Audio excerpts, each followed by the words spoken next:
English mythology pulses with the heartbeat of 1,000 stories, whispering through the misty hills and echoing across the ancient forests. It's in the wind that blows over Stonehenge, the quiet corners of old castles, and the shadowed paths of Sherwood Forest. These myths, born in times long forgotten, hold the essence of a land where history, mystery, and magic have always walked hand in hand. There's something about English myths that feels almost alive, as though the land itself remembers every tale that has ever been told. They aren't just stories, they're threads that connect people to their ancestors, the land, and something far older. You can feel the pull of these myths, like the tug of a forgotten dream you only half remember. Each one is filled with a certain timelessness, as if it's always been there, waiting for someone to listen. From the very beginning, English myths were shaped by the landscape, the rolling green fields, deep woods, and rugged coastlines. Before written records, before Roman soldiers marched across the land, there were stories. People whispered of gods who lived in the rivers, giants who roamed the hills, and spirits who watched from the trees. The land wasn't just a place, it was a living thing, and everything in it had a voice. The ancient Britons believed in the magic of nature, and every stone and stream had a story to tell. But the gods of these early myths weren't distant or unreachable. They were close, intertwined with everyday life. The Celts, who once ruled England, worshipped deities like the horned god Cernunnos, the protector of the forests, and Epona, the goddess of horses and travel. These gods walked among the people, offering blessings or bringing punishment, depending on how they were treated.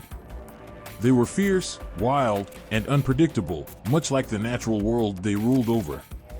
Even today, you can feel their presence in the quiet, ancient places that have stood untouched for centuries. As centuries passed, the Romans came, and with them came new gods and new myths. The stories of the Celts didn't disappear, though. Instead, they merged with Roman beliefs, creating something entirely unique. In Bath, for example, the goddess Sulis, who had long been worshipped by the Celts, became Sulis Minerva, blending the local traditions with the Roman goddess of wisdom and warfare. The myths adapted but never vanished, because they were too powerful, too deeply rooted in the land itself. Then came the Saxons, bringing their own gods and legends.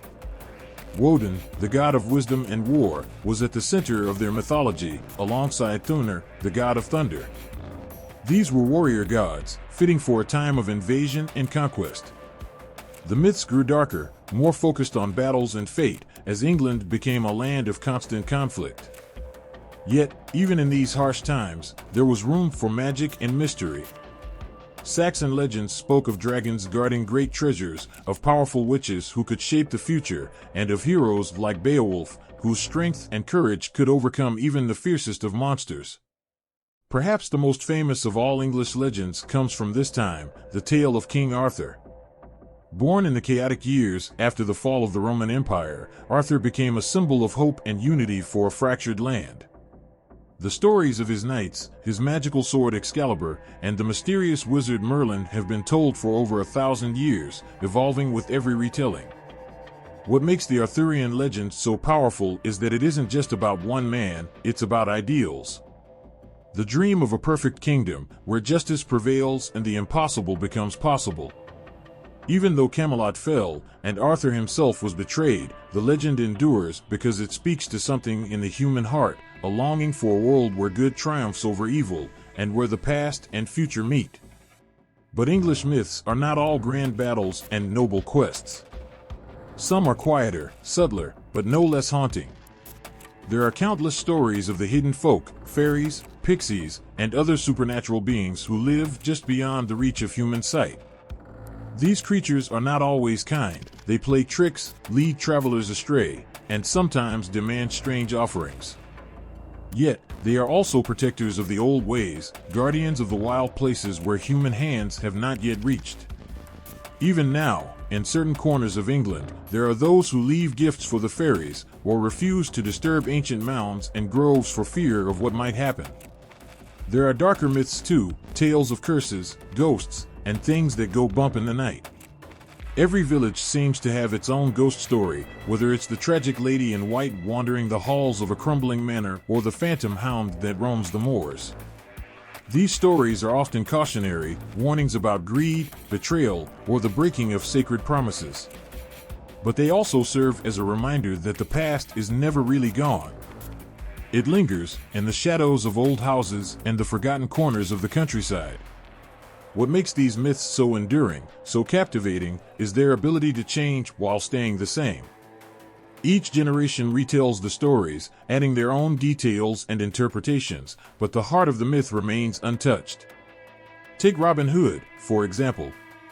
His legend has been told for over 700 years, and yet it still feels fresh.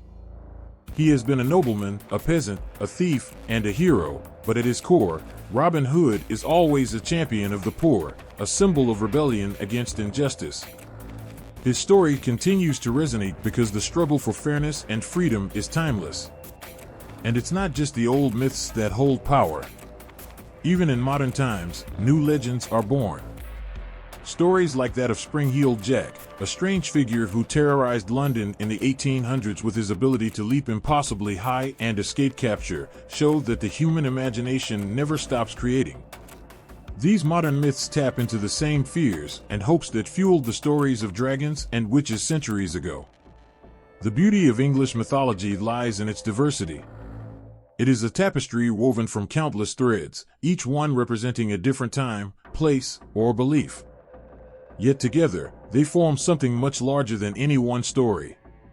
They offer a glimpse into the hearts of the people who lived before us, their fears, their dreams, and their understanding of the world around them. As long as there are those who listen, these myths will never fade. They will continue to whisper their secrets through the wind, waiting to be heard once more. Beneath the endless gray skies of England, ancient stones stand tall, weathered by time, yet silent and unyielding. There's something about them that stirs the soul, a quiet power that lingers in the air. The wind whispers through their gaps, as if sharing secrets from a world long lost. And in those moments, you can almost feel the presence of those who came before, who built these mysterious monuments with hands full of faith and minds full of wonder. Stonehenge, perhaps the most famous of all, rises from the Salisbury Plain like a ghost from another age. The stones, massive and imposing, seem to breathe with the weight of the centuries they have witnessed. People have always wondered why it was built, but the truth remains hidden, locked within the hearts of those who first shaped it. Some say it was a place of worship, where the ancient Britons came to honor their gods and celebrate the turning of the seasons. Others believe it was a portal to another world, a gateway between the living and the dead. But what we know for certain is that it was more than just a gathering of stones. It was alive with meaning, filled with magic that only those who walked this land long ago could understand. On the longest day of the year, when the summer solstice sun rises, its rays fall perfectly in line with the stones, creating a moment that is breathtaking in its precision. Standing there, as the first light of dawn touches the ancient rocks, it's impossible not to feel a connection to the past. The people who built Stonehenge, thousands of years ago, knew the rhythms of the earth in a way we can hardly grasp now. They understood the power of the sun and the moon, the changing seasons, and the cycles of life and death. They looked to the sky for guidance, trusting in forces far greater than themselves. This knowledge gave them strength, and with that strength, they shaped the stones that still stand today. But Stonehenge is not alone.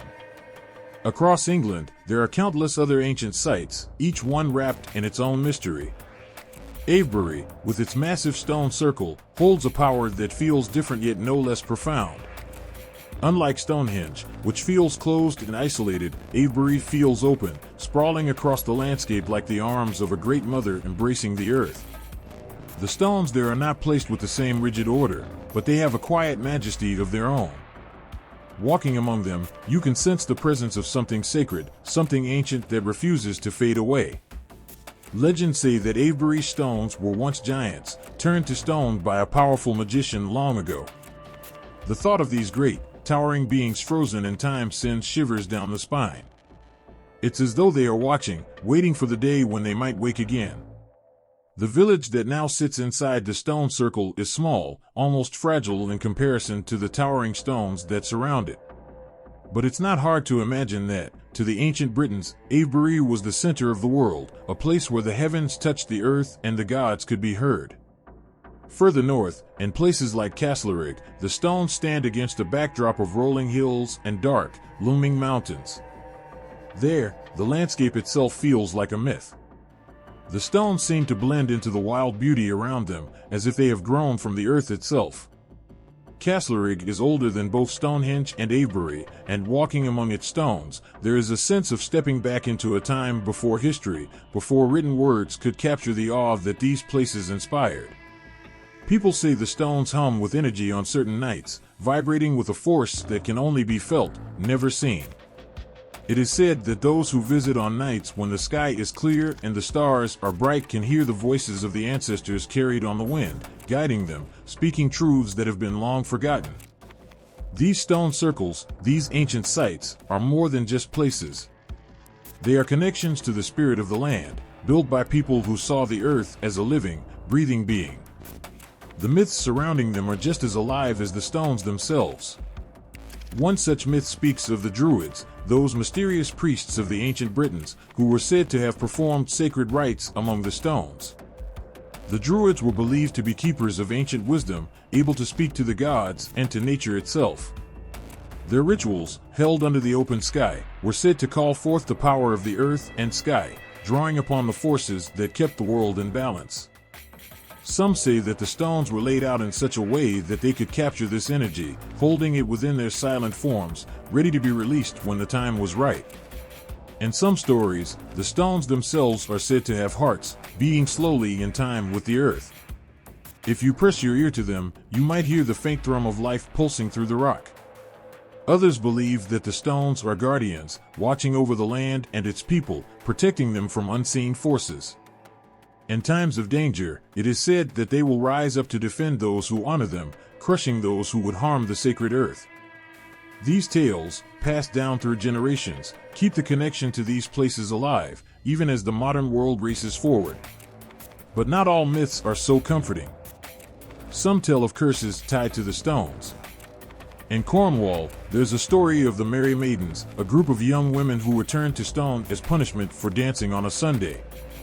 Their petrified forms still stand, caught forever in their last joyful steps, a reminder of the dangers of angering the gods.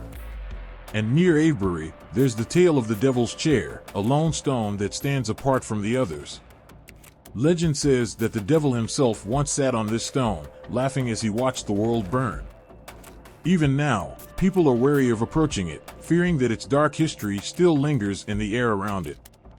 There's a sense of timelessness in these places, a feeling that the ancient Britons understood something that we've lost along the way. They saw the world as a place filled with magic and meaning, where every hill, every tree, every stone had a story to tell. And though we may never fully understand the purpose of these stone circles, we can feel the pull of their mystery, the way they connect us to the land and to the people who walked it long ago.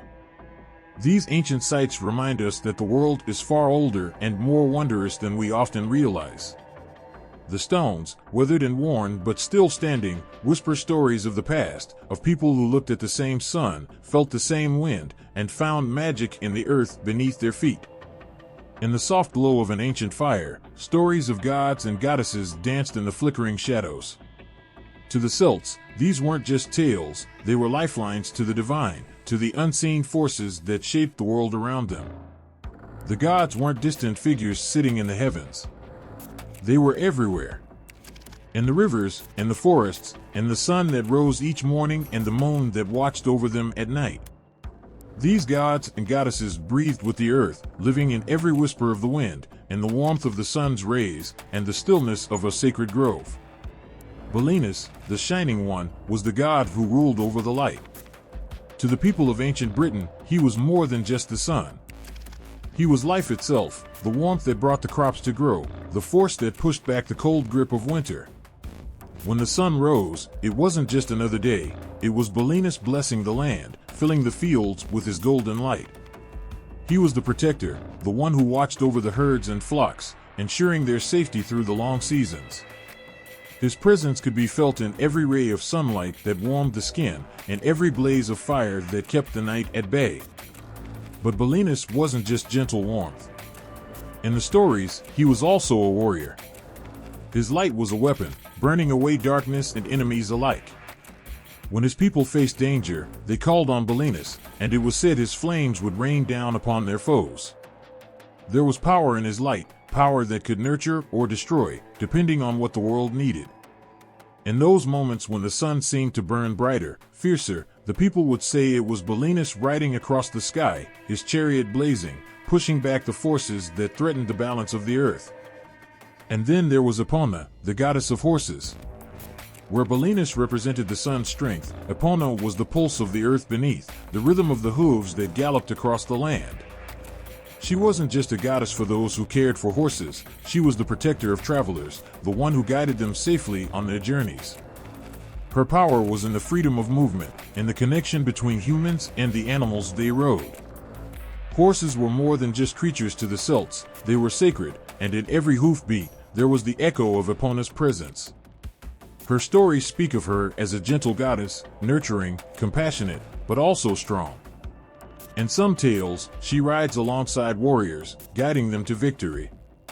In others, she appears to those in need, offering comfort and protection.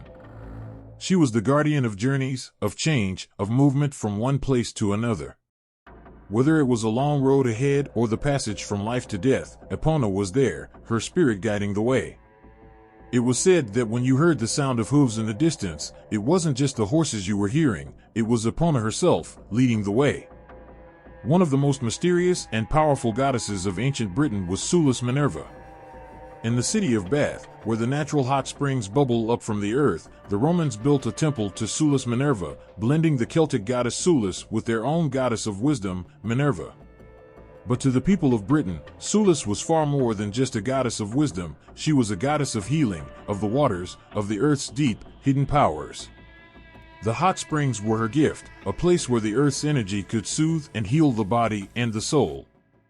People traveled from all over to bathe in Sulis' sacred waters, leaving offerings and prayers in the hope that she would grant them healing. It was said that the waters could cure anything, from physical ailments to the deepest of heartaches. But Sulis was not a goddess to be taken lightly. She could heal, yes, but she could also punish. If someone angered her or disrespected the sacred waters, it was said that Sulis would bring down her wrath upon them. In her power was the ability to give life, but also to take it away. Her dual nature, both healer and avenger, made her one of the most feared and respected deities. The people of Bath knew that Sulis Minerva's gaze was always upon them. They would toss coins, jewelry, and small tokens into the springs, hoping to gain her favor, to feel the warmth of her healing touch. But they were always careful, for her waters were not just a gift, they were a reminder of the forces beneath the earth, of the deep currents that could easily turn if not treated with the reverence they deserved. These gods and goddesses were not just characters in stories, they were a part of life itself. When the Celts looked at the world around them, they didn't see random forces of nature, they saw the hands of their gods in everything. The wind was Belinus breathing life into the earth. The horses that ran wild were Epona's children, free and powerful. The sacred springs were Sulis' gift to the world, a place where her healing waters could be felt. The ancient Britons understood something that we often forget today. They knew that the world was alive, that every part of it had meaning and purpose. Their gods were not far away, sitting on thrones in some distant heaven. They were here, with them, in the everyday moments of life. In the warmth of the sun, in the power of a horse's gallop, in the soothing flow of water over aching bones. The gods were their companions, their protectors, and sometimes, their judges. Even now, the stories of Belinus, Epona, and Sulis Minerva linger. They are not forgotten, because they are tied to the land itself. When the sun rises on a cool morning and the light spills across the fields, there is still something of Belinus in the air. When a horse runs freed across an open plain, you can feel the presence of Epona in its stride. And when you stand beside a spring, watching the water bubble up from the earth, it's hard not to think of Sulis Minerva and the ancient belief that there is something sacred in the healing power of the earth. These gods, these ancient beings, live on in the stories that are still whispered, in the land that still holds their presence.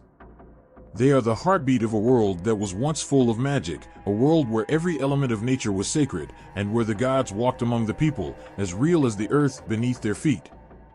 In the stillness of ancient forests, where the trees stood like silent sentinels and the air was thick with the scent of earth and moss, there was a presence that could be felt more than seen. The Druids, those mysterious figures clothed in the wisdom of the old ways, moved among the shadows, their eyes heavy with secrets. They were more than just priests, they were the guardians of the ancient world soul, keepers of knowledge passed down through the ages, protectors of a magic that was woven into the very fabric of life. When the people looked to the skies for answers, when the crops failed or the rains didn't come, it was to the Druids they turned. They were believed to speak with the gods, to understand the language of the wind and the stars, to hold the power to shape the future with their ancient rituals. Their voices were the voices of the earth itself, echoing with a wisdom that stretched far beyond human understanding. In the darkness before dawn, Druids would gather in sacred groves, places where the trees were said to hold the memories of the land. The oaks, towering and ancient, were their most revered companions. It was believed that the spirit of the earth flowed through these trees, granting the Druids insight into the mysteries of life and death.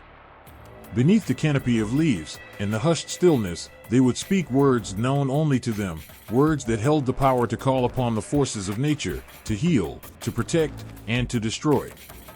There are tales of their magic, stories that speak of powers so vast they seem like something out of a dream. Some say the Druids could call down storms with a wave of their hand, or stop them just as easily. They could command the elements, wind, rain, fire, bending them to their will. But their magic was not for show. It was not meant to impress or frighten. It was rooted in a deep respect for the balance of the world. The Druids understood that to wield such power came with a responsibility to protect the land and its people. Prophecy was perhaps the greatest gift of the Druids. People believed they could see into the future, that they had the ability to interpret the signs that the universe left like breadcrumbs scattered through the natural world. A falling star, the flight of birds, even the patterns in the smoke of a sacred fire, these were the languages the Druids spoke fluently. When a great battle loomed, it was the Druids who would stand on the hills, their eyes closed, listening to the whispers of the wind, waiting for the gods to reveal what was to come. And with their prophecies came a weight that few could bear. For knowing the future was not always a blessing. The Druids could see things that others could not, events that were set in motion long before they could be stopped. They carried the burden of knowledge, of understanding the fragility of life, the fleeting nature of all things. It is said that this knowledge set them apart, made them seem distant, even otherworldly, as though they were living in both the present and the future at once. But there was also a darkness that followed the Druids, a shadow that crept into their myths. Tales of sacrifice, both animal and human, hung heavy in the air. It was believed that to keep the balance of the world, to ensure the favor of the gods, life sometimes had to be given in return. The ancient stories tell of Druids standing before great altars, their faces solemn, their hands steady as they offered up what was most precious. These sacrifices were not made lightly, they were acts of reverence, of desperation, of a belief that the world itself demanded blood in exchange for life. In times of great need, when famine or war threatened to tear apart the fragile peace, it is said that the Druids would call for the ultimate offering. The people would gather in silence, their hearts heavy with the weight of what was to come. And in the moments before the sacrifice, as the fire crackled and the smoke rose to the heavens, there was a stillness, a pause in the very breath of the earth, as though the world itself was watching. The Druids would raise their hands to the sky, calling upon the gods to hear their plea, to accept their offering and grant them mercy. The stories of these sacrifices are both haunting and mesmerizing, filled with a sense of something ancient, something primal that we can barely comprehend today. It was a time when the world felt closer, when the lines between life and death, between the natural and the supernatural, were blurred. The Druids stood at the center of it all, guiding their people through the darkness, helping them navigate the mysteries of the world that surrounded them. But it wasn't just their power over life and death that set the Druids apart. It was their connection to the natural world, a bond so deep that it seemed as if they could hear the heartbeat of the earth itself. They knew the secrets of the plants and trees, the medicinal properties of herbs that could heal or harm. They were said to be able to speak with animals, to understand their ways and learn from their instincts. In the rivers and streams, they saw the reflections of the gods, and in the stars above, they traced the stories of the universe. It's easy to see why the Druids were both feared and revered. They held the power of life and death in their hands, but they also held the key to understanding the world in a way that no one else could. They were the bridge between the human and the divine, the guardians of a knowledge that stretched back to the very beginning of time. And yet, despite all their power, the Druids were humble in their service to the earth. They understood that they were not masters of the world, but rather its caretakers. Their magic, their prophecies, their sacrifices were all done in the name of maintaining the delicate balance that kept the world turning. They were the watchers, the protectors, the ones who ensured that the old ways, the ways of nature and the gods, were never forgotten. In the end, the Druids were more than just myth. They were the embodiment of the ancient world's heartbeat, a living reminder of the power that lies in the land, in the trees, in the stars. They remind us that there was a time when magic was not just a word, but a living, breathing force that shaped the world. And in the quiet moments, when the wind rustles through the leaves or a bird takes flight into the sky, it's easy to believe that somewhere, the Druids are still watching, still guarding the ancient magic that will never truly fade away. There's something about the forest that pulls at the soul. The trees rise like ancient guardians, their branches intertwining overhead, filtering the light in golden patterns. As you walk deeper, the air grows thicker, the scent of earth and leaves surrounding you. And in that silence, in the rustle of leaves and the quiet whispers of the wind, there is a presence, timeless, ancient, and filled with power. This is the home of the Green Man and the Horned God, two spirits that have watched over England's wild places for centuries. The Green Man's face is carved into the stones of cathedrals and hidden in the corners of old churches, but his true home is in the heart of the woods. He is the face of the forest, the embodiment of nature's cycle, birth, growth, death, and rebirth. His eyes, though made of leaves, seem to follow you, wise and watchful, as if he knows the secrets of life itself. He wears a crown of vines, his skin merging with the bark of trees, his breath carried on the wind. Wherever life stirs, the Green Man is there, guiding the endless cycle of renewal. In the spring, when the first buds appear and the earth wakes from its long sleep, the Green Man stirs. His energy rises with the sap in the trees, spreading across the land. The flowers bloom, the leaves unfurl, and the world is reborn. To the people who lived close to the land, this was more than just a change of seasons, it was the return of life, the gift of the Green Man. His presence was felt in every blade of grass, and every bird's song. The forest became a sanctuary, a place where the Green Man walked, invisible but always there, reminding the world that life would always find a way. But the Green Man is not just a figure of growth. He is the keeper of balance. For everything that lives must also die, and he oversees that part of the cycle too. In the autumn, as the leaves fall and the earth turns quiet, the Green Man does not disappear. He becomes the quiet force that guides the forest into its rest, knowing that death is not the end, but a necessary part of the process. There is a peace in this, a gentle acceptance that what fades will one day return. The Green Man holds both the joy of life and the inevitability of death in his hands, weaving them together into a seamless whole. Where the Green Man is the quiet, nurturing force of nature, the Horned God is its wild, untamed spirit. With antlers rising from his head like a stag, the Horned God is the pulse of the hunt, the raw energy of survival and strength. He is not a figure of malice, but of primal power, the force that drives life to move forward, to thrive against the odds. His eyes gleam with the fire of life itself, fierce and unyielding. In the depths of the forest, when the moon is high and the world is cloaked in shadows, the Horned God roams. His presence can be felt in the heartbeat of the wild animals, and the rustle of leaves as a deer bolts through the undergrowth. He is the spirit of the hunt, not just for animals, but for life itself. To the ancient peoples, the Horned God was a protector, a guide through the dangers of the wilderness. He was the one who ensured that life continued, even in the face of hardship.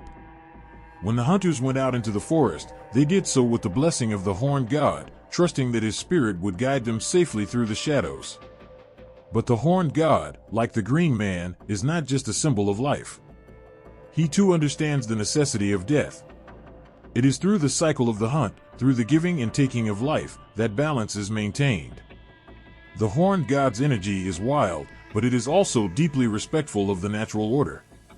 He knows that life and death are two sides of the same coin, each essential to the other. In the old stories, the horned god would die with the coming of winter, only to be reborn with the arrival of spring. His death was not an end, but a transformation, a promise that life would continue. The legends of the Green Man and the Horned God are not just about the changing seasons, they are about the very heartbeat of the world. These figures represent the forces that shape everything we see and feel, the forces that guide the natural world and remind us of our connection to it. To the people who told these stories, the forest was not just a place of trees and animals, it was a sacred space, alive with the spirits of the earth. When people entered the forest, they did so with reverence. They understood that they were stepping into a world that was older and wiser than they could ever be. The Green Man watched over them as they tended to their crops, ensuring that the earth would provide. The Horned God was with them in the hunt, teaching them the ways of the wild and the balance that must be kept. Together, these two deities represented the full spectrum of life's experiences, the gentleness of growth and the fierce struggle for survival. Even now, their stories linger in the quiet places of the world. In the rustling of leaves on a spring day, you can hear the whisper of the Green Man, coaxing life back into the land. In the stillness of a winter night, when the forest is wrapped in shadow, the presence of the Horned God can be felt, watching, waiting for the time when life will rise again. These stories have not been lost to time, they are carried in the earth itself, and the changing of the seasons, and the cycle of birth and death that continues to this day. The Green Man and the Horned God remind us that nature is not something to be controlled or feared, but something to be respected. They are the living embodiment of the world's oldest truths, that life is a gift, that death is a part of the journey, and that everything is connected. In their stories, we find not only the magic of the past, but the wisdom we need to live in harmony with the world around us. Their presence is as real today as it was centuries ago, woven into the forests, the fields, and the hearts of all who feel the pull of the wild places. In the stillness before a storm, when the air feels heavy, and the sky turns dark, there's a feeling, an ancient one, that creeps up from the ground. It's a feeling older than memory, tied to the bones of the earth itself. This was the feeling people knew well in early England, a time when dragons were more than stories. They were real, and they stirred in the imagination like the beating of distant wings. Dragons were symbols of chaos, forces beyond human control. They lived in the places people feared, the deep caves, the dark mountains, the endless seas. To speak of a dragon was to speak of nature's fury itself. A creature so vast, so untamable, that even its presence was enough to send shivers through the heart of a village. The dragon was a force that could tear apart the fabric of a peaceful life, and people knew that. They spoke in hushed tones about its power, about how a single breath from its maw could turn fields to ash. In early English lore, dragons were often creatures of destruction, their very being tied to the uncontrollable forces of the natural world. When the earth shook, when lightning split the sky, when floods or famine threatened to break the fragile hold people had over their lives, the presence of the dragon was felt. It wasn't just a creature of flesh and scales, it was the embodiment of chaos itself, the wildness of nature that could never be tamed. But dragons were more than just bringers of chaos. They were also keepers of great wealth. Stories told of dragons guarding vast hoards of gold and jewels, treasures hidden away in their lairs, buried deep within the earth. To confront a dragon was not only to face nature's fury, but to stand on the edge of unimaginable riches. It was said that the bravest heroes sought out these dragons, not just for the glory of the battle, but for the promise of the wealth they could claim if they survived. Yet, this wealth was not easily won. For every tale of a hero who struck down a dragon, there were countless stories of those who failed. The dragon's treasure was a temptation, a lure that drew people into danger, into madness. To seek out the wealth of a dragon was to walk a path lined with death. It was a test, not only of strength, but of heart. Could a person face the chaos of the world and emerge unbroken? Could they stand before the fury of nature and still reach for its riches without losing themselves? The dragon, in its vastness and power, was also a symbol of nature's raw, unpredictable force. It wasn't evil, but it was something that couldn't be controlled. The dragon's fire was like the wildfire that could both destroy and renew. Its scales were like the mountains themselves, ancient and immovable, a reminder that there are forces in the world that humans could never truly conquer. The dragon was a creature of the earth, as old as the rocks, as fierce as the ocean, and as untouchable as the stars. There is an old story, one that echoes through the ages, of a dragon that terrorized a village. The people could feel its presence long before they saw it. The animals grew restless, the crops began to fail, and a chill settled in the air, even on the warmest days. The dragon lived in a cave high above the village, and its roars could be heard at night, rumbling like thunder. The people knew what it meant. They knew that nature itself had turned against them, that the dragon was a symbol of all the forces they could not control: famine, disease, storms. And so, they lived in fear, knowing that they were at the mercy of something far greater than themselves. It was said that the dragon's hoard was vast, hidden deep within its cave. Gold coins, jewels, and ancient relics glittered in the darkness, untouched by human hands. And yet, no one dared to seek it. The wealth of the dragon was cursed, they said. To reach for it was to invite ruin. Still, there were always those who tried. Heroes and fools alike set out to face the dragon, drawn by the promise of riches and glory, but none ever returned. The dragon's chaos, its fire, consumed them all. But dragons were not just destroyers. They were also creatures of renewal. Just as a forest burned by wildfire can grow back stronger, the presence of the dragon also signified the potential for rebirth. The destruction they brought was not the end, it was part of the natural order, a force that cleared the way for something new to grow. In the ashes left behind by the dragon's fire, life could begin again. And this, perhaps, was the dragon's greatest power. It reminded people that chaos was not something to be feared, but something to be respected, for in chaos there was also creation. The dragons of early English lore were more than just monsters, they were the heartbeat of the world itself. They represented the wildness of nature, the untouchable forces that shaped life. They were reminders that no matter how much people tried to control the world around them, there would always be something greater, something untamable, waiting just beyond the edge of human understanding. And in that wildness, in that chaos, there was both destruction and the promise of rebirth. To speak of dragons in those days was to speak of the earth's oldest stories. Stories where chaos and wealth were intertwined, where nature's fury could both destroy and renew. In every storm, in every unexplained disaster, the dragon's presence was felt, a silent reminder that the world was alive, that it moved in ways humans could never fully grasp. And so, the legends of dragons lived on, passed from generation to generation. Not just as tales of terror, but as stories of awe. Stories of creatures who embodied the very forces that shaped the earth: chaos, destruction, wealth, and rebirth. Creatures who, in their fire and fury, reminded people of the raw power of nature and their place within it. Even now, when the wind howls and the earth trembles, the echoes of those ancient dragons can still be heard, whispering through the ages, reminding us of the wildness that still lives in the world. The winds of change swept across the ancient land of Britain, carrying with them the distant echoes of Roman legions marching, their armor gleaming under the cold northern sky. The arrival of the Romans wasn't just the coming of soldiers and emperors, it was the meeting of two worlds, two belief systems colliding and blending in ways that no one could have predicted. As the Romans set foot on the shores of Britain, they brought with them their gods and their legends, and in the shadows of these new stories, the old Celtic gods watched and waited. For centuries, the Celtic people had lived in close connection with their land and their gods. Their beliefs were woven into the very soil beneath their feet, into the rivers, the forests, and the rolling hills. Gods like Belinus, Sulis, and Epona were not distant figures, but lived in the world around them, in the warmth of the sun, in the flowing of the water, in the life of the animals. These gods were fierce and wild, like the land itself, and they demanded reverence and respect.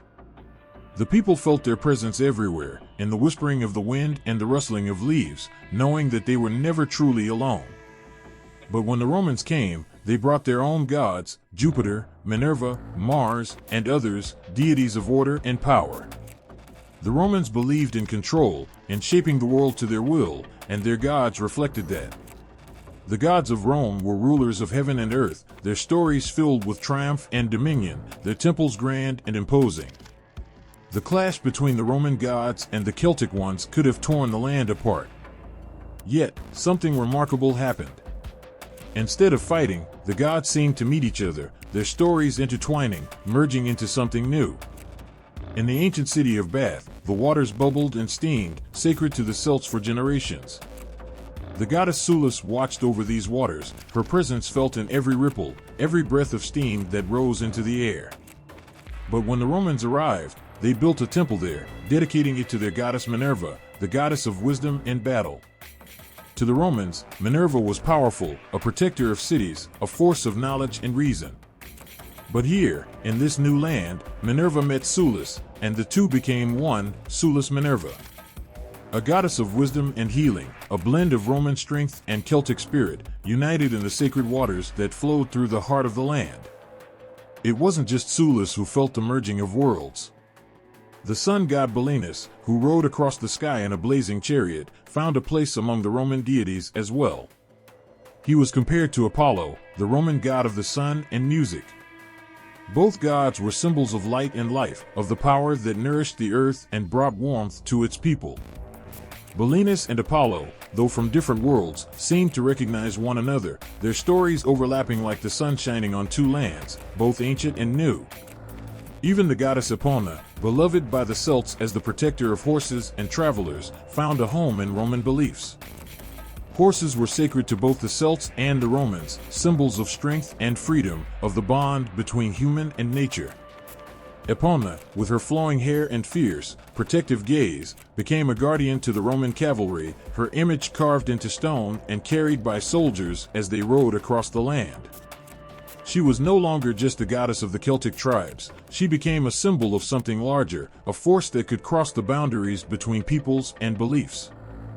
As the Roman Empire spread across Britain, more and more of these gods found common ground. The lines between Roman and Celtic blurred, and in that blending, something new was born, a shared mythology, where the gods of Rome and Britain walked side by side. The myths didn't disappear, they grew stronger, more complex, as the old and new wove together like threads in a tapestry. The Roman gods brought with them the power of an empire, but the Celtic gods held the spirit of the land itself, and neither could be ignored. There were those who feared this blending, who saw the arrival of the Roman gods as a threat to the old ways. The Druids, keepers of Celtic tradition, whispered of the danger of the gods' anger. But the gods themselves seemed to embrace this new world, accepting that change was part of life, part of the eternal cycle.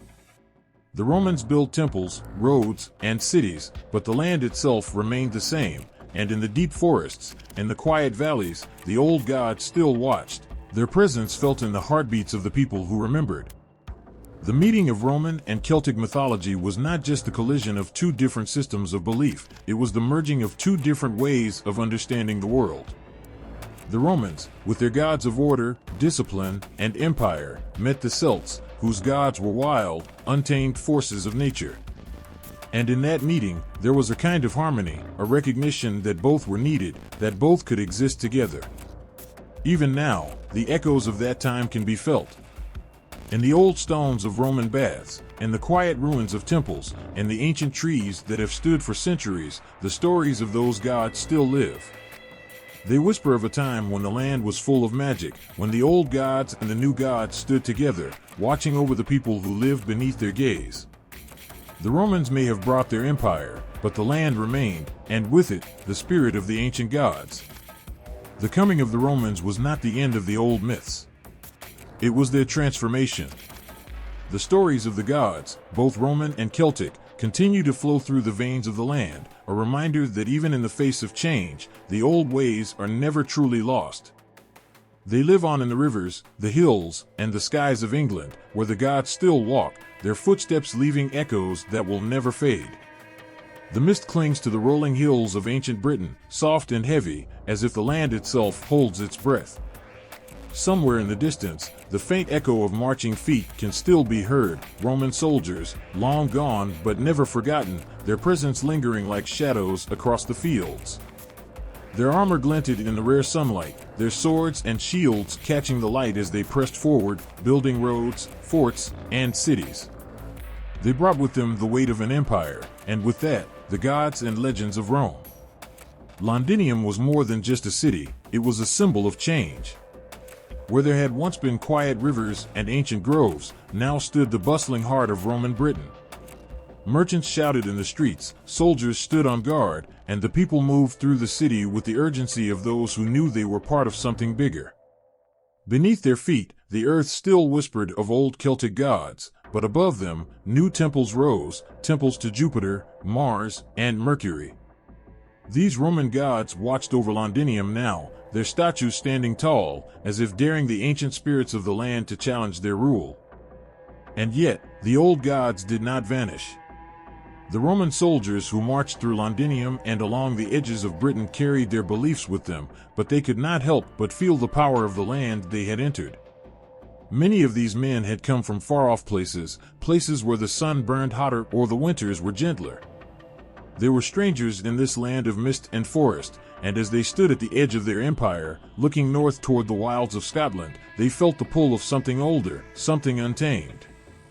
Hadrian's wall stretched across the northernmost boundary of Roman Britain, a vast and imposing line of stone that seemed to separate the known world from the unknown. For the Roman soldiers stationed there, it was a place of isolation, of standing guard against the mysteries of the north. Beyond the wall lay a land that the Romans could never fully conquer, a place where the wind howled and the hills seemed to hold secrets.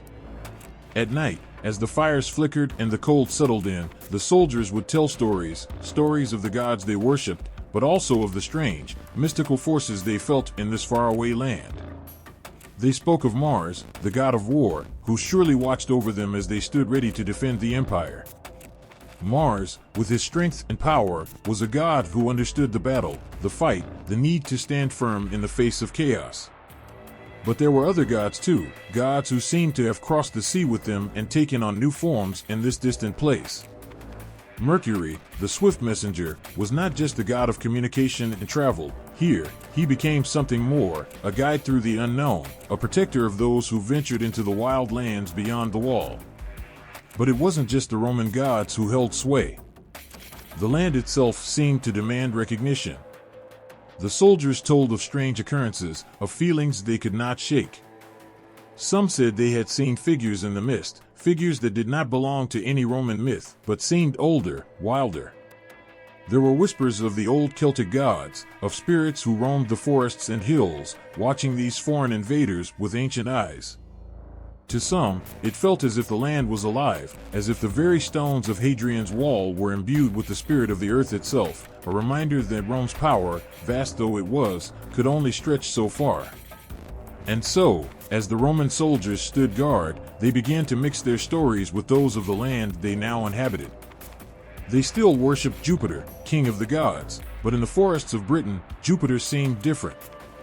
He was no longer just the ruler of the skies, he was a god who must contend with the forces of nature, with gods like Belenus and Cernunnos who had ruled these lands long before the first Roman ship had ever reached the shores. The soldiers might offer sacrifices to Mars before a battle, but in their hearts, they knew that the wild gods of Britain were watching too, waiting to see what would unfold. The fusion of Roman and British beliefs gave birth to new stories, new legends. In Londinium, some whispered of Sulis Minerva, a goddess who blended the Roman wisdom of Minerva with the healing power of the Celtic Sulis. In the north, along Hadrian's wall, the soldiers spoke of ancient spirits that roamed the night, unseen but felt. They spoke of dreams where old gods met new, where the boundaries between Rome and Britain seemed to blur, where the power of the empire could not erase the ancient magic of the land. The land around Hadrian's wall was rugged and harsh, but it was also sacred. The Roman soldiers built altars, offering prayers to their gods for protection, for strength, for survival. They carved dedications to Jupiter, to Mars, to Mercury, and yet, in their hearts, they knew that this land had its own power, its own gods who demanded respect. The Roman gods might be the rulers of the empire, but in Britain, the land itself was a force, one that could not be ignored. The soldiers who stood on Hadrian's wall felt this tension every day. They were the protectors of Rome's northern frontier, but they were also witnesses to something older, something they could not fully understand. The myths of their homeland mingled with the legends of Britain, creating a tapestry of stories that stretched across time. Some spoke of visions, of strange lights in the sky, of voices carried on the wind. Others told of fierce warriors who seemed to vanish into the mist, of battles fought not just with swords, but with the power of the gods themselves. As the years passed, the myths of Roman Britain grew richer, more complex. Londinium thrived, its streets filled with the noise and life of a Roman city, but even there, in the heart of civilization, the presence of the old gods was felt. The temples to Roman gods stood tall, but in the quiet corners, in the sacred springs and ancient groves, the Celtic spirits lingered. The people of Roman Britain learned to live with both the power of the empire and the wildness of the land. They prayed to Mars and Minerva, but they also left offerings at the old stone circles, hoping to appease the gods who had watched over Britain long before Rome had ever dreamed of conquest. In the end, the myths of Roman Britain were not just stories of gods and soldiers, they were stories of a land that could not be tamed. The Romans may have built their walls and temples, but the spirit of Britain, with its ancient gods and legends, remained, whispering through the mist, reminding those who would listen that the old ways were never truly gone. The soldiers who marched through Londinium, who stood guard on Hadrian's wall, felt this spirit, and in their stories, the gods of Rome and Britain met, creating a mythology that would endure long after the empire itself had faded into history. In the distant past, when Britain was a land of shifting beliefs and ancient gods, a new story began to rise from the whispers of legend. It was the tale of King Lucius, the first Christian king of England, a figure draped in both mystery and reverence. His name echoed through the ages, carrying with it a sense of change, hope, and the dawning of a new era.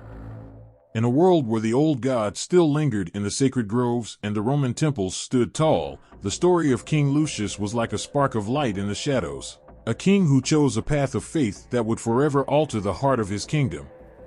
The story begins in a time of great transition, when the Roman Empire still cast its long shadow over Britain. Lucius, a king whose rule extended across this ancient land, felt the weight of the past pressing upon him. He knew the power of the old gods, the gods his people had worshipped for generations. Yet something stirred within him, a quiet longing for something more, something that could offer peace to a kingdom often torn by strife and division. The world around him was changing, and Lucius could feel the pull of a new faith, a faith that spoke of love, forgiveness, and a single God who watched over all. The legend says that Lucius heard of this new faith, Christianity, through the stories carried by Roman traders, missionaries, and perhaps even through the whispers of his own people. He learned of a man named Christ, whose teachings had spread across the far reaches of the empire, and whose followers spoke of eternal life, of a kingdom not of this earth, but of heaven. The idea struck something deep within the king's heart. The old ways, with their sacrifices and rituals, suddenly seemed distant, like a fading echo of a time long past. Lucius longed for something more, something that could unite his people in hope rather than fear. But how does a king, raised in the traditions of his ancestors, turn his heart to a new faith? The legend tells us that Lucius did not make this decision lightly. He sent word to the Bishop of Rome, seeking guidance. His request was simple yet profound. He wanted to learn more about this new religion, and how it could change not just his life, but the fate of his entire kingdom. In response, 2 missionaries, Fagin and Duvian, were sent to Britain, carrying with them the message of Christ and the promise of salvation. When the missionaries arrived, they were welcomed by King Lucius with open arms. The king, surrounded by the symbols of the old world, the stone circles, the sacred trees, the remnants of the Roman gods, listened to the words of these 2 humble men. They spoke of Christ's love, of the cross, of a sacrifice made not for power or wealth, but for the salvation of all humanity. They spoke of a kingdom that transcended this earth, and of a faith that could bring peace to even the most troubled of hearts. For Lucius, these words must have felt like the answer to a silent prayer. He had seen the chaos of the world, the constant battles for power, the fears that gripped his people. And here, in the teachings of Christ, was a new way, a path that offered peace, forgiveness, and hope. The king, moved by this message, made a decision that would forever change the course of English history. He embraced Christianity, becoming the first Christian king of Britain. The legend of King Lucius does not stop with his conversion.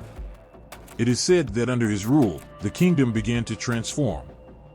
The old temples to the Roman gods were turned into churches, places where the people could gather to hear the words of Christ, to offer prayers for their families, their land, and their future. The sacred groves, once the domain of the ancient Druids, now echoed with the hymns of this new faith. Christianity spread across the kingdom like a rising tide, bringing with it a sense of unity and purpose. But the conversion of King Lucius was not just a political act. It was something far more personal, something that touched the hearts of his people. For the king, this new faith was not about power or control, it was about healing the soul of a nation. He wanted his people to know the peace that he had found, to understand that there was a love greater than any they had ever known, a love that could bridge the gaps between the old world and the new. The legend says that King Lucius ruled with kindness and wisdom, his reign marked by a deep sense of justice and compassion. He did not seek to erase the past, but to build a future where both the old and the new could coexist. The ancient gods of Britain were not forgotten, but neither did they stand in the way of this new faith that was sweeping the land. The people, too, began to embrace Christianity, drawn to its message of love and redemption. As with many legends, there are elements of the story of King Lucius that blur the line between history and myth. Some say he built churches across the land, others believe his conversion was the first step toward the establishment of a Christian England. But one thing remains clear, the story of King Lucius touched something deep within the hearts of those who heard it. His legend became a symbol of hope in a time of great change, a reminder that even in the face of uncertainty, there is always the possibility of renewal, of finding light in the darkest of times. To this day, the legend of King Lucius lingers in the ancient churches of Britain, and the quiet corners of the land where the old and new still meet. His story is not just about the conversion of a king, it is about the transformation of a nation that would go on to become one of the great centers of Christianity in the world. The echoes of Lucius's decision can still be felt, carried on the winds that sweep across the hills and valleys of England, reminding us of a time when one man's faith changed the course of history. In the end, the story of King Lucius is not just a story of kings and empires. It is a story of faith, of courage, and of the enduring power of belief.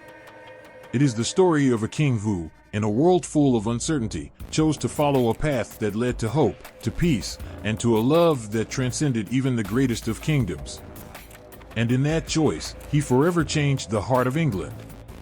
In the misty valleys and on the windswept hills of ancient Britain, a name is spoken that echoes through the ages: Arthur. His story is not just one of swords and crowns, but of hope, loyalty, and a kingdom built on dreams of a better world. Long before he became a legend, Arthur was whispered about in fireside tales, his figure half hidden in the shadows of time, a man who would one day rise to be king, a symbol of something greater than any one person. Arthur's origins are tangled in myth. No one can say for certain where the truth ends and the legend begins. Some say he was a warrior chieftain, fighting to defend his land against invaders. Others believe he was a Roman general, standing at the crossroads between the fall of one empire and the rise of something new. But what is clear is that Arthur was more than a man. He was a beacon in the darkness, a promise of a future where justice and honor would triumph over chaos and fear. The early stories of Arthur paint him as a protector, a leader who rallied his people when all seemed lost. Britain, at the time, was a land torn apart by war and uncertainty. The Romans had left, leaving behind a fractured kingdom vulnerable to Saxon invaders. It was a time of heroes, when men and women looked for someone to lead them, someone who could bring them together and inspire them to fight for their homeland. Arthur rose from the smoke and ash of battle, not as a king crowned in gold, but as a warrior with the heart of a lion. In these early tales, Arthur is not yet the king of shining Camelot, but a fierce defender of his people. His sword, Excalibur, is more than a weapon, it is a symbol of his right to rule, a blade forged in the fires of destiny. The legends say it was given to him by the Lady of the Lake, a mysterious figure from the depths of ancient myth. She saw in Arthur the strength to lead, the wisdom to guide, and the courage to stand against the forces that threatened to tear his world apart. Arthur's transformation from warrior to king is as much about the people who stood beside him as it is about his own strength. Figures like Merlin, the wise and enigmatic wizard, played a vital role in shaping Arthur's fate. Merlin was more than just a counselor, he was the voice of prophecy, guiding Arthur on the path toward greatness. With Merlin by his side, Arthur was able to unite the warring factions of Britain, bringing together knights, lords, and common folk under one banner, the banner of a united kingdom. And so, the legend of Arthur began to grow. He became more than just a man, he became an idea, a symbol of what Britain could be. His knights, too, became part of the story, the legendary Knights of the Round Table. They were not just warriors, they were the embodiment of Arthur's ideals, loyalty, bravery, and a fierce dedication to justice. In a world where power often came at the expense of honor, Arthur's court was a place where the two could exist together. The Round Table, with no head and no foot, was a reminder that in Arthur's kingdom, all men were equal in the eyes of their king. But Arthur's story is not without its shadows. Every legend has its moments of tragedy, and for Arthur, the cracks began to show as betrayal and heartbreak entered his life. The love triangle between Arthur, his queen Guinevere, and his most trusted knight, Lancelot, is one of the most poignant parts of his legend. Here, in the midst of greatness, was the painful reminder that even the noblest of men can suffer from the wounds of the heart. The bond between Arthur and Lancelot, once so strong, was shattered by love and jealousy, and with it, the unity of Arthur's court began to crumble. Yet, even in this, Arthur remained a symbol of resilience. He did not turn away from his destiny, even as his kingdom began to falter. The greatest test of Arthur's strength came not in battle, but in the face of personal loss. His illegitimate son, Mordred, rose against him, tearing apart the kingdom that Arthur had fought so hard to build. In the final battle at Camlan, Arthur faced not only the end of his reign, but the end of a dream. The stories tell of Arthur's final moments, not as a defeat, but as the beginning of something new.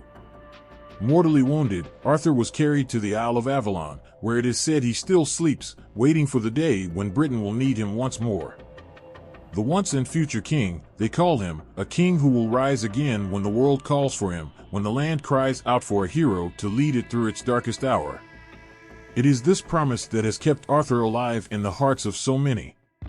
His story is not just about the past, it is about the future. Arthur represents the enduring hope that one day, a leader will come who can unite a fractured world, who can bring peace and justice to a place torn apart by conflict. He is the hero who will never truly die, the king who waits in the shadows, ready to return when his people need him most. Arthur's legend is not bound by time. It has evolved over centuries, from the early tales of a battle-hardened warrior to the romanticized vision of a king ruling over the golden halls of Camelot. But at its core, the story remains the same. It is the story of a man who believed in something greater than himself, who fought not for glory, but for the good of his people. It is the story of a leader who, even in the face of betrayal and loss, remained true to his ideals. As long as there are people who believe in the power of honor, courage, and justice, Arthur's legend will live on. His story, woven into the very fabric of Britain's history, speaks to something universal, the desire for a leader who can inspire, who can guide, who can bring hope to a world that so often seems lost. And so, Arthur remains, waiting in Avalon, the once and future king, ready to rise when the time comes once again. In the heart of every great legend, there is an object so powerful that it becomes more than just a thing. It becomes a symbol, a force, something that breathes life into the stories that surround it. For King Arthur, that object was Excalibur. The sword of kings, the blade that could not be matched by any other, Excalibur was not just a weapon, it was the very heart of Arthur's destiny, a symbol of his divine right to rule and the hope of a kingdom that longed for peace. The myths say that Excalibur was no ordinary sword. Its blade gleamed with an almost otherworldly light, as if it had been forged not by human hands, but by something far greater. Some believed it was made in Avalon, the mystical isle where magic still held sway, while others whispered that it had been forged in the stars, destined from the beginning to belong to a king who would one day rise to unite a broken land. Excalibur was not simply given to Arthur, he had to prove himself worthy of it. It is said that Excalibur first revealed itself to Arthur when he was a young boy, not yet aware of the weight that his future held. The sword lay hidden, embedded in a stone, and upon that stone was a challenge that only the true king could meet. Many tried to pull the sword from its resting place. Warriors, lords, and noblemen, all strong and determined, each failed in their attempts, leaving the sword undisturbed, as though it were waiting for someone special. And then came Arthur. A boy, unnoticed by the powerful men around him, approached the stone. His hands, smaller and less scarred than those of the warriors who had tried before him, wrapped around the hilt of the sword.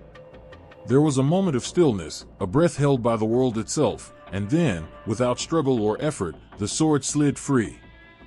In that instant, Arthur's fate was sealed. He was not just a boy, he was the king who had been promised, the one who would lead his people with strength and wisdom. Excalibur was more than just a blade in Arthur's hands. It was a symbol of his divine kingship, a sign that his right to rule had been given not by men, but by something far greater. With Excalibur at his side, Arthur was not just a leader, he was a protector, a figure of hope for his people in a time of great darkness. The sword seemed to possess a power beyond the physical, something that resonated deep within the hearts of those who followed Arthur. It was as though Excalibur had a spirit of its own, one that matched Arthur's unbreakable resolve. The legends tell of the sword's extraordinary powers, how it was said to be invincible in battle. When Arthur wielded Excalibur, no enemy could stand against him, no force could break his will. The sword's mere presence on the battlefield inspired courage in those who fought beside him and struck fear into the hearts of those who opposed him. It was said that Excalibur could cut through anything, that its edge never dulled, no matter how fierce the battle. The sword seemed to glow with a light that reflected Arthur's own strength, casting a shining path forward through even the darkest of times. But Excalibur was more than just a weapon for war. It was also a reminder of the heavy burden of leadership. As much as the sword symbolized Arthur's right to rule, it also represented the weight of responsibility he carried. Arthur knew that Excalibur had chosen him, just as much as he had chosen it, and that their bond was more than one of power, it was one of duty. The sword was not just a tool for conquest, it was a reminder that true kingship was about protecting the weak, upholding justice, and ensuring that the kingdom flourished under his care. The story of Excalibur is also entwined with magic. The Lady of the Lake, a mystical figure from the depths of ancient Britain's myths, is said to have played a role in Arthur receiving the sword. Some tales say that after Arthur had pulled the sword from the stone, it was the lady who bestowed Excalibur upon him as a gift, knowing that he would need its strength to fulfill his destiny. She emerged from the waters of a still lake, her arm rising from the depths to offer the sword to the one she had chosen. And her gesture was something more than just the giving of a weapon, it was an act of trust, of faith in Arthur's ability to lead. The Lady of the Lake's appearance seemed to cement the idea that Excalibur was not just a blade, it was magic, a force that connected Arthur to the mystical past of his land, to the old gods and ancient spirits that still watched over Britain. In Arthur's hands, Excalibur was both a link to the old world and a promise of a new future. And yet, Excalibur's story does not end in triumph. As with all great legends, there is tragedy woven into its tale. In Arthur's final battle, as he faced his own son, Mordred, on the battlefield, Excalibur was once again in his hand. But this time, even the sword's great power could not save him from the betrayal and sorrow that had come to define his final days. Mortally wounded, Arthur knew that his time as king was drawing to a close. The legends say that, as Arthur lay dying, he gave one final command concerning Excalibur. He asked one of his loyal knights to take the sword and return it to the Lady of the Lake. The knight, reluctant to let go of such a powerful symbol of his king, initially hesitated, but Arthur insisted. And so, the sword was taken back to the waters from which it had come. As the knight threw Excalibur into the lake, the lady's hand rose once more, catching the sword and drawing it back into the depths, where it disappeared as though it had never existed. Excalibur was gone, but its legacy remained. The sword had been more than a tool for battle. It had been the symbol of Arthur's kingship, a beacon of hope for a kingdom struggling to find its way. And though it was returned to the waters, the memory of Excalibur lived on, just as Arthur's own legend endured. The sword had marked Arthur as a king unlike any other, a king chosen by fate, by magic, by the very soul of the land itself. Even now, the name Excalibur stirs something deep within those who hear it. It speaks of destiny, of greatness, of the bond between a king and his people. It reminds us that true power is not found in strength alone, but in the spirit of those who wield it. And though the sword may be lost to the waters, its story lives on, a shining thread in the tapestry of Britain's ancient myths. In the mists of time, where history blurs into myth, there stands a figure both feared and revered, a man whose name has echoed through the ages, Merlin. His story is one that whispers of ancient magic, of prophecies that shaped the fate of kings, and of a mysterious power that seemed to touch both heaven and earth. To speak of Merlin is to speak of magic itself, for in him, the forces of the natural and the supernatural flowed together like a river, untamed and unbroken. Merlin was no ordinary man. His birth alone was surrounded by mystery. Some say he was born of a mortal woman and a demon, a child of both worlds, destined to walk the line between light and shadow. Others speak of him as a druid, one who carried the ancient wisdom of the old gods within him. But whatever his origins, there was no doubt that Merlin was special. His presence commanded awe, his voice carried the weight of something far greater than any human could understand. From a young age, Merlin's powers were apparent. He was said to have the ability to see beyond the present, to peer into the future as if it were an open book. His visions were not merely glimpses of what might be, but clear prophecies of what would come to pass. It was this gift that first brought him into the lives of kings. For Merlin could see not only the paths of men, but the threads of fate that bound kingdoms together. He saw the rise of great leaders and the fall of empires, and his words could make even the most powerful rulers pause in their ambition. But Merlin's powers were not limited to sight alone. He commanded the elements themselves, earth, air, fire, and water bent to his will. In his presence, the natural world seemed to listen. Trees whispered ancient secrets, animals behaved as though they understood his thoughts, and the very air crackled with the energy of his magic. It was said that Merlin could change shape, slipping from one form to another, as fluid as the wind itself. One moment he might appear as an old man, bent with age, and in the next, as a young and vibrant figure, full of life and vigor. His wisdom, however, was perhaps his greatest power. Merlin was more than a sorcerer, he was a guide, a teacher to those who would shape the future of Britain. It was Merlin who saw in the young Arthur the promise of a king who could unite a fractured land. Long before Arthur pulled the sword from the stone, Merlin had already set in motion the events that would lead to his reign. He raised Arthur, teaching him not only the ways of kingship but also the delicate balance between power and compassion.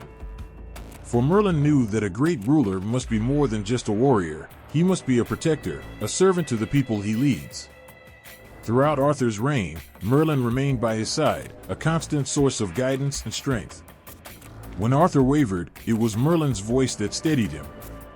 When enemies threatened, it was Merlin's magic that shielded him. The bond between the wizard and the king was unbreakable, built on a foundation of trust and shared destiny. Yet, Merlin was not just Arthur's advisor, he was a force that shaped the very world in which they lived. But Merlin's story is not one of triumph alone. As powerful as he was, there was always a shadow that followed him. For all his foresight, Merlin was still bound by the same forces that govern all men: love, fear, and the passage of time. It was love, in the end, that brought about his downfall. The legends tell of a woman named Nimue, the Lady of the Lake, who captured Merlin's heart. She was beautiful, mysterious, and enchanting, and Merlin, despite all his wisdom, fell under her spell. Some say that Nimue, fearing Merlin's power, tricked him into teaching her his secrets. Others believe that Merlin willingly shared his knowledge, blinded by his love for her. Whatever the truth, it was Nimue who ultimately sealed Merlin's fate. Using the magic he had taught her, she imprisoned him within a tree, or a cave, depending on the tale, where he remains to this day, waiting, perhaps, for the moment when he will once again walk the earth. Yet even in his absence, Merlin's presence is felt. His prophecies still linger in the minds of those who remember them, and his magic is woven into the very fabric of Britain's myths. The stories of Merlin are not just stories of a powerful wizard, they are stories of the power of belief, of the idea that there is something greater than ourselves that guides our lives, something that we cannot always see or understand. Merlin's legacy lives on in the myths that surround him.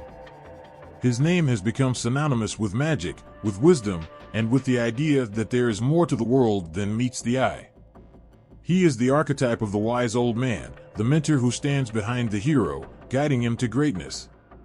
And yet, he is also a reminder that even the greatest among us are vulnerable to the same emotions that shape all human lives. There is something profoundly moving about Merlin's story.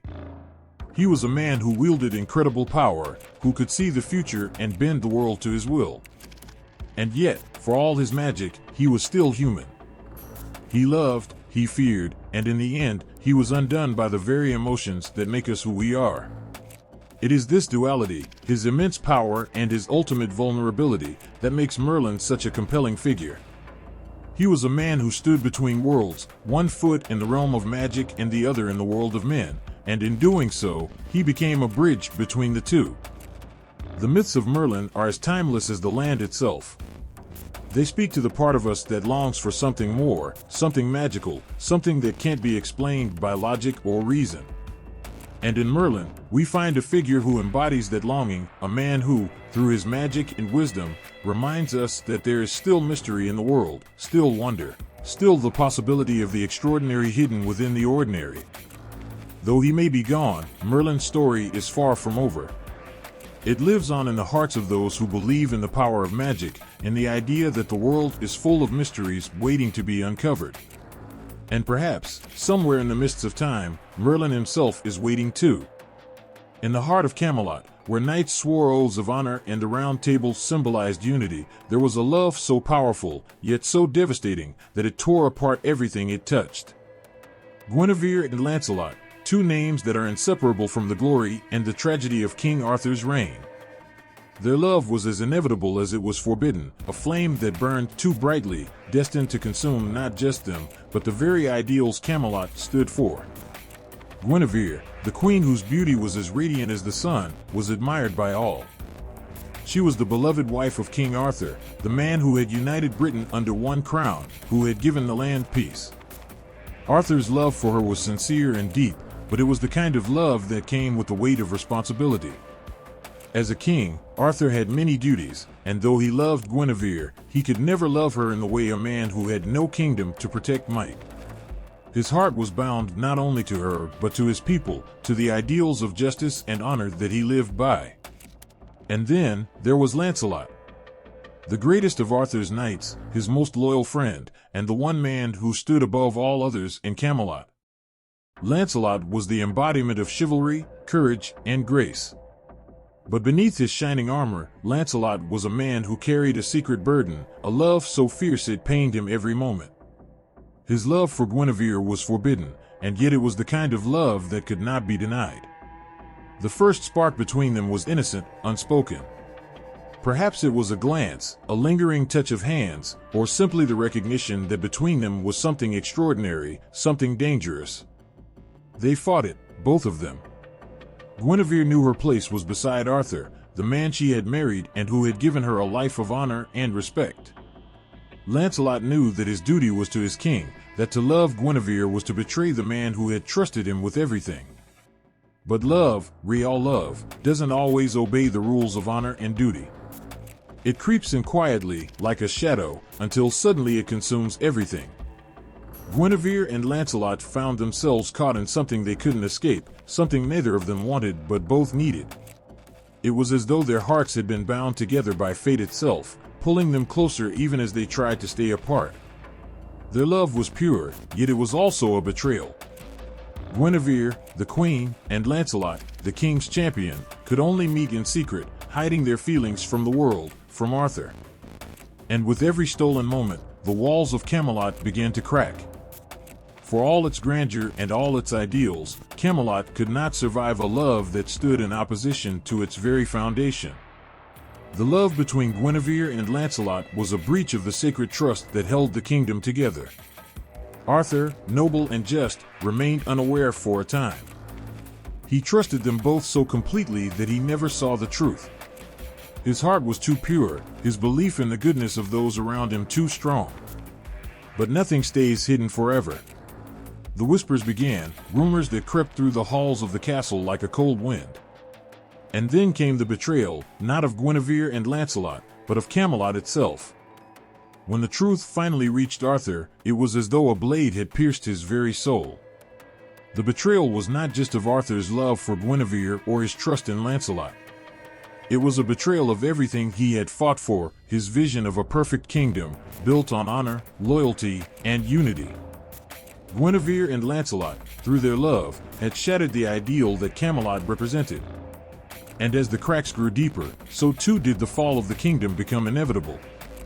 Guinevere was condemned. Accused of treason, she faced the harshest of punishments, death by burning. Lancelot, unable to bear the thought of her suffering, did the only thing he could do: he fought. He fought for her freedom, for her life, even though it meant turning against the very knights he had sworn to stand beside. It was a battle fought with love as much as with swords, a desperate attempt to save something that had already been lost. But in the end, even Lancelot's strength could not undo the damage. Camelot, the shining beacon of hope and justice, crumbled under the weight of their love. Arthur, heartbroken and betrayed, could not hold it together. The Round Table, once the symbol of unity, was broken. Knights turned against each other, and the dream of Camelot was shattered. Guinevere, in her grief and guilt, chose to leave behind the world that had once been hers.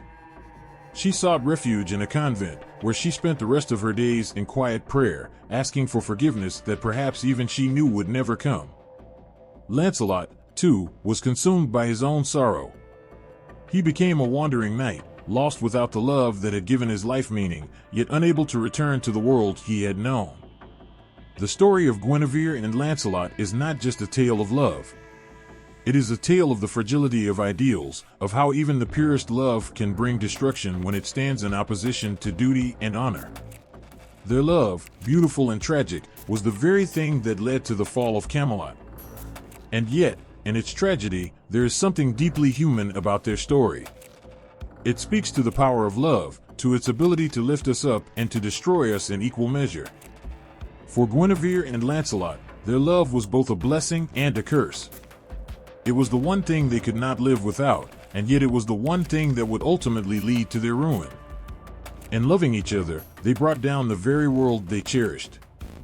And in doing so, they became a symbol of the eternal struggle between the heart and the mind, between love and duty. Their story lingers, not because it was perfect, but because it was real. It reminds us that love, in all its beauty, is also fraught with danger, with choices that can never be undone. It reminds us that even in the brightest of places, shadows can fall. And in the ruins of Camelot, among the memories of knights and kings, the love of Guinevere and Lancelot lives on, not as a tale of triumph, but as a testament to the power of the heart, and the cost it sometimes demands. In the heart of Arthur's Camelot, where valor was the measure of a knight and honor was the very air they breathed, there was one quest that stood above all others, a quest so sacred, so mysterious, that it haunted the dreams of every man who dared to serve the Round Table. It was not for glory or for riches, but for something far greater, something that touched the divine.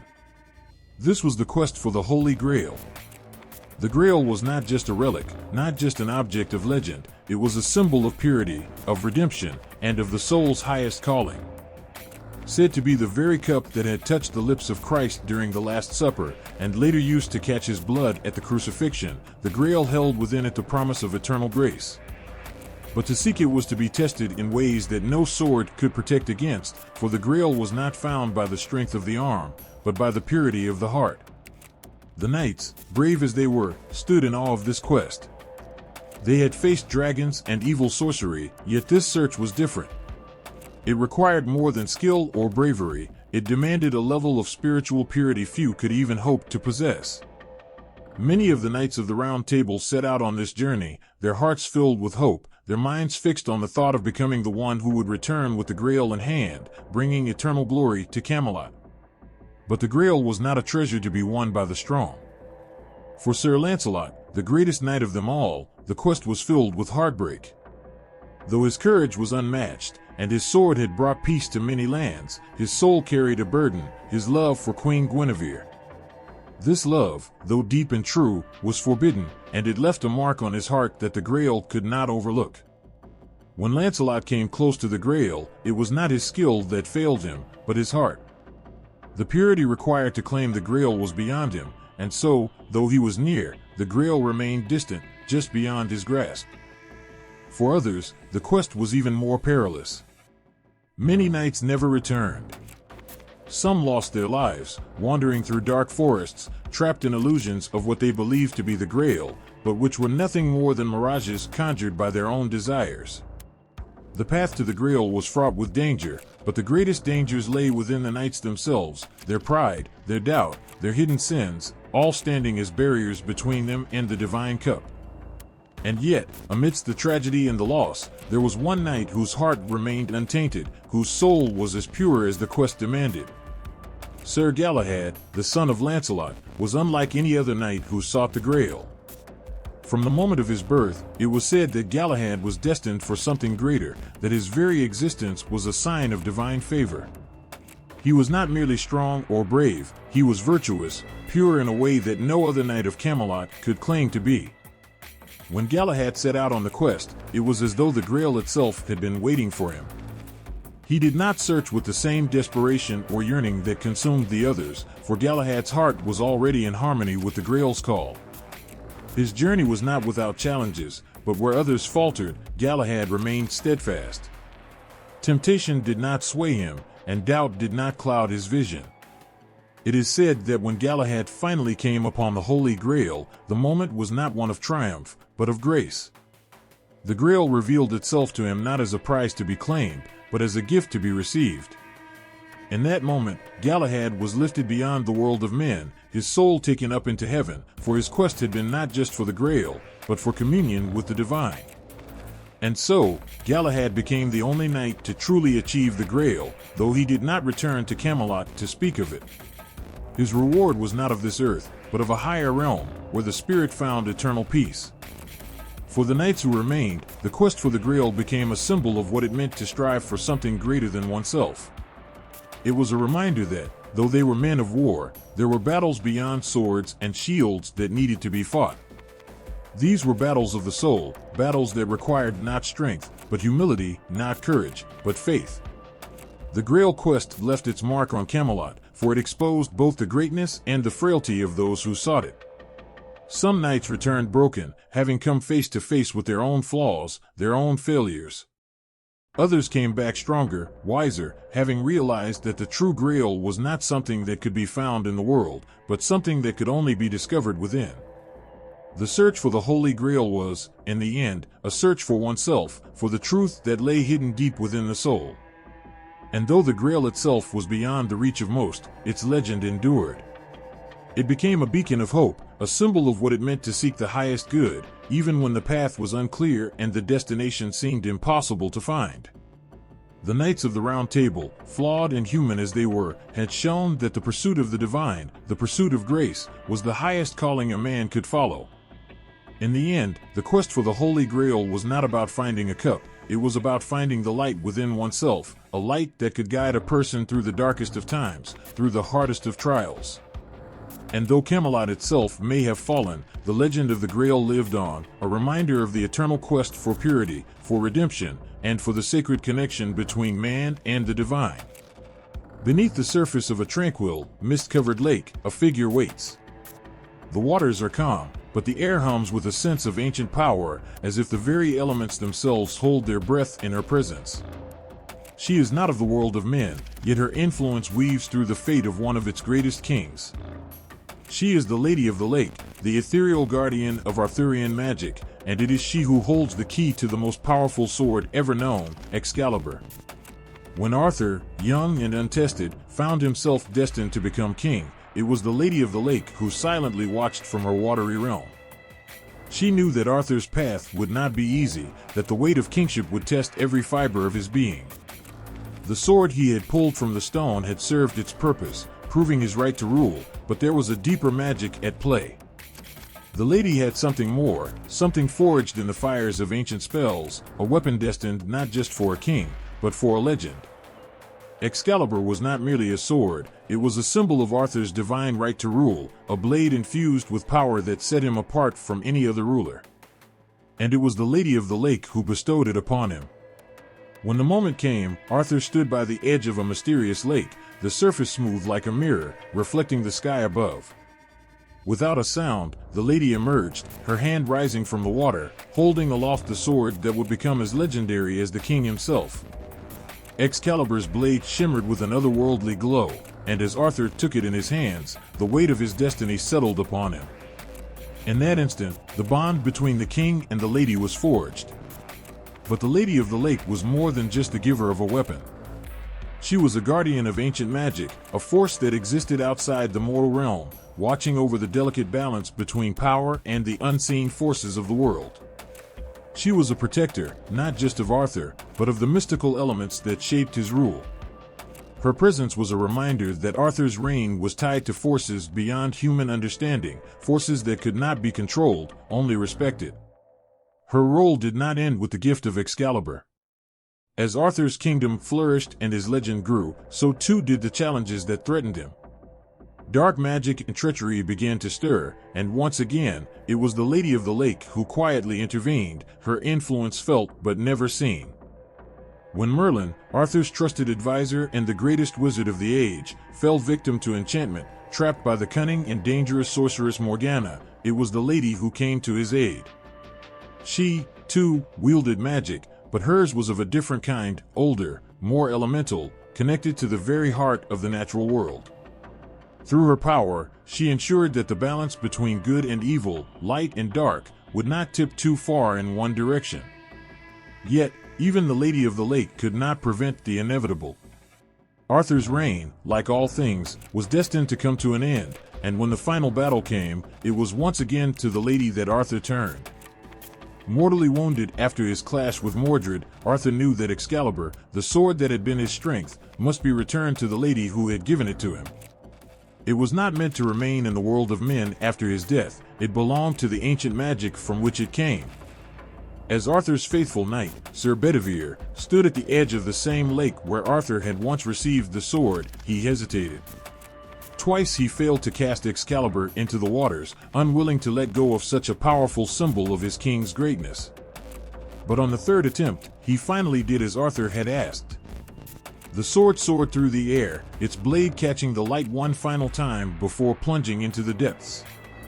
And as it touched the water, the lady's hand rose once more, catching the sword and pulling it beneath the surface, reclaiming what was hers. The lake rippled briefly, and then all was still again, as if nothing had ever disturbed the water's calm. The Lady of the Lake's connection to Arthur did not end with the return of Excalibur. In some versions of the tale, it is she who takes Arthur to Avalon, the mystical island where he is said to rest until the day he is needed again. Her role as his guardian extended beyond life, watching over him in the place where legends go to sleep, waiting for the moment when they will wake again. The Lady of the Lake represents something beyond human comprehension, a force that governs the delicate interplay of destiny, magic, and kingship. She is neither wholly benevolent nor malevolent, but rather a keeper of balance, ensuring that the ancient powers of the world are not misused. Her gift of Excalibur was not just a weapon of war, but a symbol of the responsibility that came with power, a reminder that the greatest kings are not those who seek power, but those who understand its weight. The lady remains an enigmatic figure in Arthurian legend, her motives and origins shrouded in mystery. Some say she was a spirit of the water, an embodiment of nature itself. Others believe she was a powerful sorceress, one whose magic surpassed even that of Merlin. But whoever she was, her presence in the tale of Arthur is undeniable. She is the guardian of the magic that shaped his reign, the protector of the ancient forces that swirled around his kingdom. Even after centuries have passed, the image of the Lady of the Lake, rising from the still waters with Excalibur in hand, lingers in the imagination. She is a reminder that behind every great king, every legendary hero, there are forces at work that cannot be seen or fully understood.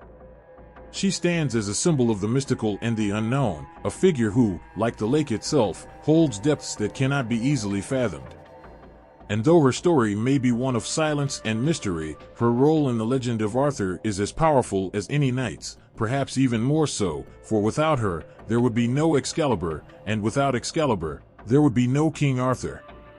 In the heart of Camelot, a great hall shimmered with the light of hope and justice. At the center stood the Round Table, a symbol of equality and honor, where the bravest men in the kingdom sat shoulder to shoulder, bound not by rank but by their shared oath. These were the Knights of the Round Table, champions of justice, protectors of the weak, and symbols of a better world. But beyond the armor and the sword, each knight carried his own story, one filled with struggles, triumphs, and the weight of living up to an ideal that seemed larger than life itself. Sir Gawain, the noble and loyal nephew of King Arthur, was one of the brightest stars among them. His bravery was matched only by his sense of duty. He was the kind of knight who would ride into battle not just because it was required, but because it was right. But for all his courage, Gawain was deeply human. The tale of his encounter with the mysterious Green Knight reveals the complexities of his character. When challenged by the towering figure of the Green Knight, Gawain accepted the perilous game, showing no fear in the face of death. But as the year passed and the day of reckoning drew near, Gawain's heart was not without doubt. He faced the Green Knight once again, this time knowing the blow could be fatal. But it wasn't just his life at stake, it was his honor. When the Green Knight raised his axe, Gawain flinched. It was a small movement, a mere reflex, but it showed a vulnerability that no armor could hide. Gawain's story is not just one of strength, but of the battle within, the desire to live up to the ideals of chivalry, even when fear creeps in. And yet, when the Green Knight revealed the test had been a lesson in honesty and humility, Gawain's shame was profound. He had shown fear and weakness, but in doing so, he had proven something deeper, that true courage is not the absence of fear, but the strength to face it. Sir Galahad, in contrast, was almost otherworldly in his purity and devotion. He was the knight destined to find the Holy Grail, the sacred relic that had eluded even the greatest of men. Galahad's heart was pure, untouched by the flaws that marked so many others. But his purity was a burden as much as it was a gift. It set him apart from the rest, placing him on a path that few could follow. When Galahad embarked on the quest for the Grail, it was with a sense of destiny that weighed heavily upon him. The road was fraught with trials, not of the body but of the soul, and Galahad passed them all with unwavering faith. In his final moments, when he gazed upon the Grail and was lifted into heaven, Galahad became more than a knight, he became a symbol of the divine. His story speaks of the ultimate sacrifice, the surrender of earthly ties for a greater calling. Yet there is a sadness in Galahad's tale. He was too perfect for the world he lived in, and while he achieved the greatest of quests, he also left behind the world of men, leaving his fellow knights to grapple with the weight of his absence. Then there was Sir Lancelot, perhaps the most complex and tragic of all. Lancelot, the mightiest of Arthur's knights, was unmatched in battle, his courage as fierce as his loyalty to his king. But Lancelot's heart was divided. His love for Guinevere, Arthur's queen, tore at his soul, and the burden of this forbidden passion became his greatest struggle. Lancelot's love for Guinevere was as powerful as it was doomed, and no amount of glory on the battlefield could erase the guilt that followed him. Lancelot's downfall came not from an enemy's sword, but from his own heart. When his love for Guinevere was exposed, the unity of the Round Table began to crack. The betrayal cut deeper than any wound, and it was a betrayal not just of Arthur, but of everything the knight stood for. Lancelot fled, seeking redemption in far-off lands, but the weight of his actions followed him. His story is one of love and honor in conflict, of a man who gave everything but still found himself broken by the very thing he loved most. The knights, despite their flaws, were bound by a code that elevated them. They swore to protect the weak, to uphold justice, and to seek out righteousness even when the path was unclear. The Round Table was not just a meeting place, it was a symbol of what could be, a world where power served the people, not the other way around. Every knight who sat at that table carried the weight of that ideal on his shoulders, knowing that the world outside Camelot's walls was far from perfect. Yet, their stories were not just about the battles they fought or the quests they undertook. They were about the internal struggles, the moments of doubt, the flashes of fear, the quiet sacrifices that no one saw. For every victory on the battlefield, there was a moment of personal reckoning, where a knight had to confront his own soul and decide whether he could live up to the ideals he had sworn to uphold. The legend of the Knights of the Round Table is not just a tale of heroism, but of the human heart. It is about the tension between what we aspire to be and what we are. It is about the moments when even the greatest among us stumble, and the grace that comes in standing back up. In their stories, we see ourselves, the parts of us that want to be brave, to be honorable, to be good. But we also see the parts of us that falter, that struggle, that sometimes fail. The knights, with all their strength and courage, were not perfect. But it is in their imperfections that we find their humanity. They fought for justice not because they were without flaws, but because they believed in something greater than themselves. And though Camelot would eventually fall, and the Round Table would break, the ideals they fought for, the belief in a better world, a just world, lived on. Their legacy endures not because they were invincible, but because they were willing to fight for something beyond their own lives. They remind us that the quest for justice, for honor, for goodness, is never over. It is a battle fought every day, in the heart of every person who dares to believe that the world can be made better, not through power, but through kindness, courage, and the strength to stand up for what is right, even when the odds seem impossible. In the heart of every great kingdom lies a shadow, a darkness that creeps in quietly, unseen until it strikes. For Camelot, that shadow was Mordred. Born of betrayal, whispered about in secret corners, his name carries the weight of sorrow and destruction. Arthur's nephew, or perhaps his own son, Mordred's very existence was a wound to the fabric of the kingdom. He grew up under the weight of a prophecy, a promise that one day, he would bring ruin to the king who had built a world of justice and hope. Mordred was not just a villain in the eyes of many, but a figure shaped by pain and rejection. The myths tell of a boy raised away from the splendor of Arthur's court, possibly in the wild and forgotten corners of the land, growing up with the knowledge that he was never truly wanted. What could that do to someone's heart? To live in the shadow of the greatest king, knowing that your name will forever be tied to the destruction of everything he holds dear. The betrayal that came wasn't an impulsive act. It was slow, festering over years.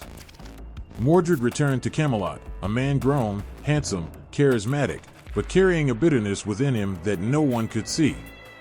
He was a knight of Arthur's court, yet the blood of treachery ran in his veins. He fought alongside the other knights, perhaps even smiled at his uncle, but behind that smile lay the seeds of rebellion. The Battle of Camlan was the final reckoning, but the road that led to it was paved with whispers and schemes.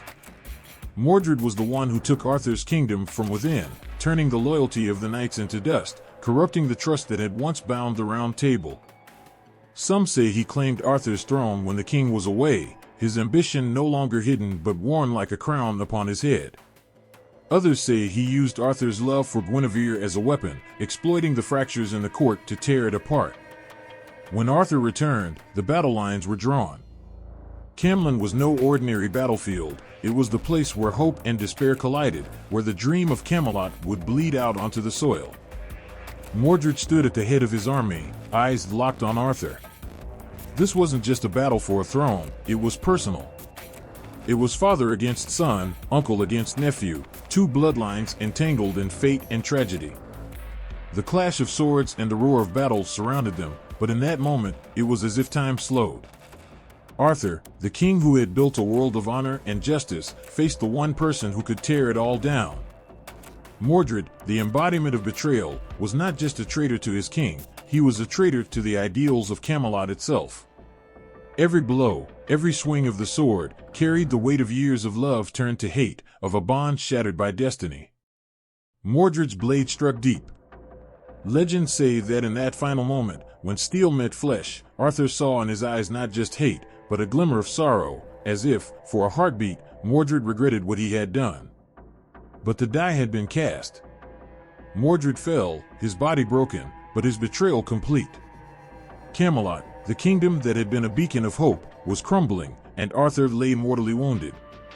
The myths say Arthur's last words were a lament for what might have been.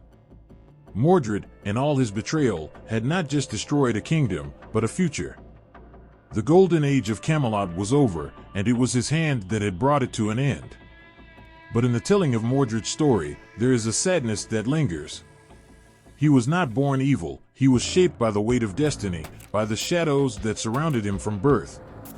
In some versions, he is a victim as much as a villain, driven by forces beyond his control.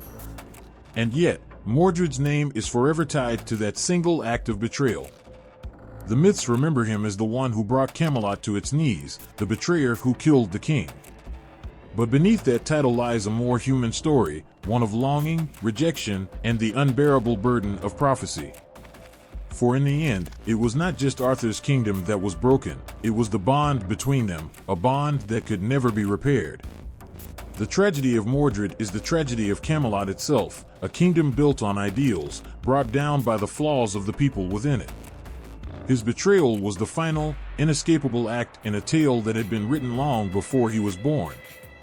And as Arthur's body was carried away to Avalon, the echoes of that betrayal lingered in the air, a reminder that even the greatest of kingdoms can fall when the ties that bind it are severed. Mordred's story is not just a tale of treachery, but of the fragile nature of human relationships, of how love can turn to hate, how loyalty can be shattered by the weight of expectation. It is a story that asks difficult questions about fate, about family, and about the choices we make when we are pushed to the brink. And in the end, perhaps that is why the myth of Mordred endures. It is not just a story of good and evil, of hero and villain. It is the story of a man caught in the tides of destiny, a man who, in trying to escape the shadows of his past, became the very thing he sought to destroy. It is a story of betrayal, yes, but also of the human heart, broken, flawed, and struggling to find its place in a world that seems destined for tragedy. In the dark, misty lands of ancient England, where shadows whispered tales of heroism and dread, the name Beowulf shone like a beacon of hope. He was more than just a warrior, he was a hero whose story echoes through time, resonating in the hearts of those who crave courage in the face of fear. Beowulf was born to be great, a noble man from the Geatish kingdom, destined to confront darkness itself. His heart was bold, filled with a fierce desire to protect and serve, to be the shield for those who could not defend themselves. The people of Hrothgar, the Danish king, lived in constant fear. Night after night, they gathered in their great hall, hear it, only to be terrorized by Grendel, a monstrous creature born of darkness and despair. This beast would sweep through their celebrations, dragging brave warriors into the night, leaving behind nothing but sorrow and echoes of screams. Hope was dwindling, and despair settled heavily over the land like a thick fog. It was then that the news of Beowulf's strength reached them. He was known far and wide for his unmatched courage and incredible feats. He was a man who did not shy away from challenges, instead, he faced them head-on. With the heart of a lion and the spirit of a dragon, Beowulf set sail across the sea, his men at his side, their eyes sparkling with hope. They landed on the shores of Denmark, greeted by the wary eyes of Hrothgar's warriors. The king, a weary soul who had watched his kingdom crumble under the weight of fear, welcomed the Geatish hero. Beowulf's confidence was palpable. He spoke of his desire to face Grendel without weapons, for he wanted the monster to know the strength of a true warrior. The king's heart swelled with a mix of hope and disbelief. Could this man truly end their suffering? As night fell, the air turned thick with anticipation. In the hall, laughter faded, replaced by tension. Beowulf lay down, ready for the fight of his life. The darkness wrapped around him like a shroud, and the air held a deep silence, as if the world itself was holding its breath. Then came the sounds, the terrifying footfalls of Grendel, each one shaking the very ground, a grim reminder of the evil that lurked beyond the walls. When the beast burst in to hear it, the chaos erupted. Grendel was a horrific sight, a creature of nightmares with claws that could shred steel. But Beowulf stood firm, the epitome of courage.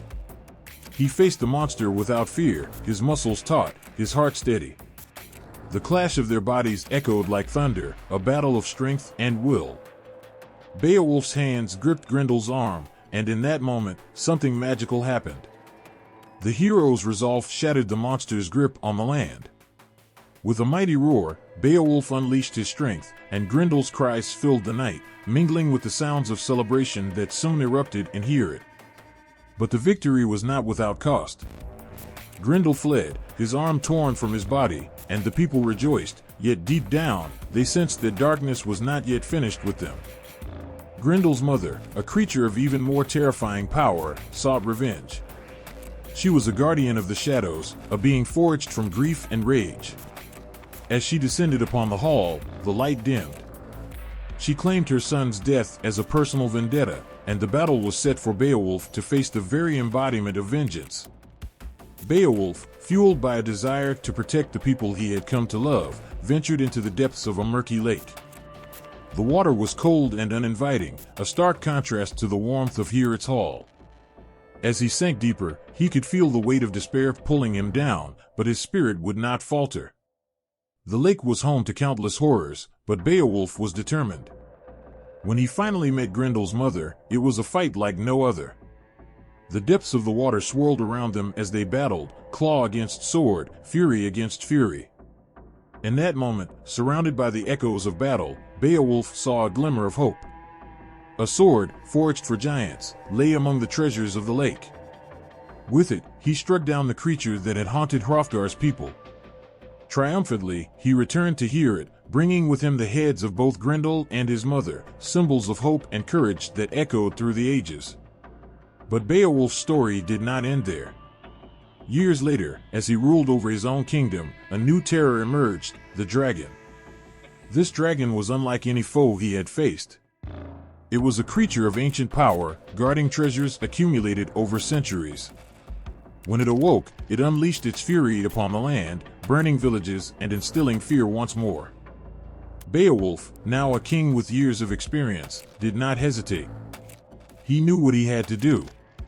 Even though age weighed heavily on him, he gathered his loyal men, determined to protect his kingdom one last time. The battle against the dragon was fierce. Flames licked at his armor, and the dragon's roar echoed through the mountains. It was a fight of legends, a clash between a hero and a creature that had seen the rise and fall of countless kings. Beowulf fought valiantly, his heart still brave, but the dragon's fire was relentless. In the heat of battle, as Beowulf struck the final blow against the beast, he was gravely injured. The dragon lay defeated, but the cost was dear. As he sank to the ground, his life ebbing away, he looked into the eyes of his loyal companion, Wiglaf. In that moment, Beowulf's legacy was sealed, not just as a warrior, but as a symbol of bravery, sacrifice, and the unbreakable spirit of a hero. His story became one of triumph, yes, but also of the inevitable passing of time. The saga of Beowulf reminds us that true heroism lies not only in victories, but also in the willingness to face the darkness for the sake of others. His heart was as fierce as his blade, and even in his final moments, he knew he had left behind a legacy, a tale of courage that would inspire generations. As the sun set on the land that had known both fear and joy, Beowulf's name became a song carried on the wind, a reminder that heroes may fall, but their spirit lives on in every heart that dares to fight against the shadows. In the heart of ancient England, where dense forests whispered secrets and the skies echoed with thunder, the early English tribes lived in harmony with nature, guided by their rich mythology. At the center of their beliefs were two powerful gods, Woden and Thuner.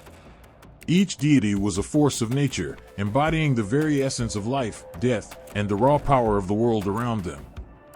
Woden, known to many as Odin in other cultures, was a god of wisdom, poetry, and war. He was the all-seeing leader of the gods, often depicted with one eye, having sacrificed the other for knowledge. His quest for understanding drove him to the edges of the world, where he sought the wisdom hidden in the roots of Yggdrasil, the world tree. Woden was a figure of great depth, a complex character who walked between worlds. He was not just a warrior, he was a seeker of truth, a god who valued wisdom above all.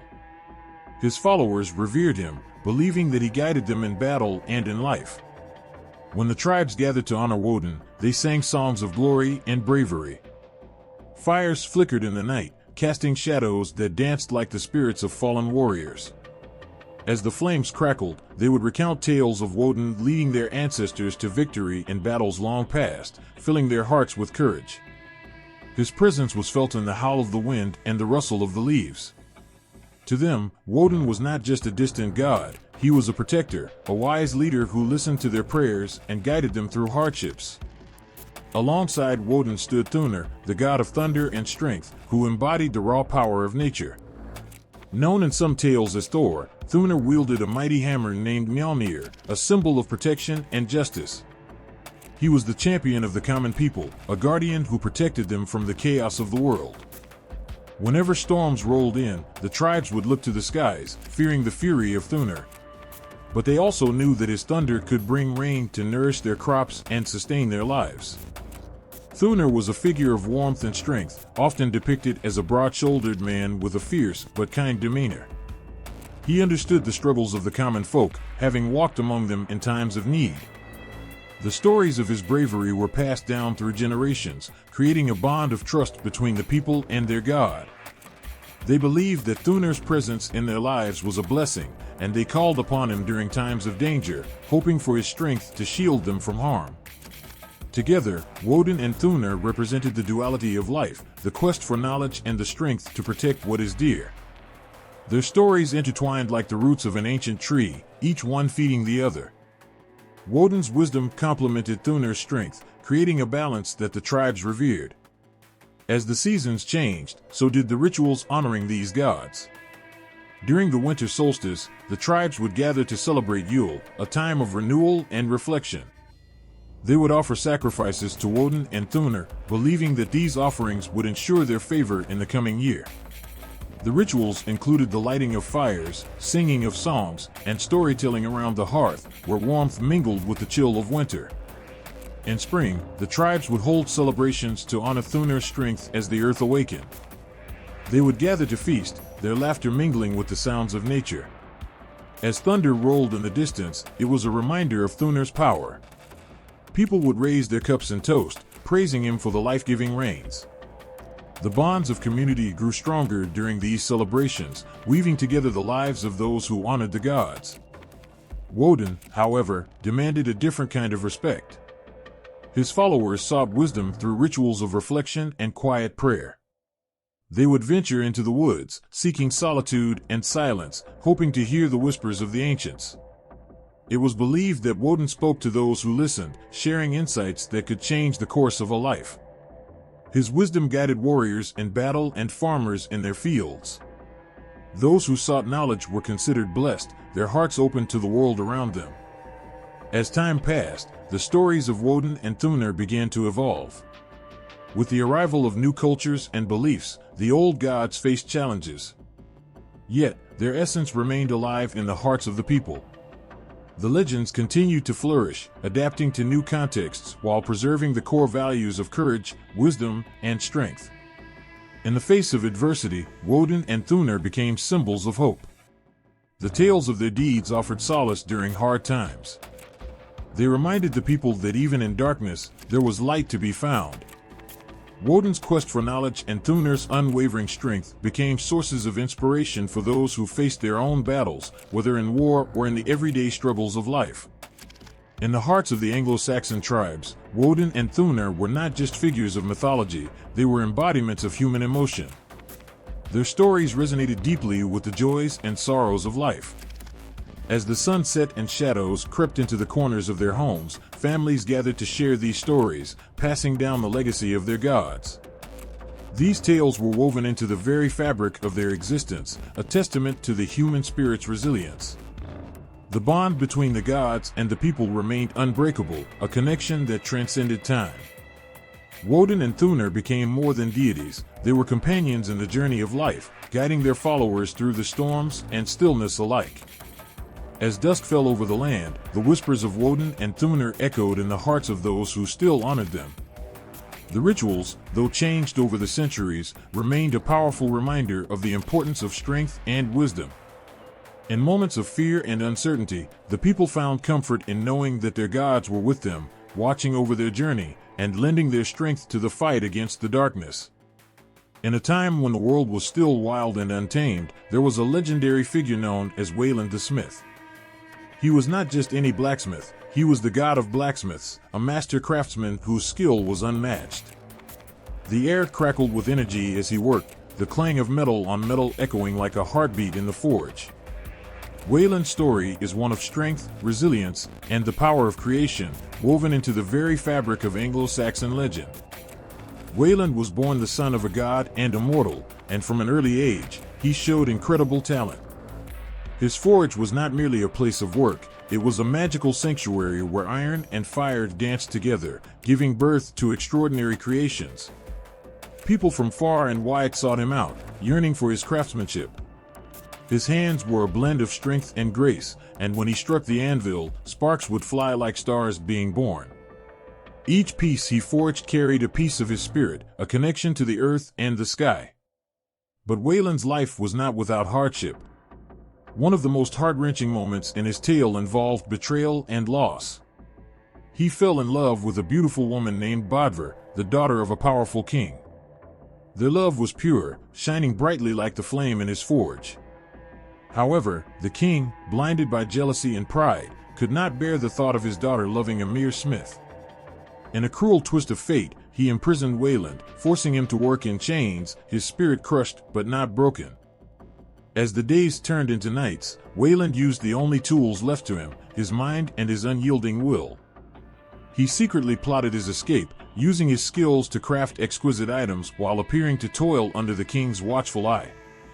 With each piece he forged, he gathered strength. His chains became symbols of his pain, but also of his determination. Wayland's genius lay not just in his craft, but in his ability to transform despair into hope. After a long and harrowing time, Wayland's opportunity for freedom arrived. He crafted a magnificent pair of wings from the finest materials, designed to lift him high above the constraints of the earth. With the help of his creativity and unwavering spirit, he escaped from the king's grasp, soaring into the skies like a bird liberated from its cage. The night air felt alive as he flew, each beat of his heart resonating with the joy of freedom. However, even in his flight, he carried the weight of his lost love. Bodver had been taken from him, and her absence lingered like an unquenchable flame in his heart. Wayland landed far away, in a place where the mountains touched the sky and the rivers flowed like silver. It was here that he vowed to honor his lost love through his work, using his skills to create not just weapons, but pieces of art that would tell stories, heal wounds, and inspire hope. Wayland became a master smith once more, his reputation growing like a wildfire. He forged swords that gleamed like the sun and shields that bore intricate designs, each telling a story of valor and courage. Kings and warriors sought his craftsmanship, believing that his creations held the magic of protection and strength. Wayland poured his soul into every piece, channeling his emotions into the iron, transforming pain into beauty. But his journey was not just one of triumph. In his solitude, he often reflected on the love he had lost, a bittersweet melody that echoed in the silence of his forge. His heart, though heavy, became a wellspring of inspiration. The fires of his forge burned brighter with the memories of Bodver, each spark a reminder of their love, illuminating the darkness of his sorrow. The people who came to him could sense this depth. His creations were more than tools, they were imbued with emotions, crafted with a heart that beat for love. Wayland's story did not end in solitude. His legend began to weave itself into the tales of the Anglo-Saxon people, a symbol of hope and resilience. The stories of his craftsmanship traveled through villages and towns, whispered among the people who saw in him a reflection of their own struggles and dreams. Wayland became not just a figure of mythology, but a source of inspiration, a reminder that even in the face of adversity, the human spirit could rise, just like the fire in his forge. In time, Wayland's name became synonymous with excellence. His legacy reached beyond the act of forging metal, it became a lesson in perseverance. He taught the people that every strike of the hammer could resonate with the rhythm of their hearts, that they too could shape their destinies through creativity and hard work. His spirit lived on in every blacksmith who took up the hammer, every artist who sought to express their soul through their craft. As the centuries rolled on, the tale of Wayland the Smith was told around campfires and in great halls. It reminded listeners that love could transcend time and space, that creativity could arise from despair, and that the essence of a person could be found in the things they create. In the hearts of those who heard his story, Wayland became more than a myth. He was a beacon of hope, a testament to the resilience of the human spirit. In the quiet moments of the night, as the stars flickered like the sparks from a forge, the people would remember Wayland and his tale. They would feel the warmth of the fire, hear the echoes of the hammer, and know that no matter the challenges they faced, they had the power to forge their own paths. Wayland's spirit remained alive, whispering through the ages, urging them to create, to love, and to never lose hope. Long ago, in a time when the land was wild and the winds carried whispers of ancient tales, there lived two brothers, Hengist and Horsa.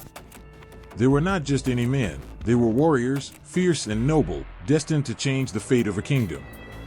Their story begins on the shores of Britain, where the waves crashed against the rocks and the sky was filled with the cries of seagulls. The air was thick with the promise of adventure, and the brothers felt it in their bones. Hengist was the elder, tall and strong, with a heart full of dreams. He had visions of a new land, a place where his people could find peace and prosperity. Horsa, younger but equally brave, stood by his side, ready to follow his brother into the unknown. Together, they were a force to be reckoned with, their bond forged in the fires of brotherhood. They had grown up listening to the tales of their ancestors, stories of glory and honor, and they yearned to create their own legend. One fateful day, they made their way to the shores of Britain, their hearts racing with anticipation. The salty air filled their lungs as they stepped onto the land, a world waiting to be explored. The brothers were not alone in their quest. They were accompanied by a band of loyal followers, warriors who believed in their cause. They had sailed across turbulent seas, leaving behind their homeland for a chance at something greater. Together, they formed a united front, their spirits high as they marched forward. But the land they had come to was not uninhabited. It was home to the Celtic tribes, fierce defenders of their territory. The brothers knew that their arrival would not go unnoticed. Tension filled the air like a heavy fog, and the whispers of the past echoed in their minds. Hengist and Horsa had come seeking a new beginning, but they would soon learn that such dreams often come with a price. As they ventured deeper into the land, the brothers encountered the Celtic chieftains. The first meetings were filled with caution and mistrust. Each side watched the other closely, unsure of the intentions that lay beneath the surface. Hengist, with his natural charisma, spoke with passion, his words like a fire igniting hope in the hearts of those who heard him. He painted a vision of unity, of two peoples coming together for a brighter future. Horsa stood beside him, a steadfast presence, reinforcing his brother's words with a warrior's strength. But the Celts were not easily swayed. They remembered the tales of invaders who had come before, seeking to conquer rather than share. Fear danced in their eyes as they listened to Hengist's promises. The brothers understood that trust had to be earned, not given freely. They were willing to fight for their place in this new world, and they would prove their worth through action. Tensions escalated, leading to skirmishes between the two groups. The brothers fought valiantly, their swords flashing like lightning in the stormy skies. With each battle, Hengist and Horsa proved their courage, their bond as brothers unwavering. They fought not just for themselves, but for the dream of a new home.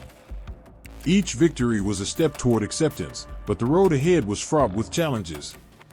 As seasons changed and time passed, a fragile peace began to form. The brothers worked tirelessly to bridge the gap between their people and the Celts. They celebrated victories together and mourned losses as one. They shared stories and traditions, slowly weaving their cultures together. With each passing day, trust grew, and the lines that had once separated them began to blur. Hengist and Horsa became known as the founders of a new legacy, their names whispered with reverence in the halls of both cultures. Their courage inspired others to join them, creating a vibrant community that thrived in the heart of the land. They had become more than just warriors, they were leaders, guardians of a dream that had once seemed impossible. But peace is often a fleeting thing. As time wore on, shadows of doubt crept back into the hearts of the Celts. Old wounds began to ache, and the fragile alliance was tested. Rivalries surfaced, fueled by jealousy and fear. Horsa, ever the protector, sought to quell the unrest, reminding everyone of the unity they had forged. But the seeds of discord had been sown, and tensions simmered beneath the surface. One fateful night, a betrayal shattered the bonds of trust. A faction of Celts, unwilling to accept the changing tides, launched a surprise attack on the brothers and their followers. The night erupted in chaos as swords clashed and the air filled with the cries of battle. Hengist and Horsa fought side by side, their hearts pounding with determination. But the tide of war is unpredictable, and as dawn broke, the brothers found themselves separated in the fray.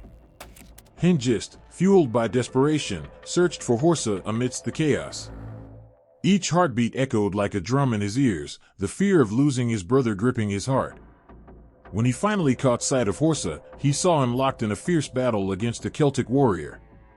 Time slowed as Hengist rushed forward, but in that moment, the world seemed to conspire against him. Just as he reached out, an enemy struck Horsa down, and the world shattered around Hengist. Devastation washed over him as he knelt beside his fallen brother. The weight of loss crushed his spirit, and tears streamed down his face.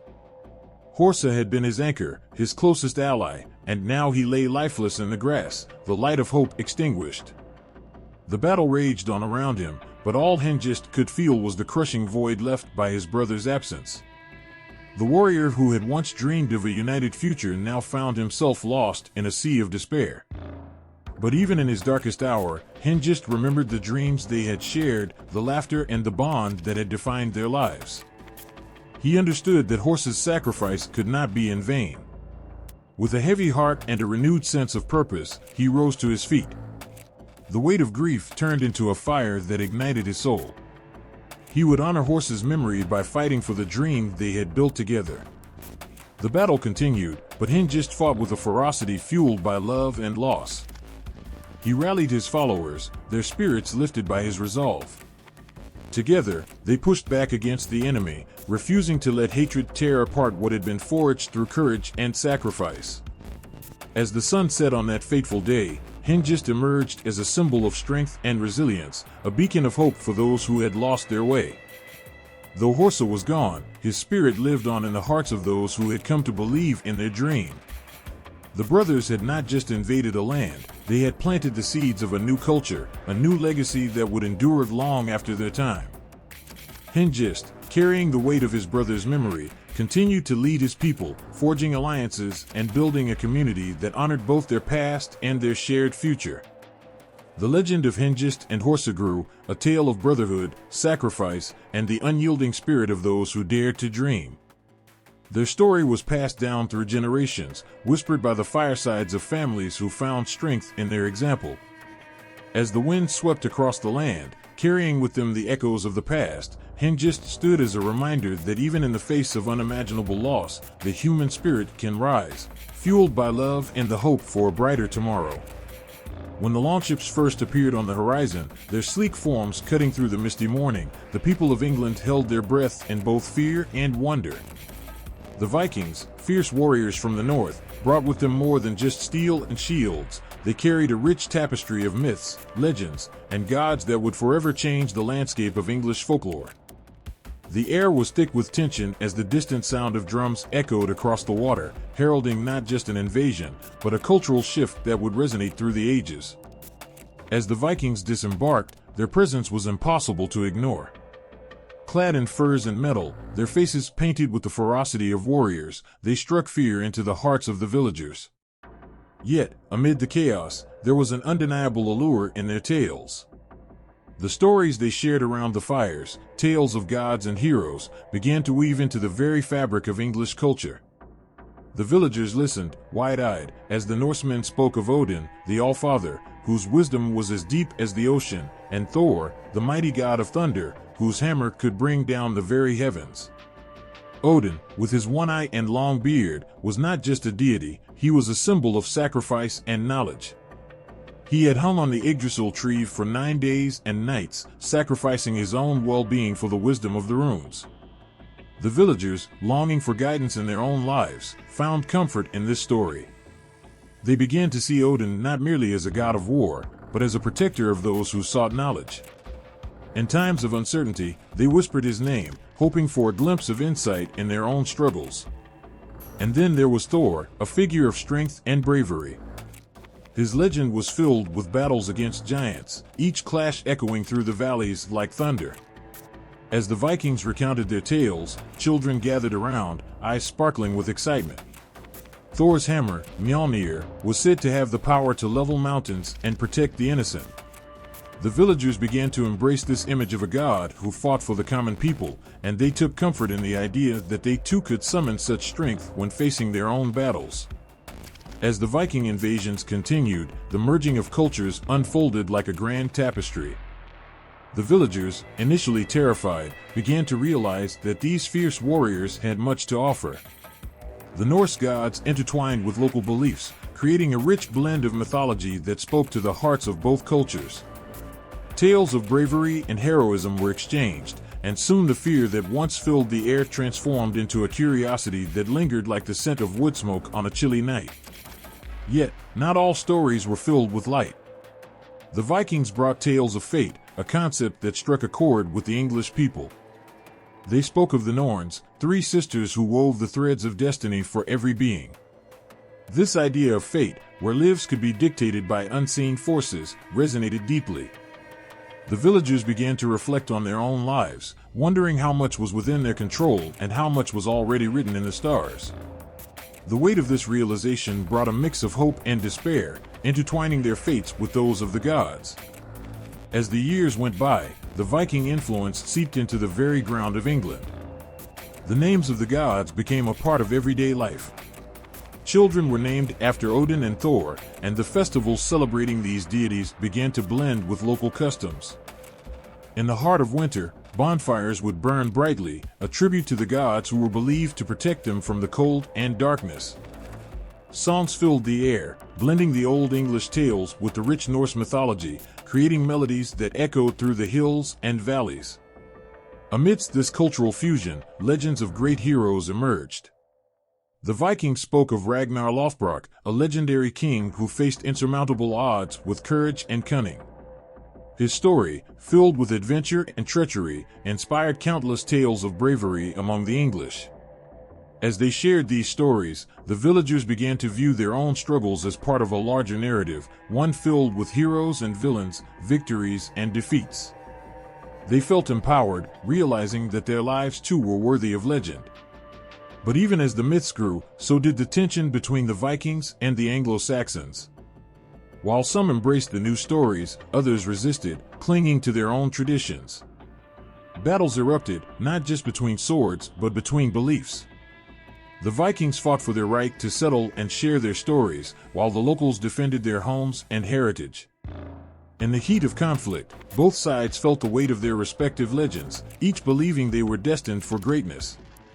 In the midst of this turmoil, there were moments of unexpected kinship. Stories of shared struggles, of mothers praying for the safe return of their sons, of families torn apart by war, bridged the gap between cultures. As the seasons changed, so did the hearts of those who once viewed each other as enemies. The tales they shared around the fires grew deeper, filled with a recognition of their shared humanity. As peace settled over the land, the Norse gods continued to thrive in the hearts and minds of the people. Festivals celebrating both Norse and Anglo-Saxon deities became a testament to unity in diversity. The laughter of children rang out as they played games inspired by the stories of both cultures, creating a new mythology that was uniquely their own.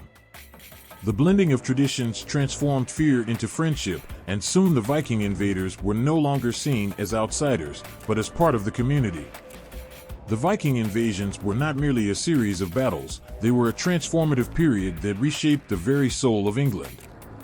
The gods and legends that arrived with the Norsemen became intertwined with local beliefs, crafting a rich cultural legacy that still resonates today. In every village and town, the echoes of Odin and Thor can still be heard, reminding us that even amidst chaos, stories have the power to unite us, to inspire us, and to remind us of our shared humanity. The winds that swept across the land carried with them the whispers of gods and heroes, intertwining fates and shared dreams. The Viking invasions left an indelible mark on England, shaping its myths and legends for generations to come. Through it all, the heart of humanity endured, echoing the timeless truth that love, courage, and hope can bridge even the deepest divides. In the heart of England, where the tall trees of Sherwood Forest stand tall against the sky, a tale of bravery and rebellion has echoed through the ages. It is a story that resonates with the hearts of the oppressed, a beacon of hope for those who seek justice. Robin Hood, the legendary outlaw hero, is more than just a figure in folklore. He embodies the spirit of resistance against tyranny. His life was a fight for the downtrodden, a life filled with adventure, laughter, and sacrifice. Robin Hood was not born an outlaw. Once, he was a nobleman, a man of honor who fought for his king. But when injustice fell upon his people, and the cruel sheriff of Nottingham tightened his grip on the innocent, Robin felt a fire ignite within him. He could not stand by while his fellow men suffered. He became a champion for the poor, stealing from the rich to give to the needy. His heart beat for the common people, and he made it his mission to right the wrongs that plagued his homeland. With a quiver of arrows slung across his back and a bow gripped firmly in his hands, Robin became a master archer, a legend whispered about in taverns and homes. The stories of his daring escapades traveled like wildfire, igniting hope in the hearts of those who had nearly given up. They spoke of his skill and bravery, of how he could shoot an arrow through a silver penny, his aim as true as his heart was noble. People began to see him not just as an outlaw, but as a hero, a symbol of resistance against oppression. He did not fight alone. Robin Hood's merry men, a band of loyal companions, rallied behind him. Each member had their own story, their own reasons for joining the fight. There was Little John, tall and strong, whose laughter could lighten the heaviest of hearts. He became Robin's closest friend, always ready with a witty remark or a helping hand. Then there was Friar Tuck, the jolly monk whose belly shook like a bowl full of jelly, but whose heart was as big as his appetite. His wisdom and humor brought joy to the darkest times, reminding everyone that laughter could be just as powerful as any weapon. And there was Maid Marian, the fierce and brave woman who captured Robin's heart. She was not just a damsel in distress, she was a warrior in her own right. She fought alongside Robin, standing tall against the tyranny of the sheriff. Their love story, filled with passion and courage, became legendary in its own way. Together, they inspired others to join the fight for justice, igniting a flame that spread through the countryside like the first light of dawn. The forest became their sanctuary, a place where they could strategize and regroup. Among the trees, they found safety and solace, sharing tales of bravery by the crackling fire. Sherwood Forest was alive with laughter and camaraderie, a stark contrast to the despair felt in the towns and villages. As the sun filtered through the leaves, it illuminated the faces of Robin and his merry men, each one a reflection of hope in a world shadowed by fear. The Sheriff of Nottingham, a figure of cruelty and greed, sought to crush this spirit. He tightened his hold on the people, imposing heavy taxes and punishments that left families starving and desperate. His men hunted Robin relentlessly, believing that capturing the outlaw would restore their power. But Robin was elusive, slipping through their fingers like the wind. With each daring escape, he left a trail of inspiration, proving that even in the face of overwhelming odds, courage could prevail. The townsfolk began to rally around Robin, sharing stories of his bravery, whispering his name as a rallying cry for freedom. They remembered the times he had stolen from the rich to provide for them, bringing hope to those who had nearly lost everything. With each arrow he shot, Robin Hood carved a legacy that transcended time. The tales of his heroism became more than stories, they became a movement, a reminder that no matter how dark the night, dawn would always come. In his heart, Robin Hood understood that true heroism was not just about the battles fought, but also about the lives touched. He saw the faces of the hungry children, the weary mothers, and the broken men, and he knew his fight was for them. His laughter echoed through Sherwood Forest, and his spirit burned brightly, igniting courage in the hearts of all who believed in justice. But with every victory came a heavy price. The sheriff's men grew more ruthless, their desperation leading to violence and bloodshed. The conflict escalated, and lives were lost. Friends fell in battle, and each loss weighed heavily on Robin's heart. Yet, he pressed on, driven by a fierce determination to honor their sacrifice. He understood that the path he chose was dangerous, but for every act of defiance, there was a flicker of hope. The day came when the sheriff set a trap, determined to capture Robin Hood once and for all. The merry men knew the stakes were high, but their loyalty to their leader and each other was unwavering. As arrows flew and swords clashed, the battle raged on, echoing through the trees. In that moment, they fought not just for themselves, but for every voice silenced by injustice. In the midst of chaos, Robin Hood stood tall, his heart pounding in his chest. He fought with everything he had, channeling the love and strength of those who stood beside him. His resolve was unshakable, and as he faced the sheriff, a fire burned in his eyes. With one swift movement, he shot an arrow, striking the sheriff's banner and bringing silence to the battlefield. The sheriff, realizing the power of the people behind Robin Hood, fled in fear. The townsfolk erupted in cheers, a chorus of triumph rising through the air. In that moment, hope was reborn, and the spirit of Robin Hood became forever etched in the hearts of the people. As the sun began to set behind Sherwood Forest, casting a golden glow over the land, Robin Hood and his merry men celebrated their victory. But it was not just a victory over the sheriff, it was a victory for all who had suffered in silence. The laughter of friends echoed through the trees, a reminder that together they could face any darkness. Robin Hood's legend grew, transcending time and space. His story became a symbol of hope for the oppressed, a reminder that even in the darkest of times, one person's bravery could ignite a revolution. And so, the tale of the outlaw hero, his merry men, and Sherwood Forest continued to resonate through the ages, inspiring generations to fight for justice and stand against tyranny. In every heart that beats for freedom, in every whispered dream of a better world, the spirit of Robin Hood lives on, reminding us that we all have the power to be heroes in our own lives, to fight for what is right, and to carry the torch of hope into the future. In the misty moors of England, where the wind whispers tales of old, the story of Hereward the Wake rises like a phoenix from the ashes of history. Hereward, a name that resonates with courage, rebellion, and fierce loyalty, was not just a man, he was a symbol of defiance against the mighty Norman conquest. His journey is a testament to the indomitable spirit of those who refuse to bow before tyranny. The year was 1066, a time when the air was thick with tension and uncertainty.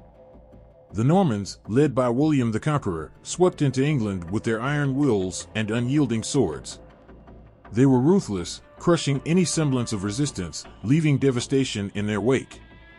Towns were burned, families torn apart, and the very fabric of English life was threatened. Amid this turmoil, Hereward emerged, a beacon of hope for the oppressed. Born into a noble family, Hereward possessed the heart of a warrior and the soul of a protector. He had witnessed the horrors of the invasion, the cries of the innocent, the cries of those who had lost everything. His heart ached for his homeland, and he could not stand by as his people suffered.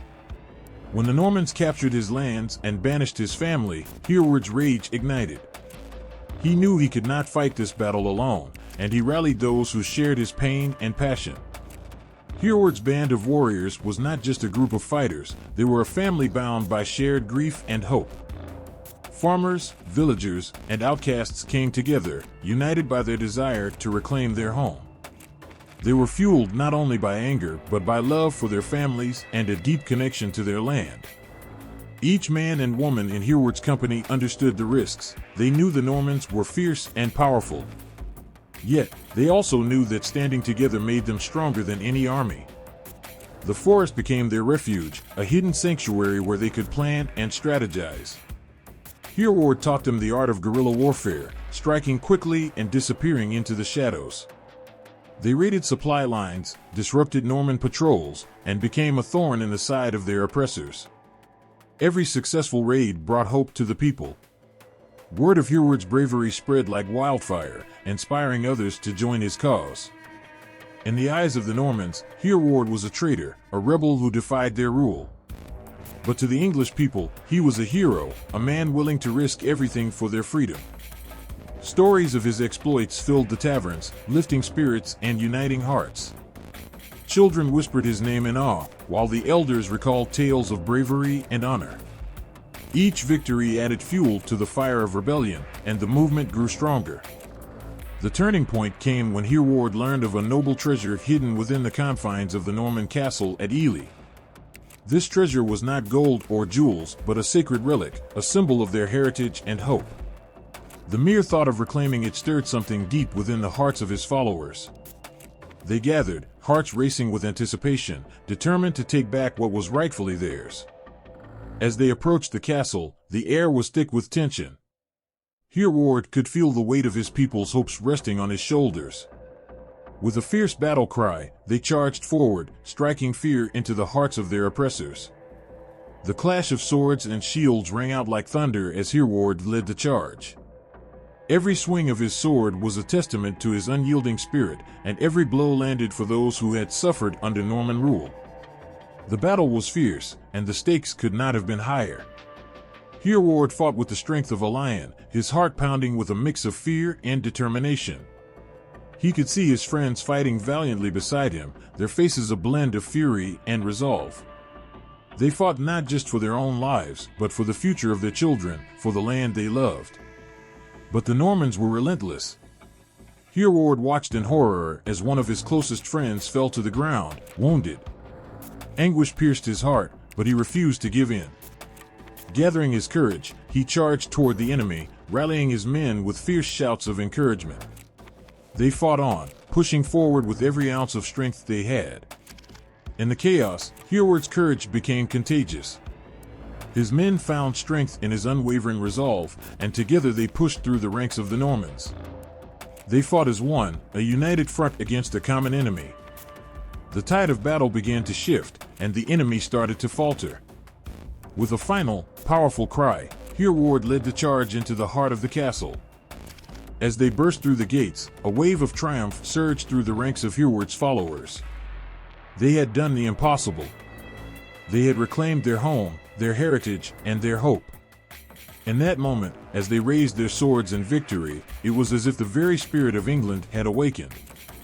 But victory came at a cost. The battle had taken its toll, and the loss of friends weighed heavily on Hereward's heart. He understood that even in their triumph, the fight was not yet over. The Normans would not give up easily. Hereward had ignited a flame of rebellion, but that flame needed to be tended to, nurtured, and protected. As the sun set over the fields, painting the sky in hues of orange and red, Hereward reflected on what they had accomplished. His heart swelled with pride for his people, but the weight of leadership pressed down on him. He knew that freedom was fragile and that they would need to remain vigilant to keep it. The story of Hereward the Wake became more than just a tale of rebellion, it became a legend. His name was spoken in reverent tones, a symbol of hope for those who felt powerless. The spirit of resistance he ignited lived on in the hearts of the English people, a reminder that they could stand against tyranny. Years passed, and the battles continued, but the legend of Hereward remained. He inspired countless others to rise up, to fight for their land, their families, and their rights. The fire he ignited spread across the country, lighting the way for future generations. In the end, Hereward the Wake was not just a hero of rebellion, he was a testament to the human spirit's resilience. His story reminds us that in the face of oppression, courage can ignite a movement, and one person's fight can change the course of history. His legacy endures, a beacon of hope shining brightly in the hearts of those who dare to dream of freedom and justice. On the cold, misty nights of winter, when the moon hangs low in the sky, a haunting sound echoes through the air, sending shivers down the spines of those who dare to listen. It is said that the Wild Hunt rides again, a spectral procession of ghostly riders and their phantom hounds, galloping across the heavens. The sight of this eerie spectacle is enough to strike fear into the hearts of anyone who witnesses it, for the Wild Hunt is no ordinary hunt, it is a harbinger of doom, a chilling reminder of the unseen forces that lurk in the shadows of our world. Legends tell of the Wild Hunt as a gathering of lost souls, led by a figure cloaked in darkness, often associated with a once great king or a vengeful god. In the English versions of this haunting tale, the leader of the hunt is often identified as the ghostly figure of King Arthur or a deity like Woden. These spectral riders, adorned in tattered armor and mounted on spectral steeds, sweep through the skies with a purpose that chills the very marrow of the bones. As the wind howls through the trees, villagers huddle in their homes, telling stories of those who have encountered the wild hunt. Mothers warn their children to stay close and keep quiet when the skies turn dark and ominous, for the hunt is not just a tale, it is a warning. Those who stray too far from home, who wander in the woods during the haunting hours, may find themselves caught in a ghostly procession, forever lost to the mortal realm. One fateful night, a young boy named Thomas ventured too far into the woods, his curiosity drawing him away from the safety of his village. He had heard whispers of the wild hunt, tales of the phantom riders who appeared under the full moon. With his heart racing and an adventurous spirit driving him, he wandered deeper into the forest, his senses alive with the thrill of the unknown. The trees loomed above him like giants, their branches reaching out like skeletal hands, warning him to turn back. As the moon rose high, casting an ethereal glow upon the land, Thomas began to hear the distant sound of hooves pounding against the earth, growing louder with each passing moment. His excitement quickly turned to dread as he realized he was not alone. Panic set in, and he turned to flee, but it was too late. The air around him thickened, and a chilling wind swept through the trees, carrying the unmistakable cries of hounds baying in the night. The boy stumbled, his heart pounding like a war drum as the ground trembled beneath him. Suddenly, out of the shadows, the riders appeared, figures cloaked in mist and darkness, their eyes glinting like coals in the night. Each rider seemed to carry a weight of sorrow, their faces hidden beneath hoods, leaving only a glimpse of their ghostly forms. The leader, a tall figure on a magnificent black horse, raised his arm as if commanding the night itself. Thomas could see the glimmer of silver in the air, the ethereal glint of weapons that once belonged to great warriors. The sight was both mesmerizing and terrifying. Frozen with fear, Thomas stood rooted to the spot as the riders drew closer, their spectral forms shimmering in the moonlight.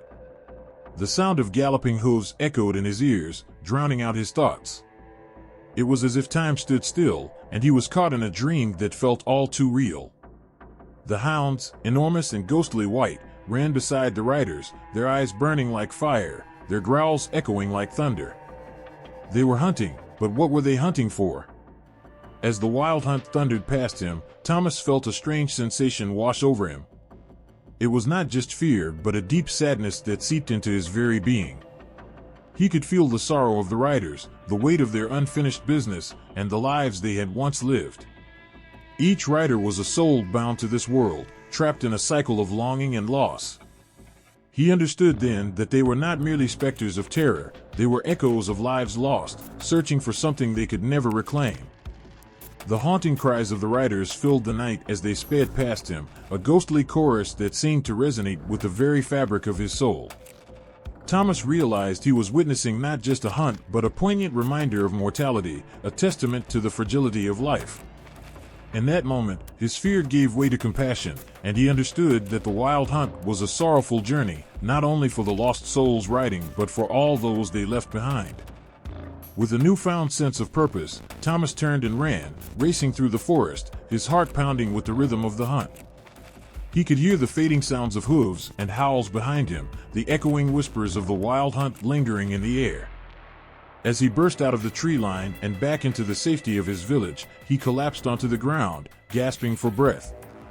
The warmth of the familiar enveloped him, and he knew he had escaped the hunt, but he would never forget the ride he had witnessed. That night, as he lay in bed, the moonlight casting gentle patterns on the walls, Thomas understood that the wild hunt was more than just a story. It was a reminder of the bonds that tie the living to the dead, a reflection of the love and loss that shape our existence. The riders, with their spectral horses and mournful hounds, were not to be feared but remembered. They were a part of a world that existed beyond the veil, a world where the echoes of history intertwined with the lives of those still living. In the following days, Thomas shared his tale with the villagers, his voice trembling with the weight of his experience. They listened in hushed silence, their eyes wide with awe and fear.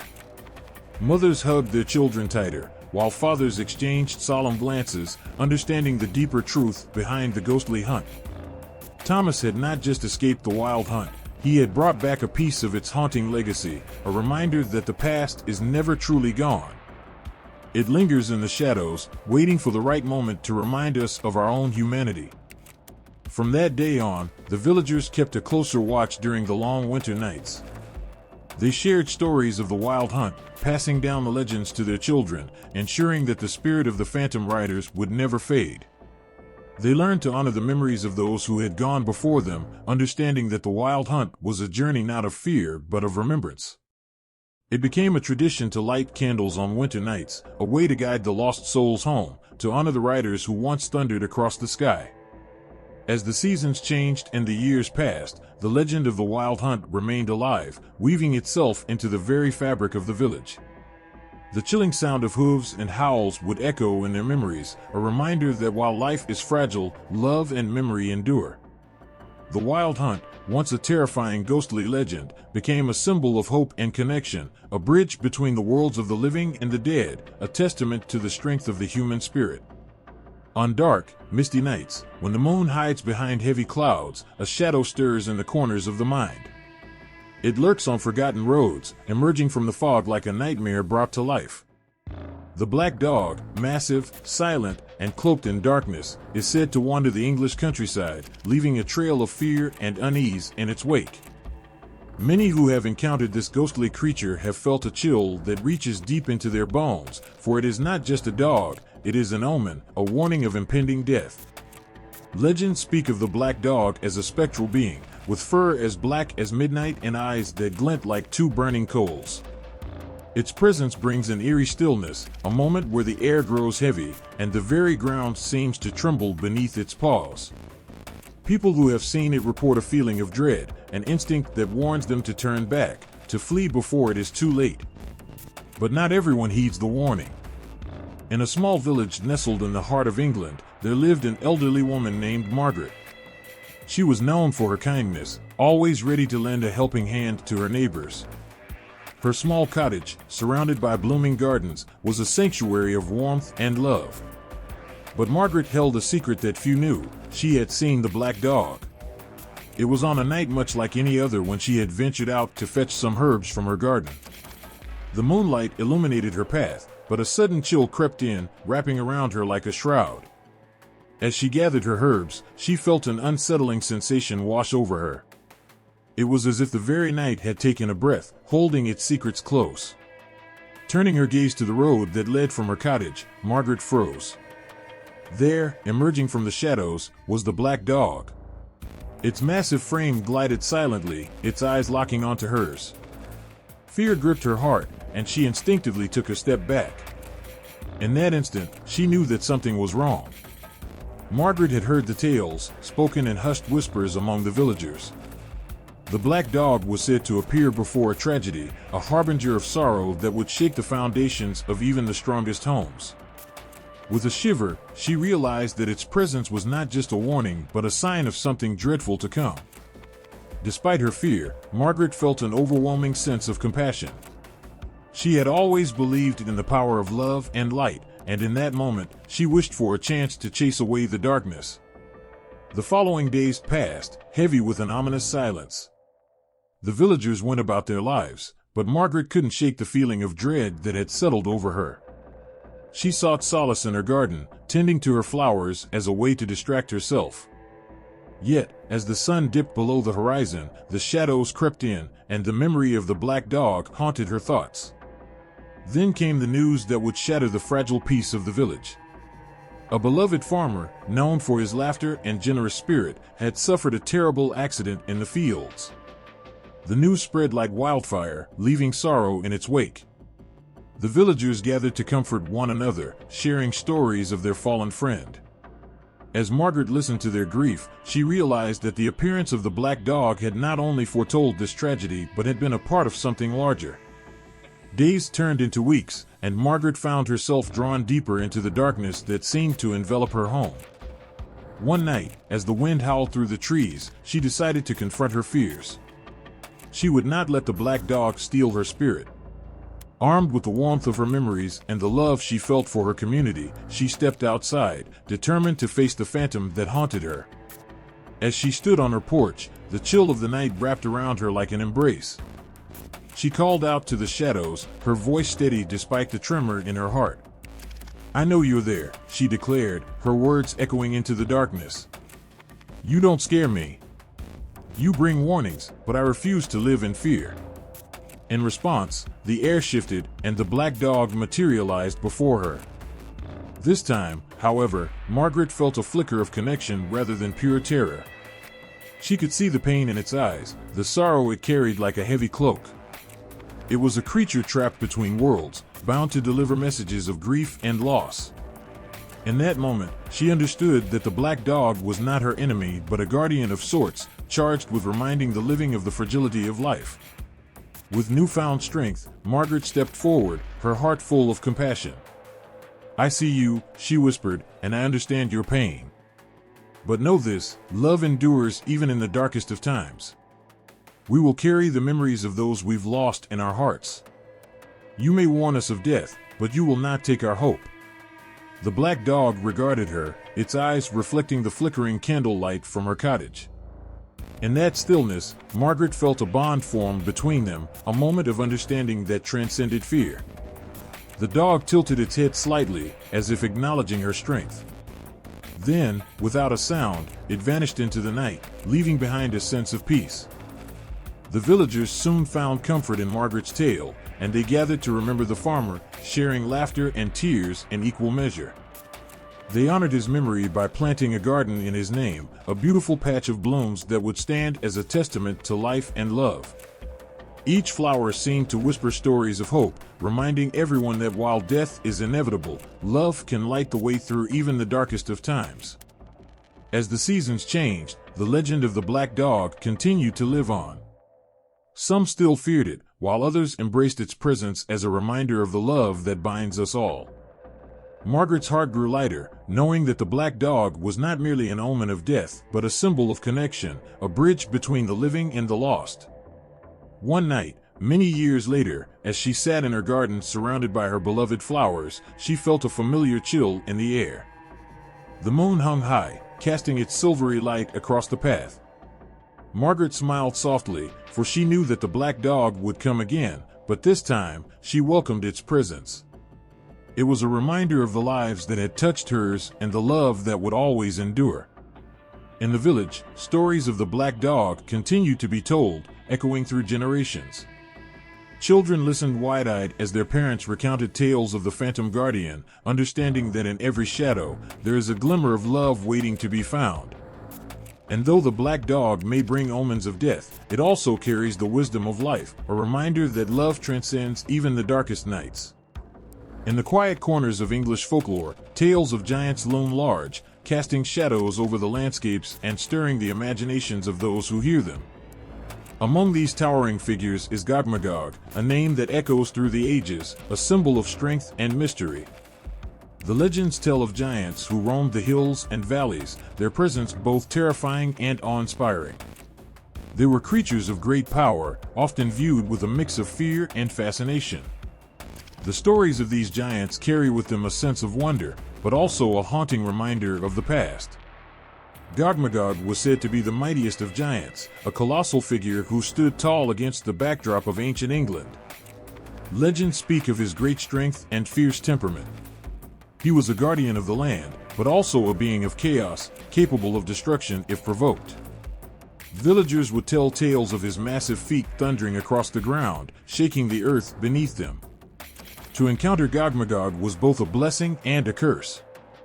He was a protector of the realm, but his wrath was feared by all who dared to cross him. One story recounts the arrival of a hero named Corinius, who sought to defeat Gogmagog and prove his bravery. Corinius was a man of great courage, a warrior determined to rid the land of the giant's terror. As he journeyed through the valleys and forests, whispers of Gogmagog's exploits filled the air. The villagers shared tales of how he would toss boulders like pebbles, causing chaos in the fields and striking fear into the hearts of those who lived nearby. Despite the dangers, Corinius was resolute. He believed that the only way to bring peace to the land was to confront the giant head-on.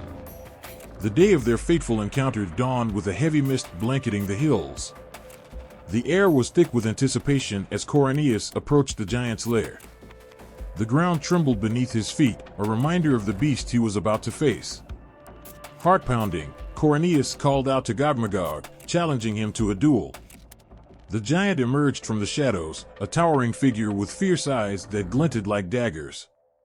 Gogmagog's laughter boomed like thunder, shaking the very trees around them. "Who dares challenge me?" he bellowed, his voice echoing through the valleys. Coriolanus stood firm, his heart racing but his spirit unyielding. He knew he had to face this giant, not just for himself, but for the safety of the people he loved. As they fought, the earth shook with each blow, their battle a clash of titans that seemed to resonate with the very essence of the land. With every strike, Coriolanus felt a surge of determination, a fire igniting within him.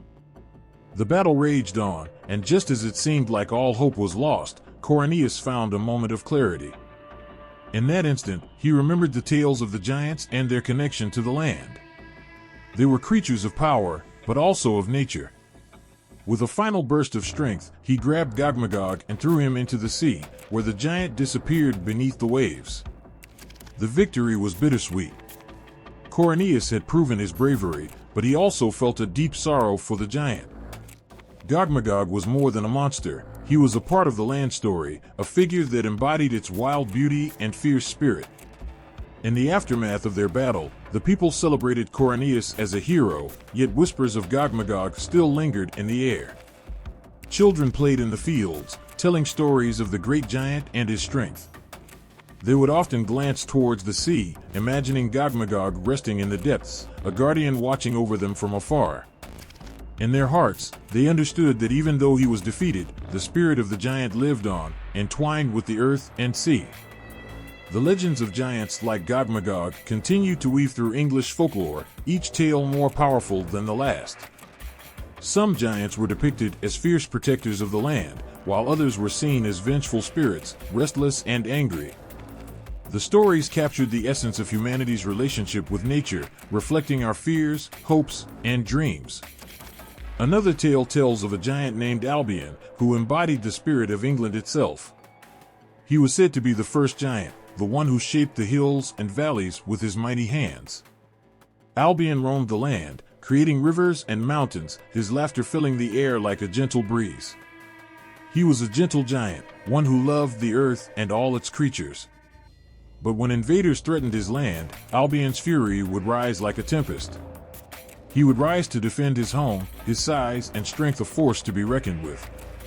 Legend spoke of how Albion created a great wall to protect his people, a barrier that would keep danger at bay.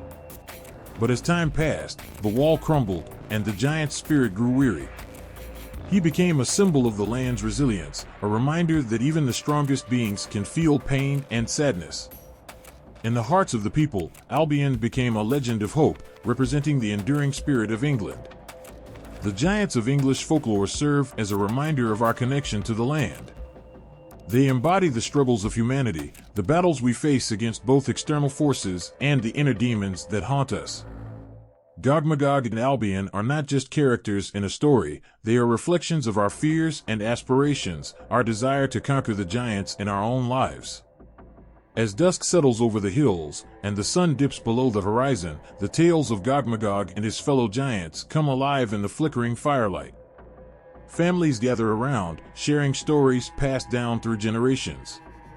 The giants, once feared, now inspire awe and wonder. They remind us that strength comes in many forms, and sometimes it takes a giant to show us the way. In the end, the legends of giants like Gogmagog and Albion are more than just tales of power and might. They are stories of loss, love, and the enduring spirit of humanity. They teach us that even the largest beings can feel sadness, that their stories are intertwined with our own. And as we pass these tales to the next generation, we keep the spirit of the giants alive, honoring their legacy in the hearts of those who dare to dream. In the quiet corners of English meadows, where sunlight filters through the leaves and flowers bloom with colors so vivid they seem to dance, a world of enchantment waits to be discovered. This world is home to fairies and pixies, mischievous little beings that twinkle in the twilight and whisper secrets to the wind. Stories of these hidden folk fill the air with wonder, their laughter echoing like soft chimes. But beneath their playful antics lies a deeper magic, one that captures the heart and stirs the soul. Fairies are often depicted as ethereal beings, their delicate wings shimmering like moonlight on water. They flit about, their tiny feet barely touching the ground. With a flick of their wands, they can make flowers bloom or cause raindrops to dance like diamonds in the sunlight. The very essence of joy surrounds them, and yet their mischief is legendary. They love to play tricks on unsuspecting travelers, leading them astray in the woods or causing harmless chaos in village life. A wandering child might find their shoes mysteriously tied together or hear the distant sound of laughter when no one is around. Pixies, on the other hand, are known for their mischievous nature. They are often described as smaller than fairies, with bright, playful faces and wild hair. While fairies might be seen as graceful, pixies embody a more cheeky spirit. They can be found darting around flower petals, stealing sips from cups left unattended during village gatherings. They are the ones who sprinkle laughter everywhere they go, bringing joy to the hearts of those who encounter them. The people of the villages speak of their antics with a mix of affection and exasperation, for life is never dull when pixies are around. But there is more to these hidden folk than mere mischief. Fairies and pixies are believed to be guardians of nature, keeping the balance between the human world and the magical one. They watch over the forests, the streams, and the fields, ensuring that the beauty of the earth is preserved. Legends tell of how they tend to the flowers, whispering to them as they grow, helping to nurture the land. Without their gentle guidance, the world would lose a bit of its magic, and nature would struggle to flourish. One such tale tells of a weary traveler named Thomas who found himself lost in a dense forest one evening. As night fell, shadows danced among the trees, and a chill crept into the air. Frightened and alone, Thomas called out for help, hoping someone would hear his pleas. Just as despair began to settle in, a soft glow appeared in the distance. Drawn to the light, he stumbled upon a clearing where a circle of fairies was dancing, their laughter ringing like the sweetest music. The fairies paused and looked at Thomas with wide, curious eyes. Their delicate wings shimmered in the moonlight, and for a moment, all his fears melted away. They beckoned him closer, inviting him to join their joyful revelry. Thomas was hesitant, unsure if he should approach these magical beings. But as he stepped forward, the fairies circled around him, their laughter bright and warm. They danced with him, twirling and spinning until the worries of the world faded into nothing. In that magical moment, Thomas realized the beauty that lay in embracing the unexpected. He let go of his fears and joined the dance, feeling the freedom of the night wrap around him like a comforting blanket. When dawn broke, the fairies gifted him a small token, a shimmering leaf that glowed with the promise of their magic. With a heart full of joy, Thomas found his way out of the forest, forever changed by the experience. He returned to his village, where he shared his tale, reminding everyone that sometimes, magic is just around the corner, waiting for those brave enough to seek it. Yet, the tales of fairies and pixies also carry warnings, a reminder that not all encounters with the hidden folk are lighthearted. Some stories tell of pixies who grew angry when their homes were disturbed. They would cast spells on those who harmed the land, causing chaos and confusion. Villagers learned to respect the natural world, knowing that harmony with these magical beings was essential for a peaceful life. Children were taught to tread lightly in the woods and to say thank you to the flowers and trees, acknowledging the fairies' presence. Even the bravest among them understood that fairies and pixies were not just whimsical figures but powerful protectors of the earth. They could be friends, but they could also be fierce defenders of their home. This duality gave their legends depth, teaching valuable lessons about respect and kindness. It was a balance of light and shadow, mirroring the complexities of life itself. As twilight fell, the villagers would often gather around fires, sharing stories of the hidden folk. They spoke of encounters with the fairies, of the night they heard their laughter carried by the wind, and of the pixie who playfully stole a hat right off a man's head. Children listened wide-eyed, their imaginations sparked by the tales, as they envisioned fairies flitting through their gardens and pixies hiding beneath the mushrooms. These stories wove a sense of connection among the people, uniting them in a shared belief in the magic that surrounded their everyday lives. The fairies and pixies became symbols of hope, reminding everyone that joy could be found in the most unexpected places.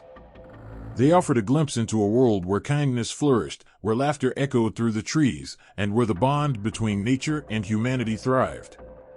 In every petal, every breeze, and every twinkling star, the legacy of fairies and pixies lives on, a testament to the magic that resides within us all. Their enchanting tales remind us to embrace the wonder in our lives, to seek out joy in the mundane, and to respect the delicate balance of the world around us. So, the next time you wander through a meadow or take a stroll in the woods, listen closely. You just might hear the laughter of the hidden folk, beckoning you to remember the magic that exists in every moment.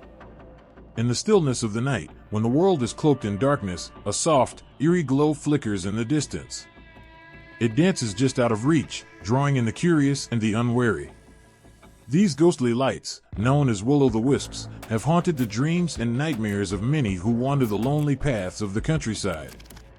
Their gentle shimmer lures travelers, whispering promises of warmth and comfort, but beneath their enchanting glow lies a chilling truth, a truth that sends shivers down the spine and reminds us of the dangers that lurk in the shadows. Legends tell of will-o'-the-wisps as the souls of the lost, wandering forever in search of something they can never find. They flicker and fade, drawing those who see them away from safety and into the depths of the unknown. Many stories speak of weary travelers who, enchanted by the lights, followed them into the marshes or thick woods, only to vanish without a trace. Their loved ones searched endlessly, calling their names, but all that remained were empty echoes and unanswered questions. One haunting tale tells of a young man named William. He was a brave soul, known for his adventurous spirit. One evening, as the sun sank below the horizon, painting the sky in hues of orange and purple, William decided to take a shortcut through the nearby woods. The townsfolk warned him of the will-o'-the-wisps, cautioning him that they were nothing but traps waiting to ensnare the curious. But William, full of confidence and bravado, waved off their concerns, assuring them he would be fine. As he ventured into the woods, a sense of calm surrounded him. The trees whispered secrets, and the night air was cool against his skin. But soon, the shadows began to stretch, and an otherworldly glow appeared in the distance. It flickered like a candle, dancing gracefully among the trees. Intrigued, William's heart raced with excitement. He felt drawn to it, as if it were calling his name. Ignoring the warnings that echoed in his mind, he began to follow the light. With each step, the glow grew brighter, swirling and shifting as if teasing him to come closer. It beckoned him with promises of adventure and wonder, whispering tales of treasures hidden in the heart of the woods. As he walked, he felt a thrill rush through him, an intoxicating mix of fear and excitement. The laughter of the wind danced around him, wrapping him in a cocoon of enchantment. Yet, as he pressed on, the world around him began to change. The path twisted and turned, becoming unfamiliar and dark. The trees loomed larger, their gnarled branches reaching out like skeletal fingers. The air thickened with an unsettling silence, the sounds of the forest fading into nothingness. The light that once danced ahead of him now felt elusive, flickering in and out of sight. William's heart raced, and a cold sweat broke out on his forehead. Doubt began to creep in. Was this light a friend or foe? Suddenly, he found himself standing at the edge of a murky bog. The glow shimmered just beyond the tree-line, beckoning him forward.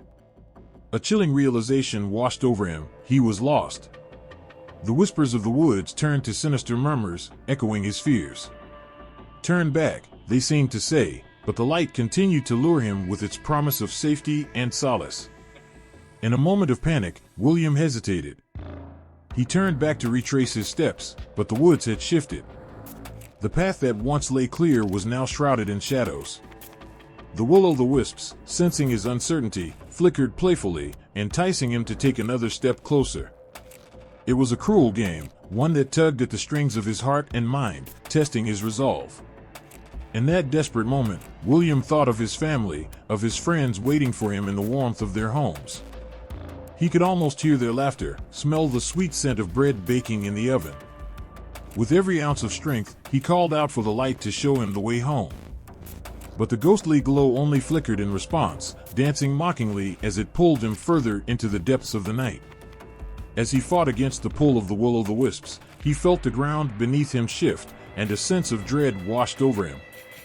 He stumbled, feeling the cold water of the bog lap at his ankles. Panic surged within him, and he finally turned away from the lights. With every step he took away from the beckoning glow, he felt a heavy weight lifting from his heart. It was not easy, for the lights whispered sweet nothings, promising adventure and excitement. But the love for his family and the longing for safety propelled him forward. With every heartbeat, he pushed deeper into the darkness, retracing his steps with determination. The trees loomed around him, shadows stretching like claws, but he pressed on, fueled by the thought of home. As he moved, the whispers faded, the glow growing dimmer until it was just a distant memory. The deeper he went into the woods, the more he felt the weight of the night lift, replaced by the familiar sounds of rustling leaves and distant hooting of owls. At last, as dawn broke on the horizon, William stumbled back onto the main path. The sun's golden rays bathed the world in warmth, and he fell to his knees, overwhelmed with relief. He had escaped the lure of the will-o'-the-wisps. He had fought against the temptation of the unknown, choosing instead the safety of the familiar. When he returned to his village, the townsfolk greeted him with shock and awe. They had feared the worst, but William emerged as a testament to courage, a reminder that even in the face of enchanting danger, the heart can guide us home. The story of his encounter spread like wildfire, becoming a tale passed down through generations, warning travelers of the ghostly lights that flicker in the darkness. Now, when night falls and the stars twinkle in the sky, whispers of will-o'-the-wisps fill the air. Some travelers tread lightly, wary of the phantom lights that may beckon them into the unknown. Others share their stories around the fire, reminding one another of the delicate balance between curiosity and caution. The legend of William endures, a heartwarming reminder that true safety lies not in the allure of the unknown, but in the warmth of home and the love that waits patiently for our return. As dusk falls over Windsor Forest, a chill fills the air. The sun dips below the horizon, casting long shadows between the ancient trees. In this quiet setting, tales of a ghostly huntsman whisper through the leaves, sending shivers down the spine of those who dare to listen. The legend of Hearn the Hunter is one of mystery, loss, and the eternal bond between man and nature. Once, in a time long forgotten, Hearn was a mortal man, known as a skilled huntsman in the royal court.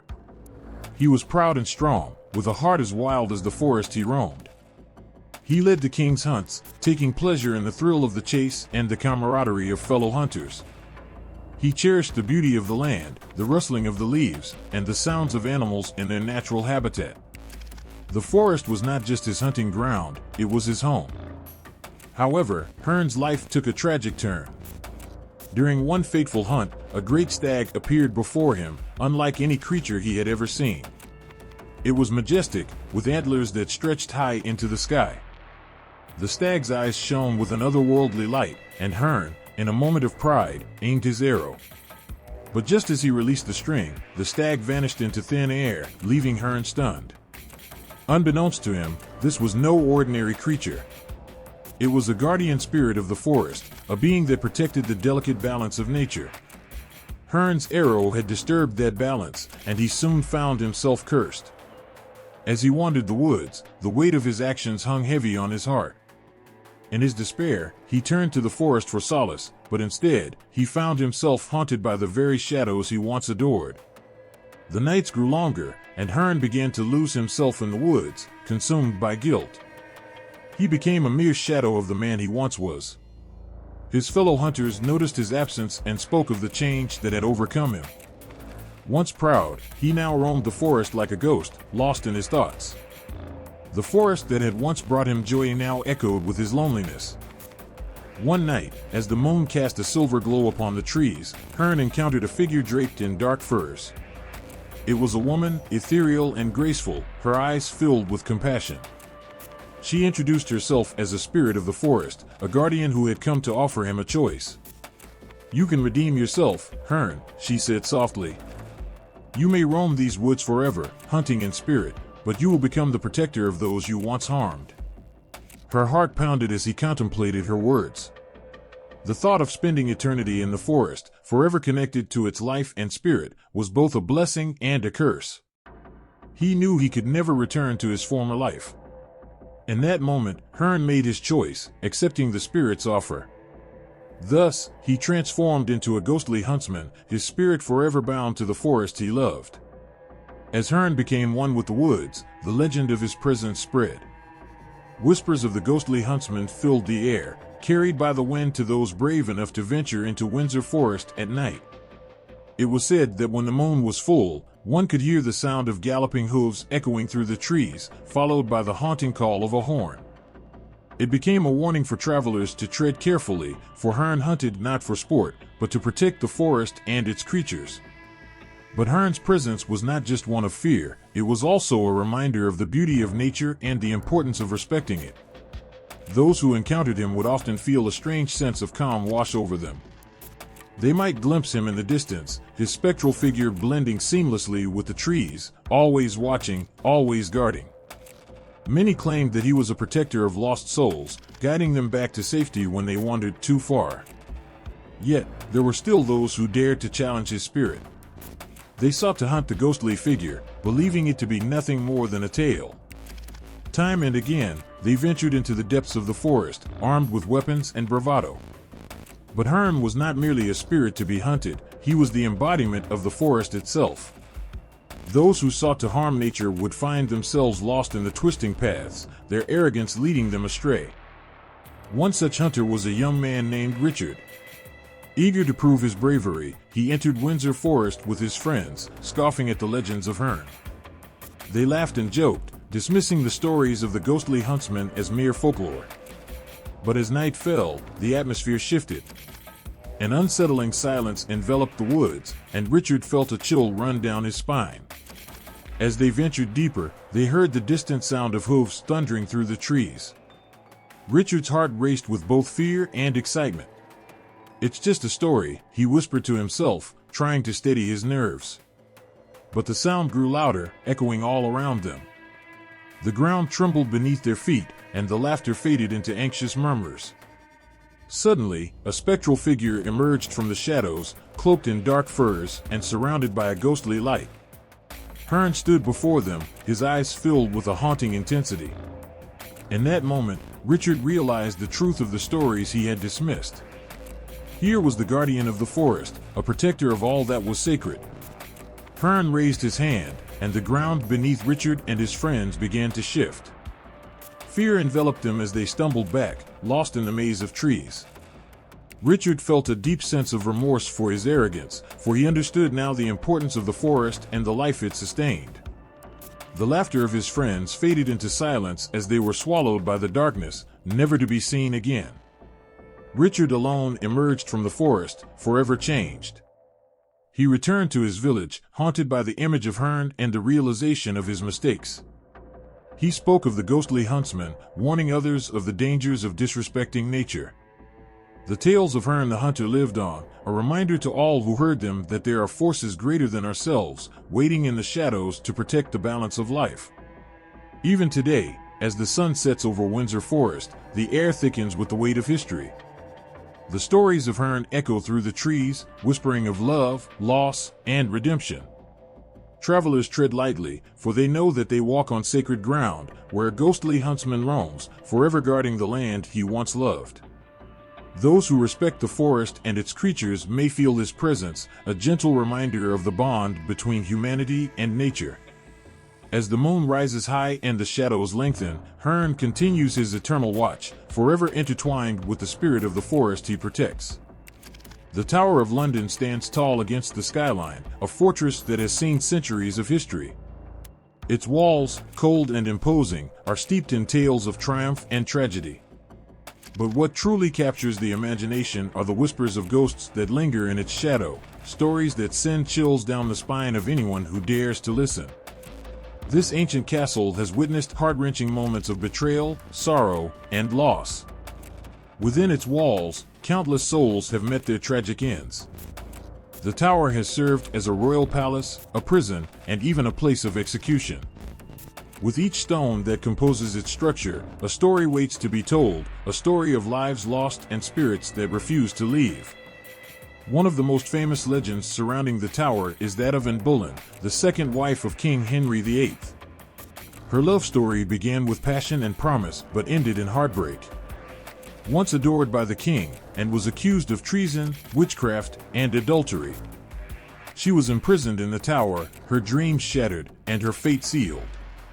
On a fateful spring morning in 1536, she walked to the scaffold with grace and dignity, her head held high despite the weight of her fate. The executioner's axe fell, and her life was taken. Yet, even in death, Anne's spirit remains restless. It is said that her ghost roams the tower, a pale figure in a flowing white gown, searching for her lost love and the life she was denied. Witnesses claim to have seen her apparition gliding through the corridors, her face a mask of sorrow. But it is not the only ghost that haunts this fortress. The tower is also home to the lost souls of Lady Jane Grey, the 9-Day Queen, and her husband, Guilford Dudley. Jane was just 16 when she was thrust into power, a pawn in a deadly game of politics. Her reign was short-lived, ending in tragedy as she faced execution for her claim to the throne.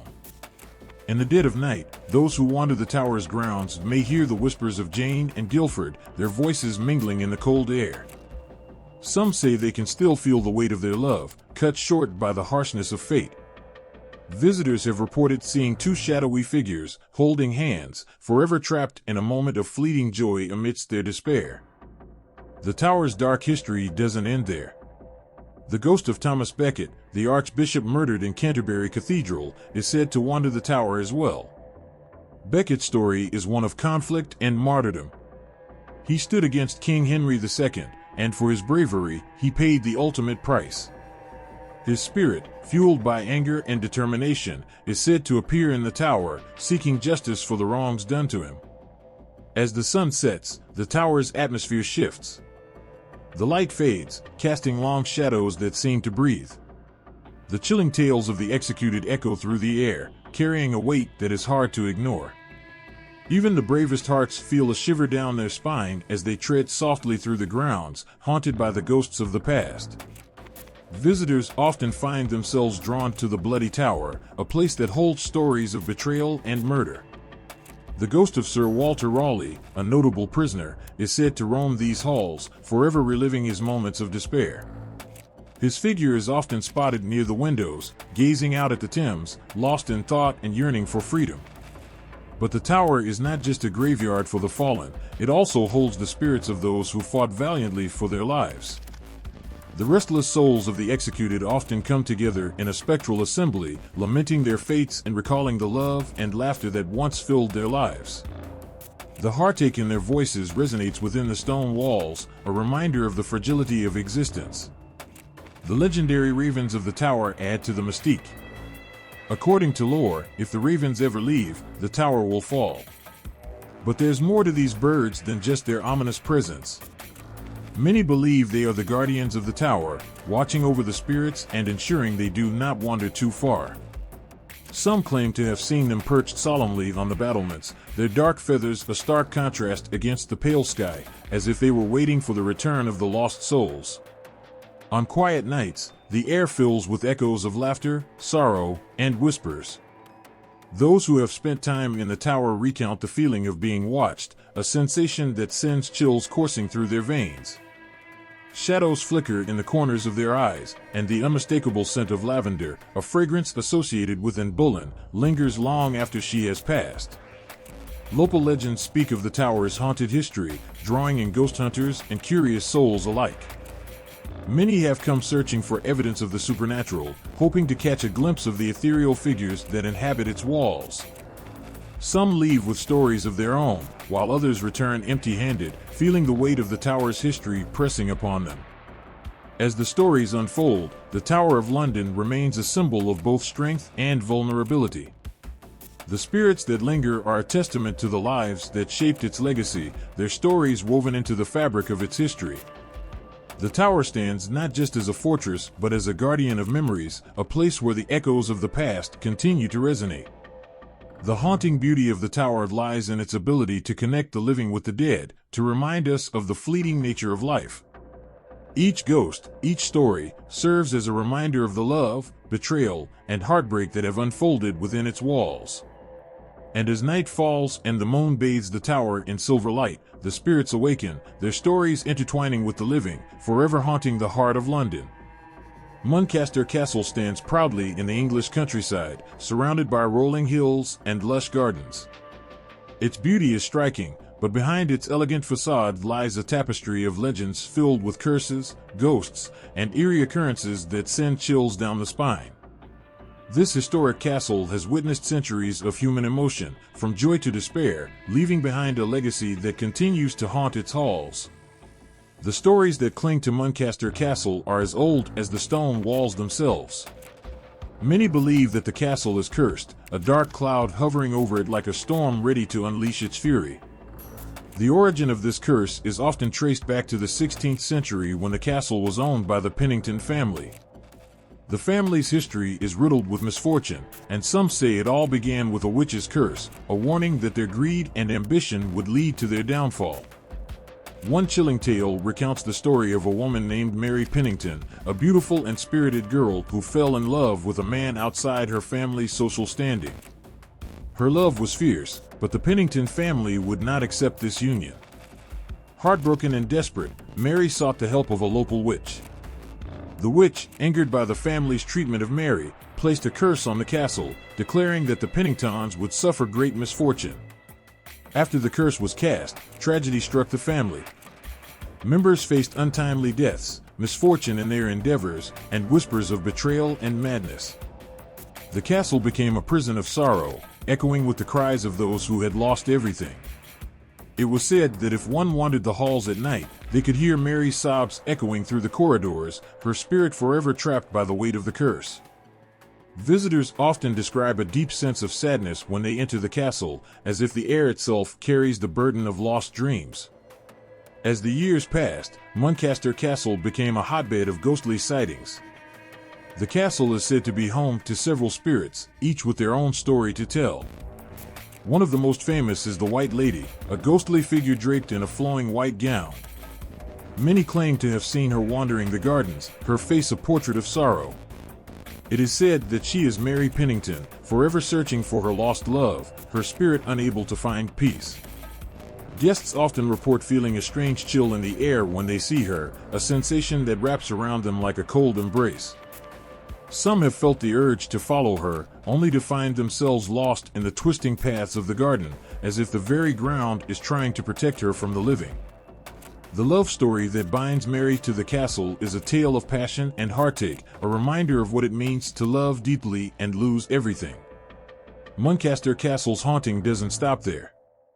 In the 19th century, a member of the Pennington family, the 5th Lord Moncaster, began to experience bizarre events that would solidify the castle's reputation as a paranormal hotspot. He reportedly began receiving strange messages from the dead, compelling him to act in ways that would benefit the family's legacy. The once proud lord found himself entangled in a web of supernatural events, leading to the belief that the curse was not only real but actively seeking to remind the living of the past. Visitors have reported hearing whispers in the castle's corridors, soft voices that seem to call their names, urging them to turn back or to stay a little longer. The sense of being watched is prevalent, and many claim they have felt a gentle hand on their shoulder when no one was there. These sensations leave a lingering feeling of unease, as if the spirits are trying to communicate something profound. The castle also boasts a notorious ghost known as the Moncaster Jester, a spirit believed to be that of a jester who once entertained the Pennington family. He was said to have died under mysterious circumstances, and his playful spirit now roams the castle, engaging in mischief that both frightens and fascinates the guests. Some claim to have heard laughter echoing through the halls when no one is around, while others have reported objects moving on their own, seemingly manipulated by the jester's ghostly hands. The legend of the curse and the spirits that inhabit Moncaster Castle draw in countless visitors each year. Many come to feel the weight of history, while others seek proof of the supernatural. The castle offers ghost tours, where guides share tales of the paranormal while leading guests through the eeriest parts of the estate. The thrill of fear intertwines with the deep emotions evoked by the castle's rich history, making each visit a memorable experience. As night falls, the atmosphere around Moncaster Castle transforms.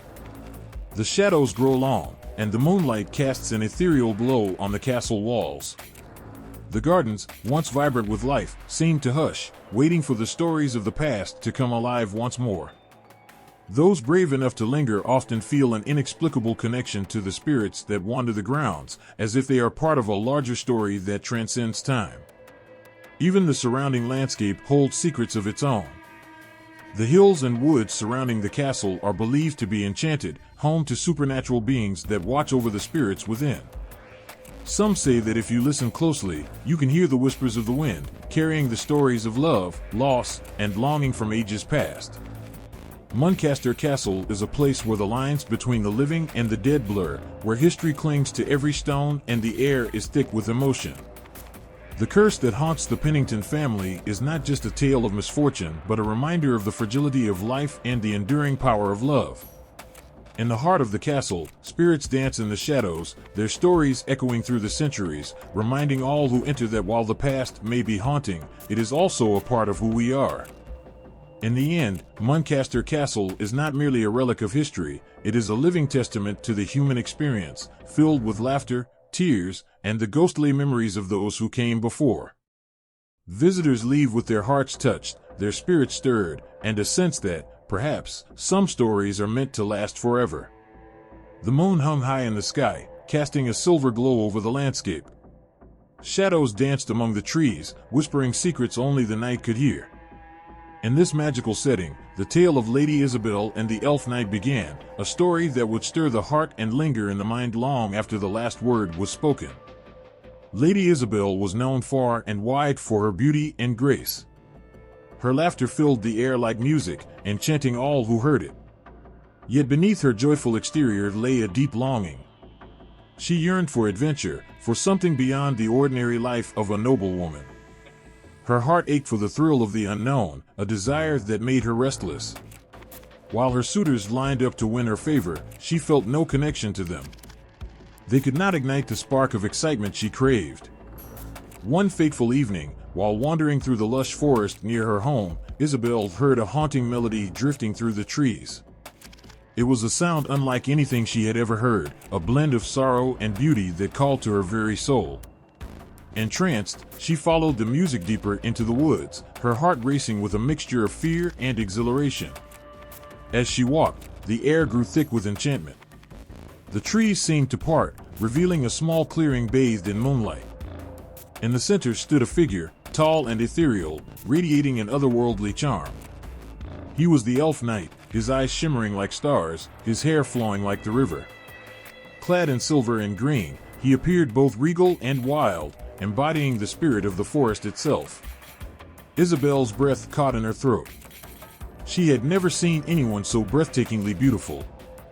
The Elf Knight began to sing, his voice weaving a spell around Isabel. His song told of ancient legends, of lost love and hidden treasures. It spoke of worlds beyond her own, where magic flourished and adventure awaited. With each note, Isabel felt her heart swell, her longing igniting like a fire. She could no longer resist the pull of this enchanting creature before her.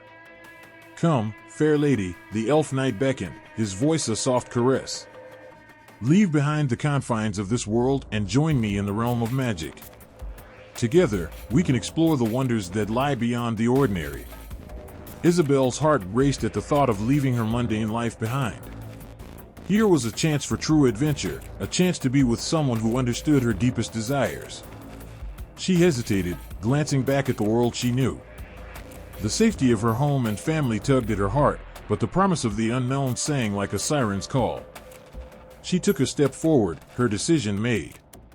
"I will go with you," she declared, her voice steady despite the flutter of nerves in her stomach. The elf knight extended his hand, and Isabel felt warmth radiate from his touch as she clasped it. Together, they vanished into the night, leaving behind the familiar world of humans for a realm filled with wonder and mystery. Time lost all meaning in the elf knight's realm. Isabel was swept into a whirlwind of magic, laughter, and enchanting sights. They danced under the starlit sky, their movements fluid and graceful, as if they were one with the very essence of the forest. Isabel felt alive, free from the burdens of her previous life. The elf knight's laughter echoed through the trees, and she felt a connection with him that she had never known before.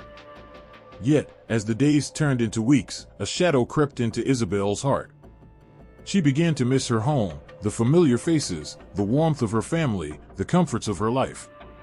Though the elf knight was captivating, he could not fill the void that grew within her. The realization weighed heavily on her, but she felt trapped, unable to voice her feelings without breaking the spell that held her captive. One evening, while they rested beside a shimmering lake, Isabel gathered her courage. She turned to the elf knight, her heart pounding. "I love this world, but I miss my home. I miss my family. Can I return?"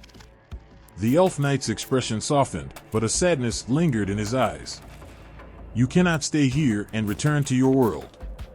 To leave is to break the enchantment that binds us." Tears filled Isabel's eyes. The thought of losing him, of returning to a life without magic, crushed her heart. "But I cannot stay forever. I need both worlds." The elf knight took a step back, his form shimmering as if the very light around him was fading. "You must choose, dear Isabel. Love may flourish between our worlds, but you cannot exist in both. You must decide what you truly want." Isabel felt her heart shatter. How could she choose? The elf knight was everything she had ever dreamed of, yet her heart ached for the life she had left behind. She looked into his eyes, searching for answers, but found only sorrow reflected back at her. As the moon rose high, casting its silvery light over the lake, Isabel realized the truth. Love was not just about adventure and magic, it was also about sacrifice. She took a deep breath, feeling the weight of her decision settle in her heart. "I must go home," she whispered, tears spilling down her cheeks. "I love you, but I cannot abandon my family or the life I once knew." The elf knight stepped closer, wrapping his arms around her, and she melted into his embrace, feeling warmth seep into her very soul. "You have made a noble choice, my lady. Know that you will always hold a piece of my heart, and I will cherish the moments we shared." With a heavy heart, Isabel left the enchanting world of the elf knight behind. As she stepped back into her familiar woods, the laughter of the elf knight echoed in her ears. She felt an emptiness settle within her, but also a sense of peace. She had chosen love, not just the love for the elf knight, but the love for her family and her roots. Days turned into weeks, and Isabel returned to her life, forever changed. Though the memories of the elf knight haunted her dreams, she embraced the warmth of her home, cherishing the connections she had with her family. Yet, every night, when the moon hung high in the sky, Isabel would venture to the edge of the forest, hoping to catch a glimpse of the enchanting figure she had loved. Though they were worlds apart, she felt him with her in spirit, a reminder of the magic that could exist even in the most ordinary of lives. The story of Lady Isabel and the Elf Knight remains a ballad whispered through the ages, a tale of love, sacrifice, and the bittersweet choices that shape our destinies. It is a reminder that while adventure may call to our hearts, the bonds we share with our loved ones are what truly make us whole. A chill swept through the air as the guests gathered at Bramshill House for the grand wedding of a beautiful young bride. The sun dipped low in the sky, casting long shadows across the manicured gardens, and the sweet scent of blooming flowers filled the air. Laughter and music floated from the grand hall, where the celebrations were about to begin. At the center of it all was the bride, her face aglow with joy, her heart full of dreams. But beneath the laughter, a sense of foreboding hung in the air, an unspoken dread that only a few could sense. They called her the Mistletoe Bride, for it was said that she had chosen to wear a crown of mistletoe, a symbol of love and fertility, on the day of her wedding. The tradition was meant to bring happiness, yet there were whispers that it also brought a curse, a shadow over what should have been the happiest day of her life. As the ceremony began, the bride stood at the altar, her eyes sparkling with love for her husband-to-be. He was handsome and noble, and they had been in love for what felt like forever. As she exchanged vows, the guests watched in awe, but somewhere in the crowd, an older woman shivered. She had witnessed too many weddings where love had turned to sorrow, where promises had been broken. But no one paid her any heed. The couple was lost in their world, oblivious to the looming danger. After the vows were said, the couple exited the grand hall, greeted by cheers and applause. The bride twirled in her gown, the mistletoe crown glistening in the fading sunlight. Yet as the evening progressed, strange occurrences began. Guests reported hearing soft cries echoing through the halls, shadows flitting just out of sight. Laughter turned to uneasy glances, and the festive atmosphere began to shift. The bride, however, was untouched by the unease around her. She danced and laughed, her heart soaring as she basked in the love surrounding her. She felt invincible, wrapped in the warmth of her new life. But as the clock struck midnight, a feeling of emptiness washed over her. She excused herself from the festivities, hoping to find solace in the tranquil gardens. Stepping outside, she found herself enveloped in the cool night air, the stars twinkling above like diamonds scattered across black velvet. The moon hung low, casting a silvery glow on the path ahead. Drawn by an unseen force, she wandered deeper into the garden, her heart racing with excitement and fear. The mistletoe crown on her head felt heavy, as if it were a warning she could not comprehend. As she walked, she noticed a tall oak tree, its branches stretching toward the sky. Underneath, the shadows seemed to move, flickering like ghosts. A strange pull beckoned her closer. It was as if the tree called to her, whispering secrets only she could hear. She hesitated for a moment, then took a step forward. Suddenly, the ground beneath her gave way, and she stumbled into darkness. Panic surged within her as she fell, the world spinning around her. She landed softly, disoriented but unharmed. Struggling to regain her composure, she looked around, confusion clouding her mind. It was a hidden chamber, lit by an eerie glow. Strange symbols adorned the walls, and the air was thick with the scent of earth and moss. But what caught her attention was the reflection in a still pool of water in the center. Gazing into the pool, she saw not only her own reflection but images of her wedding day, the laughter, and the joy. Then it changed, showing her husband alone, looking for her, worry etched on his face. The love she felt for him surged, and she reached out, desperate to return. But as she turned to leave, the shadows stirred again, and the whispers grew louder, calling her back. Stay with us, they beckoned, a haunting lullaby. She felt herself torn between two worlds, the love for her husband and the siren call of the shadows. Fear coursed through her veins. I want to go home, she cried, her voice echoing in the stillness. But the shadows closed in, wrapping around her like a cold embrace. In that moment, she felt a profound loneliness, realizing that she was not just fighting for her life, but for the love she had left behind. Back at the wedding, guests began to worry as the minutes stretched into hours. Whispers of the bride's disappearance spread like wildfire. The groom, frantic and heartbroken, gathered a group of friends to search the gardens, calling out her name until his voice grew hoarse. Desperation twisted his heart as he realized the truth, something sinister was at play. The celebration had turned into chaos as the night wore on. The bride's absence was felt deeply by everyone, and the once joyful atmosphere was now thick with fear and anxiety. Shadows moved among the guests, and the laughter turned to gasps as stories of the mistletoe bride's curse spread. Days turned into weeks, and the search continued, but the bride was never found. It was as if she had vanished into thin air, swallowed by the darkness of Bramshill House. The groom mourned her loss, the laughter that once filled the halls now replaced by an echoing silence. Years passed, and the tale of the mistletoe bride became legend.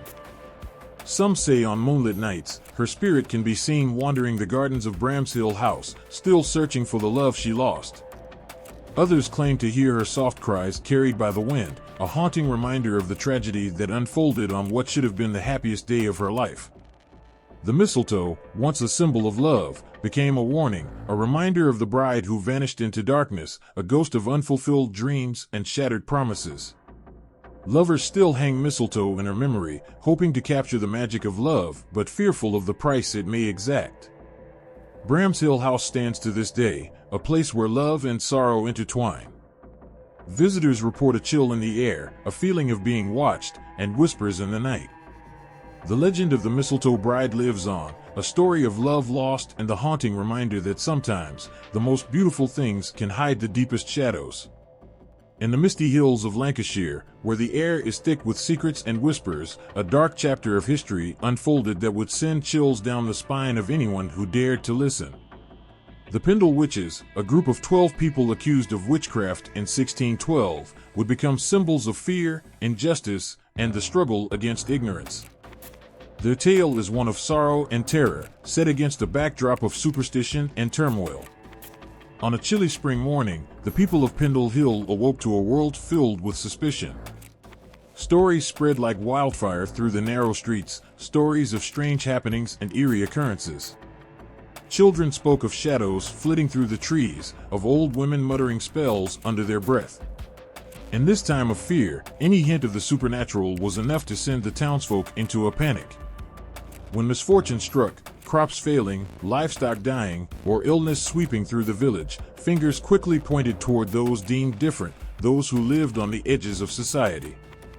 Among those accused were the families of the famous Pendle Witches, including the elderly and mysterious Elizabeth Southerns, known as Old Dim Dyke. Living in the shadows, she was a figure of both fear and fascination. The people whispered that she possessed strange powers, able to heal or harm with just a few spoken words. Alongside her were her family members, her daughter, a woman named Alison Device, who was young and naive, yet entwined in the growing hysteria surrounding her family. The village buzzed with rumors as tensions escalated. One fateful day, Alison encountered a traveling beggar named John Law, who had asked her for some money. When she refused, the air grew thick with an unsettling energy. Alison, in frustration, cursed him. The man suddenly collapsed, claiming he was struck down by witchcraft. The townspeople, already eager to believe in the supernatural, took this as proof of Alison's dark powers. It was the spark that ignited the flames of accusations. As fear gripped Pendle, the local magistrate, Roger Noel, took action. He was determined to root out this supposed evil that had taken hold of his community. With little evidence, he began to gather the accused, the innocent victims of a society steeped in superstition. The Pendle Witches were brought before the court, their fate hanging in the balance. The trial that followed would become infamous, a grim spectacle that would haunt the region for generations. In the courtroom, the atmosphere crackled with tension. The accused stood before the judge, faces pale and trembling. Each of them, from the frail old Dim Dyke to the frightened young Alison, faced charges that would lead them to the gallows. They were painted as dangerous outcasts, their differences magnified by the fear of the unknown. Whispers echoed in the chamber as witnesses recounted their tales, spinning webs of deceit and paranoia. As the trial unfolded, the personal stories of the Pendle Witches revealed their humanity. Elizabeth Southerns, the eldest, had been a healer in her community, known for her knowledge of herbs and remedies. She had helped many with her skills, but now that same knowledge was twisted into something sinister. Alison Device, just a girl, was caught in a web of accusations, terrified and alone. Her young heart yearned for acceptance and love, but found only scorn. One of the most heart-wrenching moments came when the mother and daughter, Elizabeth and Alison, were forced to watch each other suffer. Their lives had intertwined in a world that turned on them, driven by fear and ignorance. As they stood in the courtroom, the weight of their fate pressed heavily on their shoulders. The bonds of family became a source of pain as they faced the reality of what was to come. In the end, the Pendle Witches were sentenced to death, a harsh reminder of a time when fear ruled the hearts of men. The gallows became their final resting place, a place where innocence was lost and love was overshadowed by the darkness of human cruelty. The day of their execution was a grim spectacle, with townspeople flocking to witness the horrific event. Some came out of morbid curiosity, others to celebrate what they believed was the triumph of good over evil.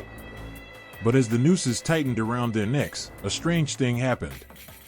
Instead of anger or hatred, there was a haunting sense of sorrow. The mournful cries of the witches echoed through the hills as they took their last breaths. They became martyrs of a different kind, symbols of the injustice that can arise from ignorance. The legacy of the Pendle witches lived on long after their execution. The legends surrounding them grew, their stories woven into the fabric of English folklore. Some claimed that their spirits lingered on Pendle Hill, wandering the misty paths, seeking justice for the wrongs they suffered. It is said that if you listen closely on a quiet night, you can hear the faint whispers of their voices carried by the wind. In the years that followed, the tale of the Pendle witches became a cautionary story, a reminder of the dangers of fear and prejudice. Their tragic fate serves as a stark lesson on the impact of hysteria and the importance of compassion. The hills of Lancashire continue to carry their story, and every time the mist rolls in, it feels as though the spirits of the witches are present, urging us to remember their plight. Today, Pendle Hill is a place of reflection, where visitors come to pay their respects and remember the lives lost to fear and misunderstanding.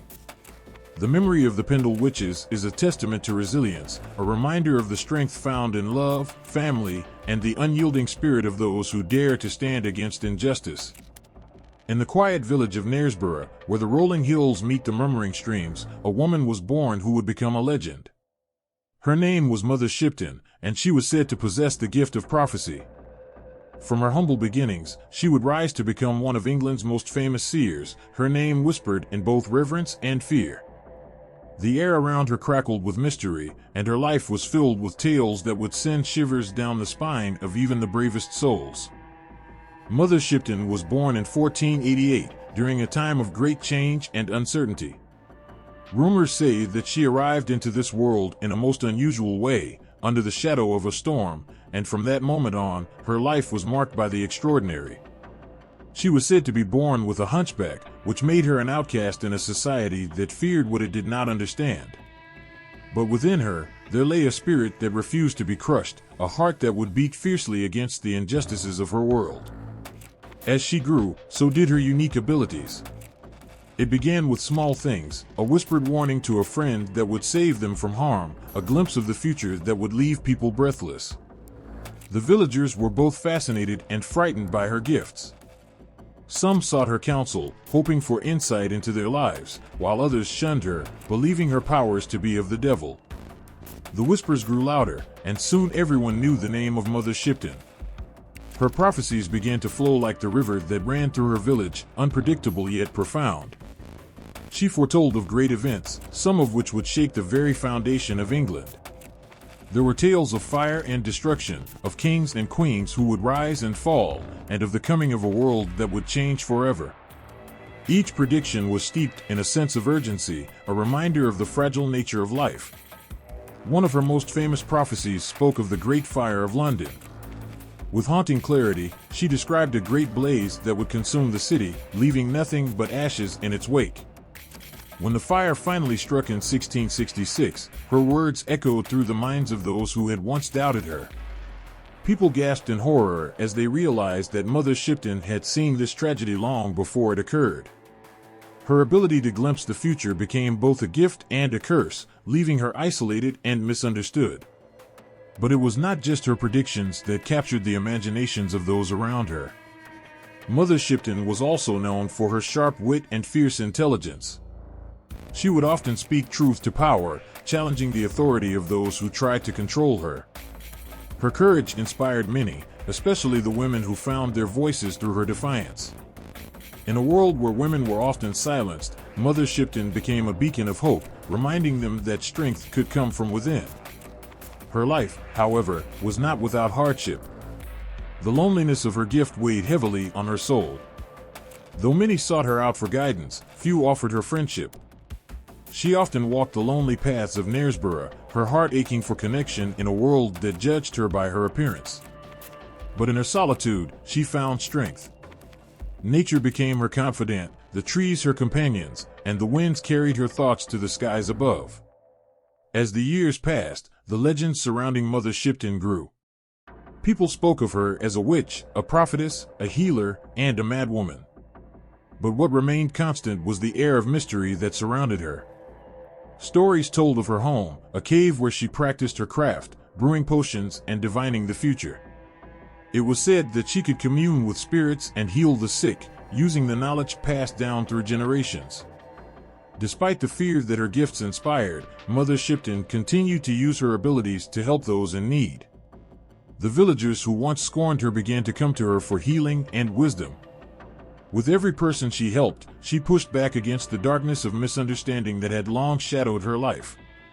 Each success filled her with a sense of purpose, a reminder that even in a world that rejected her, she could still make a difference. However, her life was tinged with sadness as well. Many of her prophecies foretold doom and despair. With every vision of destruction came a deep ache in her heart. She saw the suffering of the world and longed to change it, but her power was limited. The burden of knowing the future weighed heavily on her, leaving her with a deep sense of sorrow for what was to come. She often expressed her pain through poetry, weaving her thoughts into verses that resonated with those who heard them. When Mother Shipton passed away in 1561, the world mourned a remarkable woman who had touched countless lives. Her predictions continued to ripple through time, with each generation passing down her story. The tales of her life, her prophecies, and her spirit became part of England's rich folklore. She transformed from a misunderstood figure into a symbol of strength and resilience, her legacy forever etched into the hearts of those who believed in her. In the centuries that followed, Mother Shipton's cave became a pilgrimage site, a place where people came to seek guidance and wisdom. Her story continued to inspire those who felt different, those who faced judgment for their uniqueness. The cave, with its tranquil surroundings, became a sanctuary for the lost and the lonely, reminding them that they were not alone in their struggles. The legend of Mother Shipton endures today, a poignant reminder of the power of love, hope, and perseverance. Her life challenges us to embrace our differences and to find strength in our uniqueness. Each whisper of her name carries the echoes of a woman who refused to be silenced, who saw the world for what it was, and who dared to dream of a brighter future. In every corner of England, her spirit lives on, urging us to listen to the winds, to heed the warnings of the past, and to believe in the possibility of change. Mother Shipton may have left this world, but her prophecies and her spirit remain, a testament to the unyielding power of hope in the face of adversity. In the heart of Somerset, where the hills roll gently and the river Axe whispers secrets through the valleys, there lies a place that pulses with the echoes of ancient stories. One of the most captivating tales is that of the Witch of Wookey Hole, a story steeped in sorrow, fear, and ultimately, tragedy.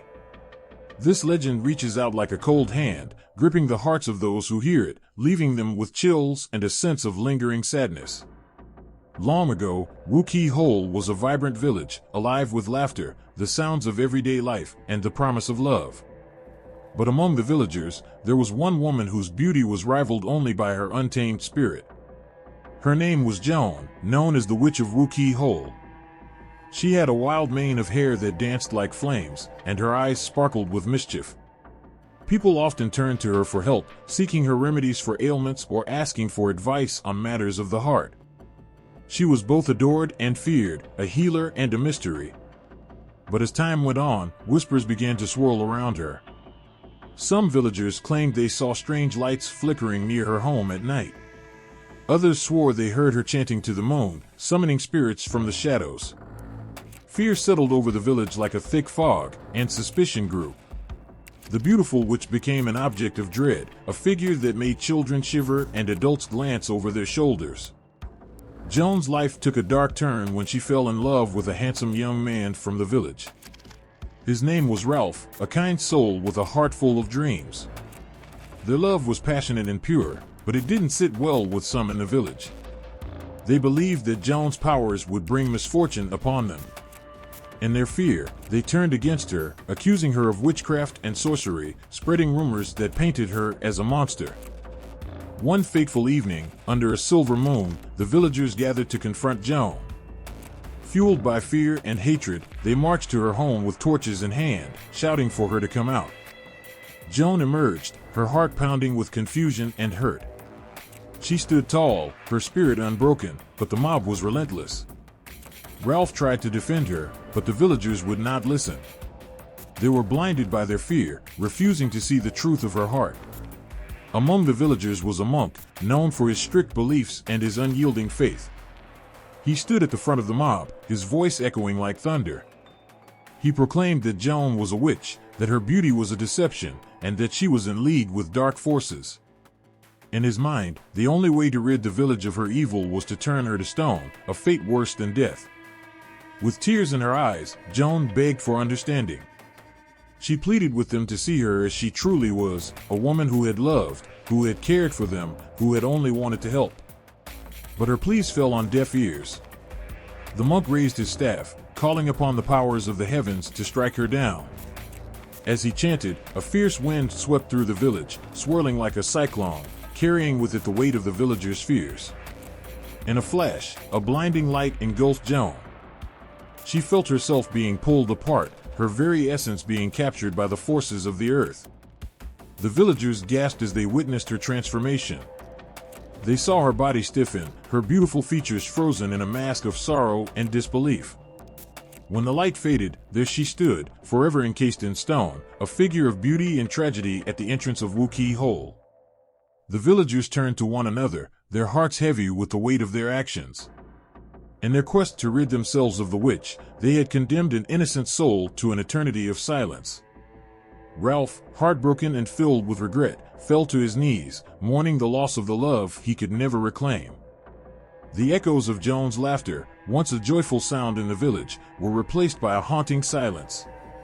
Years passed, but the legend of the Witch of Wookey Hole lived on. People came from near and far to see the stone figure of Joan, standing guard over the entrance to the cave. Her eyes, though made of stone, seemed to hold a glimmer of the fire that once burned within. The story of her tragic fate spread like wildfire, becoming a cautionary tale about the dangers of fear and the power of love. Visitors would often approach Joan's statue, placing flowers at her feet, whispering secrets into the air, hoping she could hear them. They spoke of their own loves lost, their fears, and their hopes, as if the spirit of the witch still lingered nearby. Some claimed to have felt a gentle breeze brush against their cheeks, a sign that she was still watching over them, that love could transcend even the harshest of fates. The tale of the Witch of Wookey Hole serves as a reminder of the consequences of fear and misunderstanding. It shows us that even the most beautiful souls can be trapped by the judgments of others, and it compels us to look beyond the surface, to seek the truth hidden within. Joan's spirit, forever entwined with the story of Wookey Hole, encourages us to embrace love, to resist the urge to judge, and to recognize the beauty in every soul we encounter. As the sun sets over the hills of Somerset, casting a golden glow over the landscape, the legend of the Witch of Wookey Hole continues to whisper through the winds. Her story, like the river that winds through the valley, flows on, an eternal reminder that love and tragedy are forever intertwined, and that every heart has a story worth telling. The ocean has always been a vast and mysterious place, a deep blue expanse that holds countless secrets beneath its shimmering surface. For sailors, the sea was a source of wonder and terror, filled with tales of enchanting creatures that could steal hearts and lives. Among these legends, the stories of selkies, mermaids, and other sea creatures emerge like shimmering fish beneath the waves, beckoning us to listen closely and feel the pull of their magic. In the rugged coastal regions of England, selkies are among the most hauntingly beautiful beings. They are said to be seals that can shed their skins to become human on land. This duality gives them a sense of freedom and sorrow, forever caught between two worlds. Imagine a moonlit night on a secluded beach. The sound of waves crashing against the shore fills the air, and you spot a figure dancing gracefully by the water's edge. She is a woman with long, flowing hair, her skin glistening like the ocean itself. As you draw closer, you notice her sealskin draped over a rock, glimmering under the stars. Legend has it that selkies possess a unique kind of magic. When a man captures a selkie's skin, he can force her to remain on land, often making her his wife. But the price of this act is steep. The selkie may wear a smile, but her heart will always belong to the sea. On quiet nights, she will long for the waves, her heart aching with a love for a world she cannot return to. Those who witness her weeping by the shore feel an overwhelming sense of sadness, as if they are watching a part of their own soul being torn away. One such tale tells of a fisherman who stumbled upon a selkie while she was resting on the rocks. Captivated by her beauty, he hid her sealskin and coaxed her into marriage. At first, their life together was filled with joy, and they welcomed children into the world. Yet as time went on, the fisherman noticed his wife gazing longingly at the sea. Her laughter would fade into silence, and her eyes would reflect a sorrow that he could not understand. One stormy night, the fisherman fell asleep, exhausted from the day's toil. In his dreams, he heard the sound of the sea calling to him, a haunting melody that stirred his soul. When he awoke, he found his wife gone. Panic gripped his heart as he raced to the shore, only to find her sealskin lying on the sand. The waves crashed relentlessly, and the selkie's cries echoed in the wind.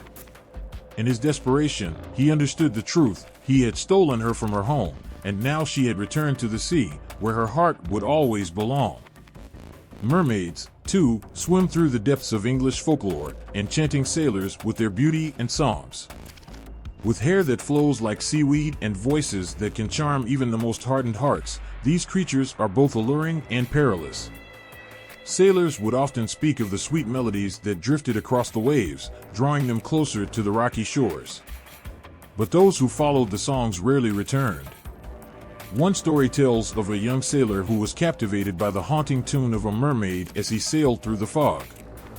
He was mesmerized, unable to resist the urge to follow the sound, believing it to be a siren's call. As he drew near, he saw her perched on a rock, her scales glistening like diamonds under the sun. Her eyes were deep pools of sorrow, and when she smiled, the world seemed to fade away. But the closer he got, the more he realized the danger. The waves began to churn violently, and the sea grew restless. The sailor, caught in the spell of the mermaid's song, struggled to break free from her enchantment. In that moment of despair, he remembered the stories of his father, tales of sailors who had been lost to the sea, lured by the beauty of mermaids. With a burst of strength, he turned his ship away from the rock and fought against the waves, escaping the siren's grasp. Yet, even as he sailed to safety, he could still hear the faint echoes of her song, haunting him long after he had left her behind. He knew he had escaped with his life, but a piece of his heart remained forever lost beneath the waves. In the world of sea creatures, not all legends are tragic. There are stories of camaraderie and connection between humans and these mystical beings. In one coastal village, fishermen would leave gifts by the shore for the selkies and mermaids, hoping to earn their favor. They believed that kindness would bring blessings, ensuring bountiful catches and safe journeys. One stormy evening, a fisherman named Tom found himself battling fierce winds and towering waves. His boat was tossed about like a leaf in a tempest, and hope began to fade. Just when he thought all was lost, he heard a chorus of voices rising above the storm. Glancing over the side of his boat, he saw a group of mermaids swimming alongside him, their laughter ringing like bells. With graceful movements, they guided his vessel toward calmer waters, their shimmering tails cutting through the waves. When the storm finally subsided, Tom found himself safe on the shore. Grateful for the mermaid's intervention, he vowed to always honor the sea and its creatures. From that day on, he left offerings at the water's edge, a small tribute to the beings that had saved his life. The villagers, witnessing his good fortune, began to share their own tales of kindness and respect for the magical beings of the sea. As the sun sets over the horizon, casting golden rays across the water, the legends of selkies, mermaids, and other sea creatures remind us of the delicate balance between beauty and danger. The ocean is a realm of enchantment and mystery, filled with stories that echo through the ages. Each tale carries the weight of longing and love, of sorrow and joy, inviting us to feel the pull of the tides and the whispers of the sea. For sailors who dared to venture into its depths, the sea was a place of both wonder and fear, where enchanting creatures could captivate the heart or bring despair. These stories serve as a reminder of the magic that lies beneath the waves and the importance of honoring the bonds that connect us to the world around us. The Selkies and mermaids, forever entwined in our imagination, continue to swim through the waters of our dreams, enchanting and terrifying us with their timeless allure. In the heart of Victorian London, as fog crept through the narrow streets and gas lamps flickered like lost souls, whispers began to circulate about a figure that struck fear into the hearts of the city's residents. They spoke of a shadowy presence that roamed the night, a creature that seemed to defy the very laws of nature. He was known as Spring-Heeled Jack, and his name alone was enough to send shivers down spines. Picture a chilly evening in 1837.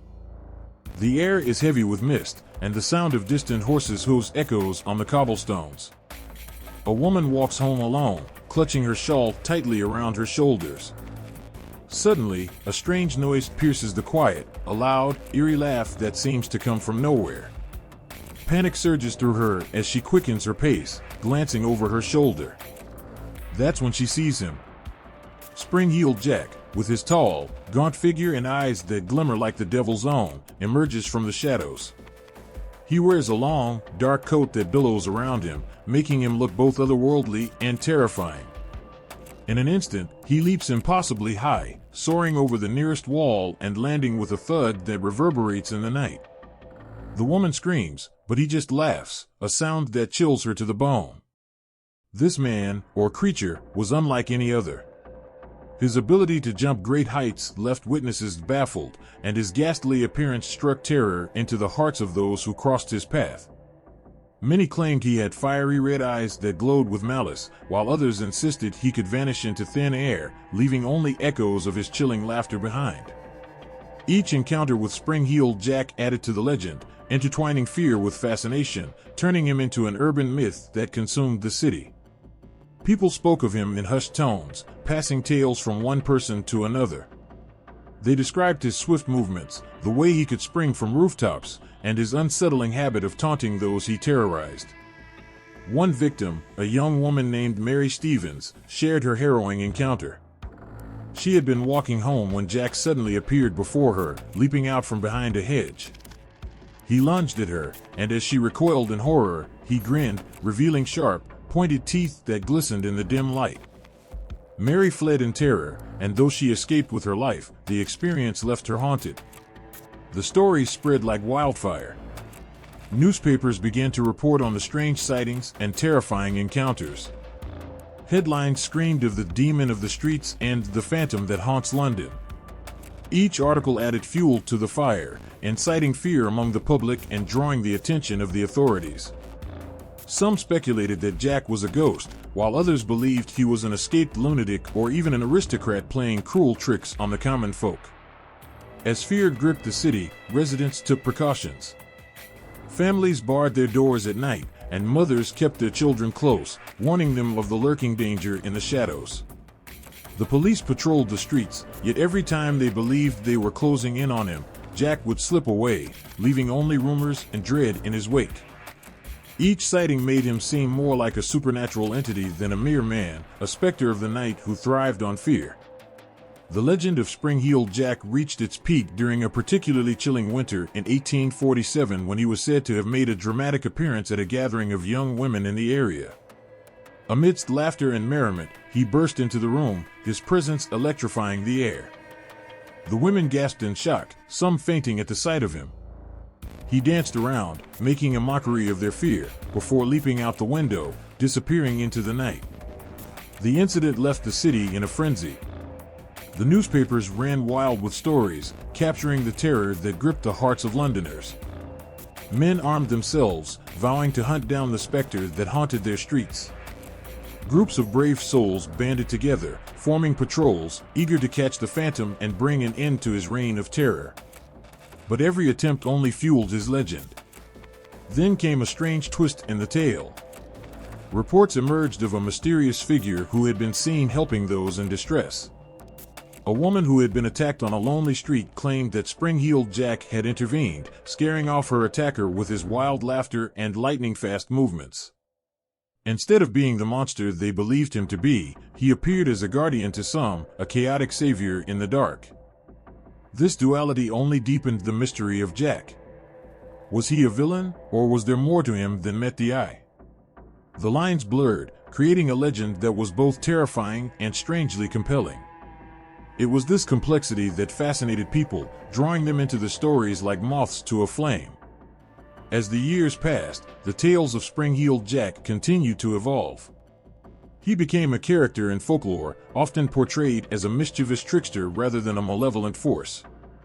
Children spun stories around campfires, adding their own twists and turns, each generation breathing new life into the myth.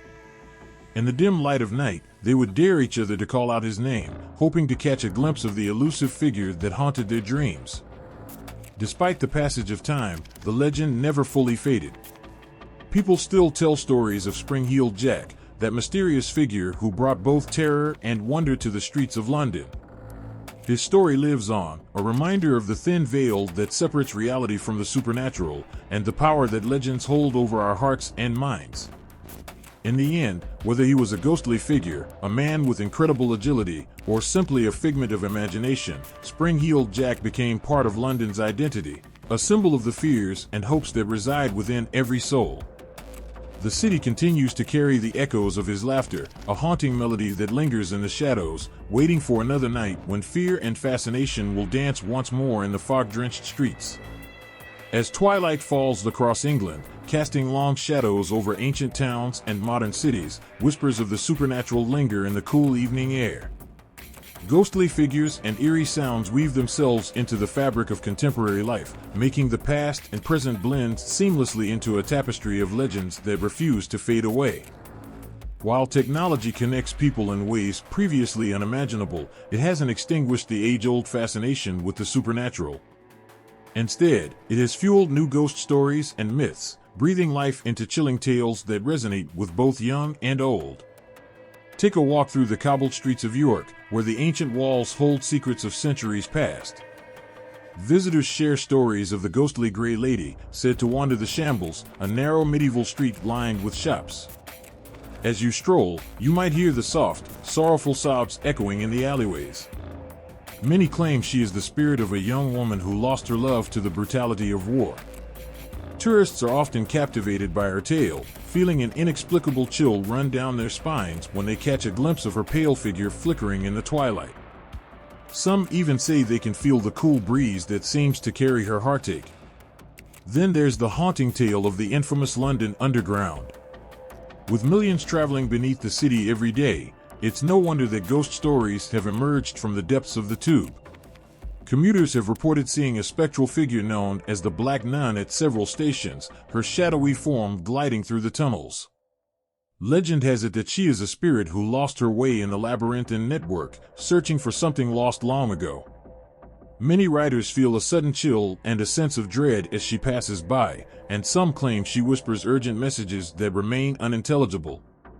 The thought of her wandering through the underground resonates with the fear of being trapped in a dark place, and it lingers in the minds of those who share their experiences. In the quiet town of Stratford-upon-Avon, the birthplace of Shakespeare, the echoes of the past come alive through ghostly encounters. People visiting the bard's birthplace often report unusual happenings, such as doors opening on their own or soft laughter drifting through empty rooms. Many believe the spirits of those who loved the playwright still linger, unable to leave the home they cherished. There's something profoundly touching about the idea that love and art transcend time and space, binding the past to the present in a delicate web of emotion. Even in the heart of bustling London, the story of the infamous White Lady of Wapping continues to capture the imagination. Legend tells of a woman in white who walks along the River Thames, searching for her lost children. Her mournful cries fill the night air, causing chills to run down the spine of anyone who hears them. Those brave enough to venture near the river at night often recount a feeling of overwhelming sadness, as if they are being pulled into her tragic tale. The emotional weight of her story, the loss and longing for her children, resonates deeply with those who encounter her spectral form. In the modern age, technology has given rise to a new wave of ghost stories. The rise of social media has created platforms where people share their eerie experiences, leading to a digital folklore that spreads like wildfire. Ghost hunting shows and paranormal investigations have become popular, sparking interest in the unseen world. People gathering in haunted locations armed with cameras, eager to capture evidence of the supernatural. The excitement of capturing a ghostly figure on film or hearing unexplained noises sends shivers down their spines. One popular modern legend involves the notorious screaming banshee of an abandoned asylum. Stories tell of a young woman who suffered greatly within its walls, and now her spirit haunts the crumbling building. Those who enter report hearing blood-curdling screams echoing through the halls, sending waves of terror coursing through their veins. The haunting cries leave visitors shaken, their hearts racing as they try to flee the place that seems to hold 1,000 dark secrets. It's a gripping reminder that some wounds never heal, and the emotions tied to such tragedies can linger long after the physical presence is gone. In contrast to the fearful stories, there are also contemporary legends that spark wonder and curiosity. The tale of the fisherman of Herringfleet tells of a ghostly fisherman who appears at dawn, casting his net into the river. Locals say he brings good fortune to those who spot him, an omen of prosperity for fishermen and their families. The image of a spectral fisherman, silhouetted against the rising sun, evokes feelings of hope and possibility. It shows that not all spirits are here to haunt, some return to bless and guide. As the sun sets and the darkness envelopes England, it's clear that the country's rich history continues to shape its modern landscape. The blend of ancient tales and contemporary legends weaves a vibrant narrative that speaks to the human experience, the love, loss, and longing that connect us all. The stories of the past live on, echoing through the corridors of time, reminding us that even in our modern world, there is magic and mystery around every corner. People gather around fires, sharing stories passed down through generations, while others post their encounters online, creating a vast network of shared experiences. Each story, whether whispered or shouted, adds another layer to the rich tapestry of England's folklore. Ghosts and legends, both old and new, breathe life into the night, inviting us to confront our fears and embrace the mysteries that dwell just beyond the veil of reality. The modern hauntings and legends of England serve as a bridge connecting us to our past, drawing us into the realms of the unknown and the extraordinary. Each tale, whether chilling or heartwarming, captures the imagination and keeps the spirit of storytelling alive. As long as there are those willing to listen and share, the ghosts of England will continue to wander, forever etched in the hearts and minds of those who believe.